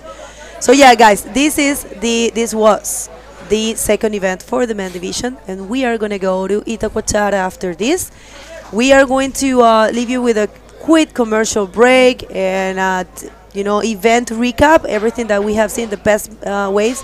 You don't go anywhere because we're going to do the award ceremony right now, and it's a very nice and spectacular moment of the sport. You can't miss it. So we have been counting with you, and this is important for everyone, so thank you very much. We count on you for the award ceremony. Don't go anywhere. See you soon.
Grande Pierre, grande Tania.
All right, here we go, ladies and gentlemen. Preparing for the prize giving, an ecstatic PLC. Tanner can hold his head up super high because, wow, what a performance by this gentleman throughout the event. But PLC pitching up on the day after having a struggle, stop-go start, and eventually, you know what, being the first athlete in history in 18 years being able to take a 3-times victory here in Arica Bego. It's a special moment. It's a big accomplishment. And just another, you know, just another notch on PLC's exceptional performance during his long career. I mean, he's in his late 30s. He's been doing this since he was a 15 years old. You know, it is a big career, and he's achieved some of the biggest victories in the world. We have to say it's great to see him winning his 3rd title here, breaking the spell. No one has done it before. He was very driven. He has been facing very difficult moments in personal life, and well, you know, Tanner on the other side, surfing so consistent, surfing so good, just impressing us so much. And I'm pretty sure we're gonna see Tanner just winning a lot of events in the near future, for sure. This is only starting, and I'm telling you, these guys are going to Itacoachara with blood in their eyes. Oh, they yeah. want to definitely. There's so many motivation right now in tour. We have so many new names, so many revelations, lots of juniors becoming men this year and doing a great job. I have to stand out the the work for you know, just Etan Capdeville, the Joel Rodriguez, Michael Janse, those juniors came to this event and show a lot of skills. Fabio Saavedra, Christopher Bayona, look at that. Pierre is really happy, really humble. He completely deserves this win. Yeah, this one means a lot to him. I think this is a very special victory for Pierre. All the controversy he's been dealing with, you know, not performing at his best, taking a leaf out of Tristan's book, just kind of resetting a little bit there from Antofagasta, struggling, and then coming home and swinging for the fences and winning it, and winning himself a nice big bodyguard that will traveling the world with him. No, there's not a big bodyguard for Pierre as a prize, but I think we're allowed to make one small joke. But wow, there we go. This is, you've met that lady? Yeah, Sofia. She's a part of the Gobierno Regional de Arica and Parinacota. She's actually the youngest counselor for the Gobierno regional government of Arica and Parinacota, which is the state government. And that lady right there is her mother. She's actually also she's part of the Ilustre Municipalidad de Arica. So wait a minute, it's a mother-daughter in politics. Yeah, but one is for the regional government and the other one's for the city hall. Wow, that is powerful. She's only 22 years of age, Do not want to be Sofia. in an argument in that house. She's going to law school, actually. That's fantastic. That's awesome. You don't see that often. And whoever is holding the trophy, you guys might not be familiar with him, but he is Matias Miranda, president for the Unión Flopos Club, and next to him is Francisco Alvarado El Rapo, who has been doing a great job in the organization here alongside with the rest of the team in the Unión Flopos.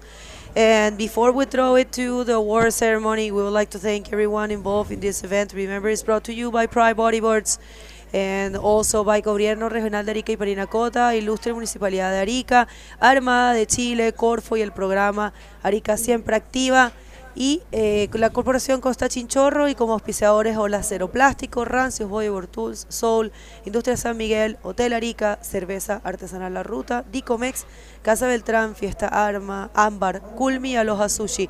Gracias a nuestros media partners, ADN, As.com, Latin Girl, Santos del Mar y Chile Surf.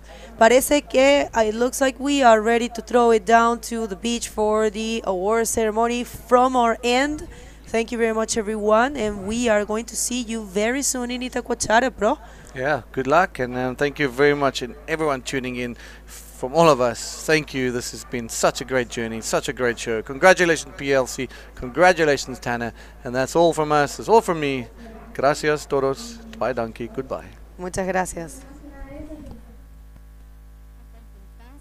A los locales también que nos representaron de una manera extraordinaria también, pero sobre todo a los ganadores que se sacaron, como decirlo, la cresta en esta competencia realmente, así que mis felicitaciones a ustedes y vamos a seguir adelante con todo este tipo de eventos.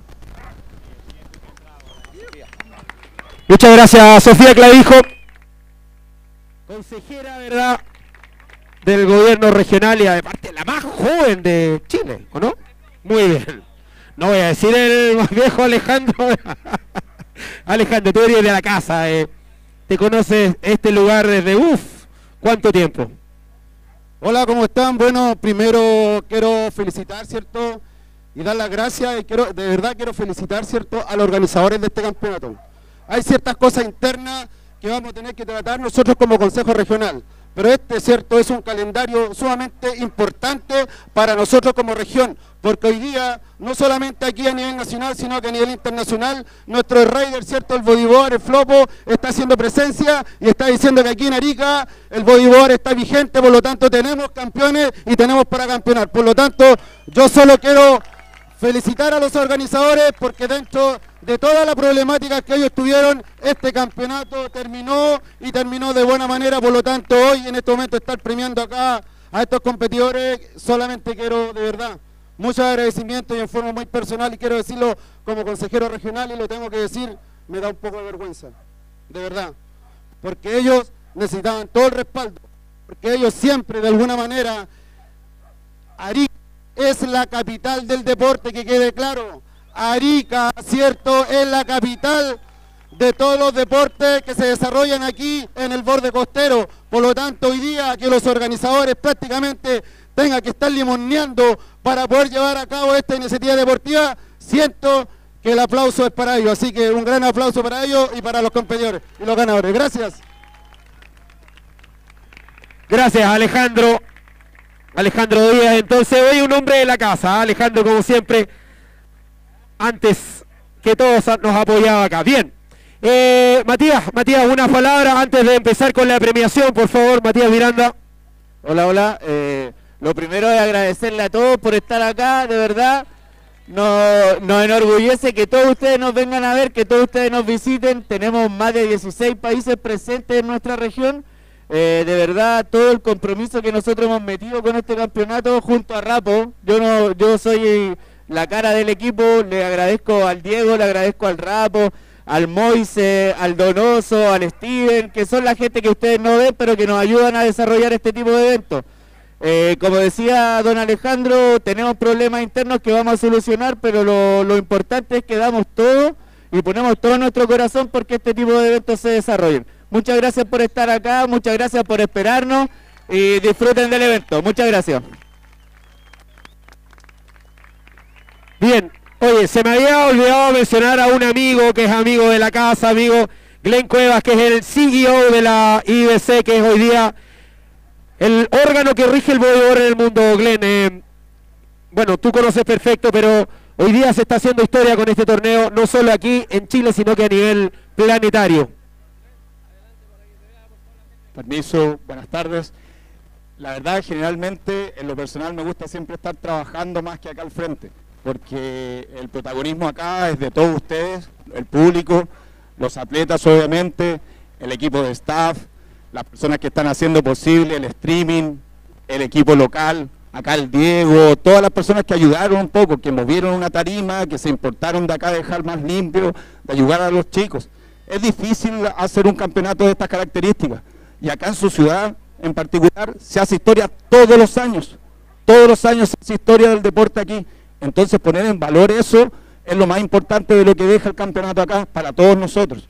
Hoy tuvimos un récord de sintonía que históricamente no se había conseguido en nuestro deporte. Llegamos a tener miles de visualizaciones en conjunto y eso lo logramos gracias a todo el trabajo de todos nosotros y el apoyo de todos ustedes como público. Así que me queda más que nada agradecer a todos y nos vemos el próximo año. Y ojalá con mucho mayor apoyo del gobierno regional y de todas las personas que están acá. Hasta luego. Muchas gracias, Glenn. Bien, vamos a comenzar entonces con la premiación. Vamos con las maniobras primero, sí. A ver si están. Sí. Vamos a ver. El mejor 10. ¿Quién se llevó el mejor 10? La nota 10, recuerden que es la nota perfecta, ¿verdad? Sí. Vamos a darle un fuerte aplauso al mejor 10 del torneo, a Mauri Lavén de las Islas Reunión. A ver, Alejandro Díaz, si le puedes entregar el trofeo ahí. No, a Mauri, acá. Ahí está.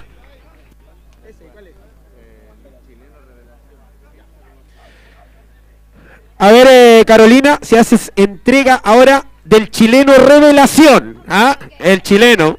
Carolina Medalla, entonces, la concejala de la ilustre municipalidad de Arica, va a entregar el premio a la revelación chilena y le damos un fuerte aplauso porque de verdad anduvo increíble. Matías Díaz de Iquique, premio a la revelación. A ver si está Matías Díaz por ahí. ¿Está Matías? Matías Díaz, ¿estás por ahí? ¿Sí? ¿Está? ¿Viene corriendo? Ahí viene Matías Díaz, ¿ve? Va a venir corriendo. También vamos a entregar el otro premio, ya le vamos a dar el premio a Matías. Ya, y a ver, Sofía, si tú entregas al mejor fotógrafo.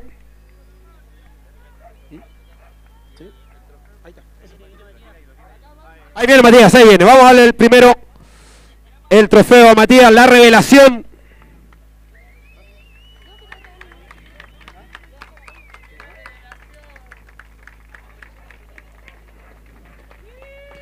Ahí está entonces la concejala de la comuna, Carolina Medalla, entrega. Bien. Y ahora. Ah, Matías.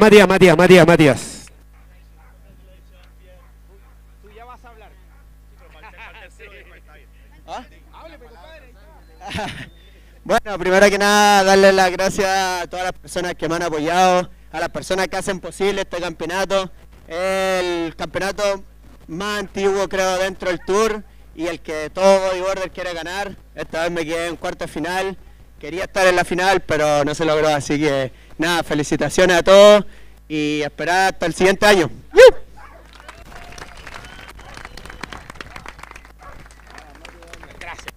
Bien, muchas gracias Matías. Bien, ahora, este premio es súper especial porque yo lo decía, que en las redes sociales aparece la calidad de nuestros audiovisuales, de verdad, es a nivel planetario. Tenemos un material audiovisual único, entonces vamos a darle el premio a esas fotos fantásticas, al mejor fotógrafo del torneo, a la mejor fotografía, y él es de acá, él es ariqueño, así que llamamos a Yerko Vázquez, que se lleva el premio a la mejor fotografía. Está por ahí Yerko. Anda por ahí Yerko. Sofía Clavijo le va a entregar el premio a Yerko. Ahí viene corriendo Yerquito, mira, viene, pero vestido de guerra Yerko.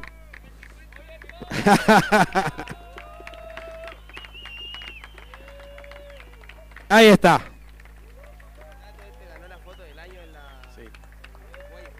Bien, oye, un dato de Yerko, ganó la foto del año ahí en el buey, ¿eh? Yerko, ¿unas palabras o...? Tranquilo, me dice, ahí está. Bien, vamos a comenzar entonces con la premiación. Recuerden, en esta modalidad tenemos 2 terceros lugares, no hicimos una final de consolation, una de consuelo que se llama el tercer y cuarto. Entonces vamos a premiar a los 2 terceros, Raúl Segovia, que es director de deportes de la municipalidad, va a entregar el premio al tercer lugar. Le vamos a dar un fuerte aplauso. Está acá de color blanco, atención, Amorín, la verde de las Islas Reunión.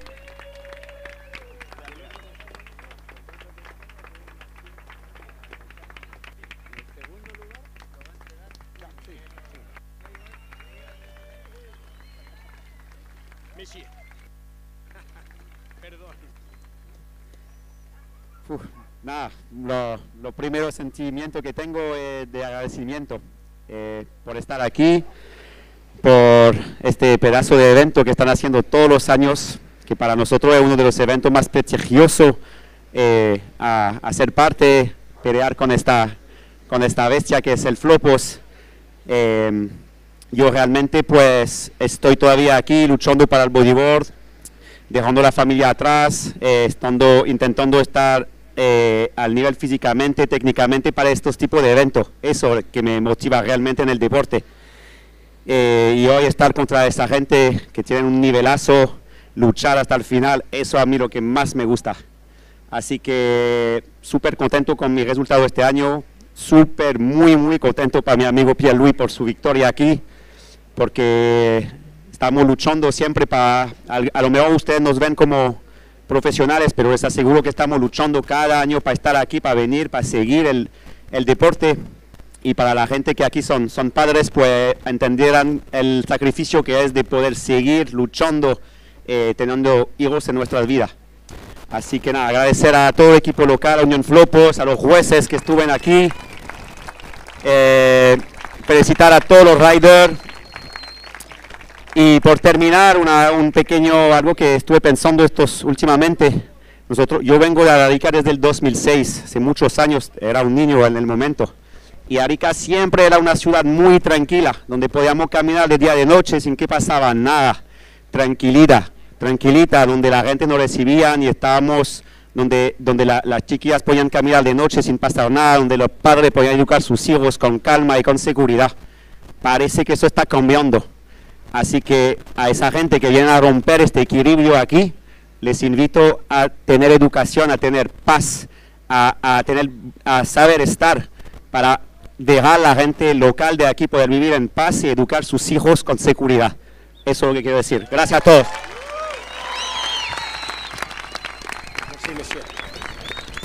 Ay. Sabias palabras de Monsieur Amarou. Merci beaucoup, Monsieur. Bien, oye, vamos a entregar el otro tercer lugar, recuerden. Mira, a ver, si ustedes pueden ver los trofeos, son de una agrupación que se llama Cool Me Chinchorro. Lo que hacen es rescatar, entre otras cosas, este patrimonio cultural, patrimonio de la humanidad, que son las momias chinchorro. Las momias más antiguas del mundo. El carbono no ha podido descubrir algo más antiguo que estas momias. Así que a rescatar esta maravilla de las momias chinchorro, quizás, me atrevo a decir, de los mejores museos del mundo, el de la Universidad de Tarapacá. Las olas, las momias, la cultura, la gente, Arica lo hace algo súper especial. Claudia Farías le va a entregar el premio al tercer lugar. Le vamos a dar un fuerte aplauso al señor Maxime Castillot de Francia. Ahí está, tercer lugar, Maxime Castillot, entonces. Bien, Maxime.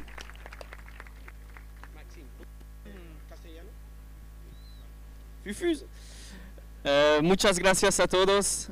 Primero quiero agradecer a todo el staff del IBC, todo el staff del campeonato, que de verdad esta hora es quizás la mejor hora del bodyboard del mundo, y para mí es el mejor campeonato del año en el circuito, lo más prestigioso, y estar aquí una vez más, porque año pasado ya me hice el podium, y quedar otra vez en el podium este año es algo súper fuerte para mí. Y además estar con mis amigos, mis ídolos desde pequeño, Pierre y Amaury, que desde pequeño me ayudaron en el circuito, y la verdad es algo súper emocionante. 3 franceses en el podio histórico para el deporte y para nuestro país. Así que vivir este momento con ellos, y que Pierre ganó el campeonato ahora, es algo increíble. Y nada, muchas gracias a todos, y espero os ver el próximo año para más. Gracias. Pues sí, monsieur. Bien. Vamos a ir ahora con el segundo lugar.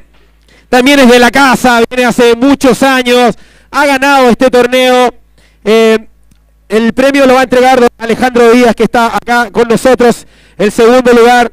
Oye, le vamos a dar un fuerte aplauso porque nos deleitó durante toda la competencia. Ahí está con el color amarillo, fuerte el aplauso para Tanner McDaniel de Hawái.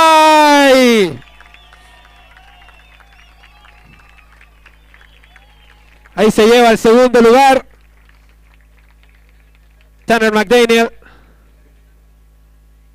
Ahí está, fuerte el aplauso para Tanner.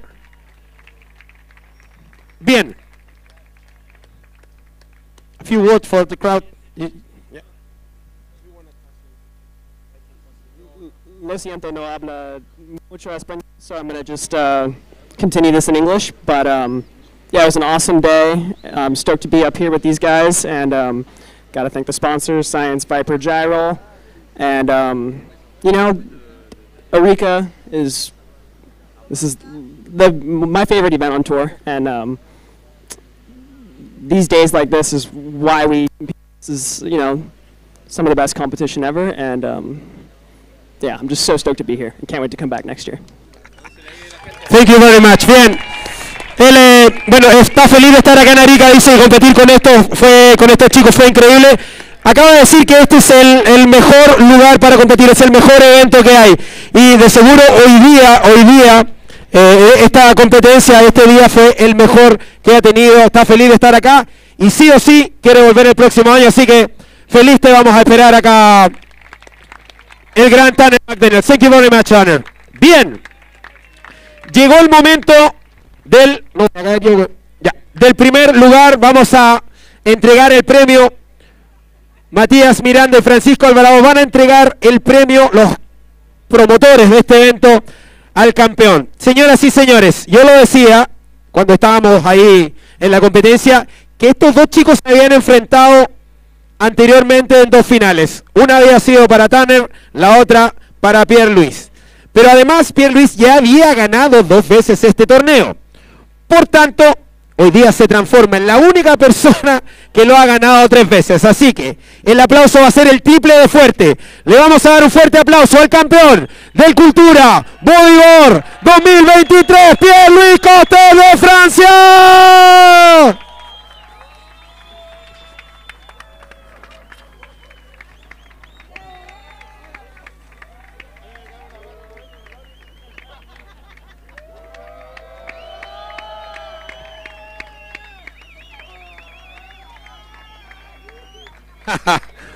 Muy bien, Pierluis, felicidades. Qué tremendo. Bien, él habla muy bien castellano.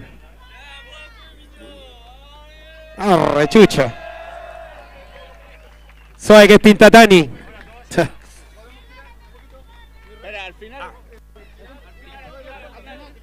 Pierluis. Aquí está. Ahora. En castellano. Hola. Primero quiero agradecer a todos para estar aquí. Y pues, todavía no parece un sueño, la verdad. Yo realmente, ya Mori habló perfectamente sobre eso, que estar aquí para mí hoy sí es un sacrificio, porque tengo una familia y dejar mi familia, dejar mi hijo para ir a competir es muy difícil. Y cuando llego aquí, el nivel está tan alto que pienso que quizás no debería estar aquí, que debería parar. Y pasó en mi cabeza que si tienes con esta victoria, yo pensaba como anunciar que no regresaba más. Yo pensé la verdad eso, porque es tan difícil. Pero esa sensación de victoria es tan fuerte, la verdad, se olvida muy fácilmente, porque la mayoría de los campeonatos no gano. Es muy raro, la verdad. Y esa sensación vale la pena, la verdad, vale la pena, tanto sacrificio, tantos esfuerzos, y salir con la victoria, parece mismo que el trabajo paga. Y estoy muy contento, y quiero mismo agradecer a este chico aquí, a Mori. Para mí, más difícil que ganar el evento es ganar a Mori. Ganar un chico que tiene un 10 en cada manga es imposible. Para mí, la verdad, no pensaba que era imposible ganar aquí otra vez. Con el nivel de este chico, con el nivel de la nueva generación, con el talento de chicos como Tanner, como Tristan, yo pensaba que era algo imposible, pero quiero estar aquí y dar mi mejor. Podría hablar mucho, pero la verdad voy a parar, voy a agradecer a todos por estar aquí, y parece que voy a regresar el próximo año. Y para terminar, ¡Chi, chi, chi! ¡Viva Chile!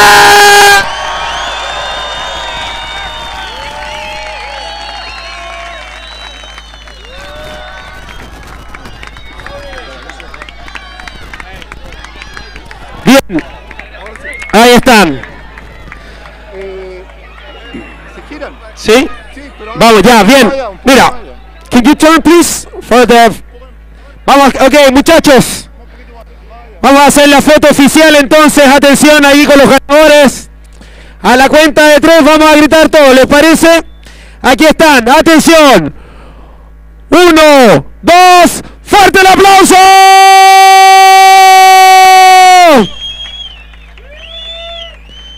Ahí están, felicidades, muchas gracias a todos. Merci, monsieur. Gracias, thank you very much. Amigos, amigas.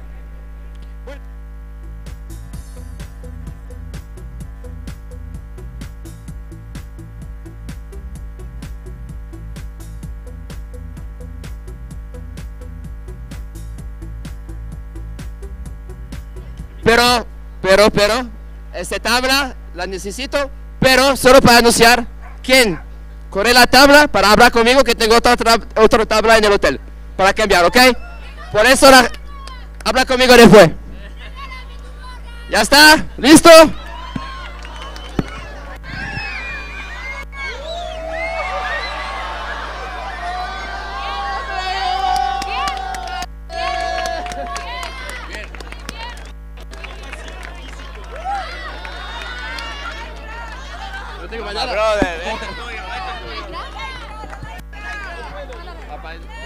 Para mí muy... No se puede.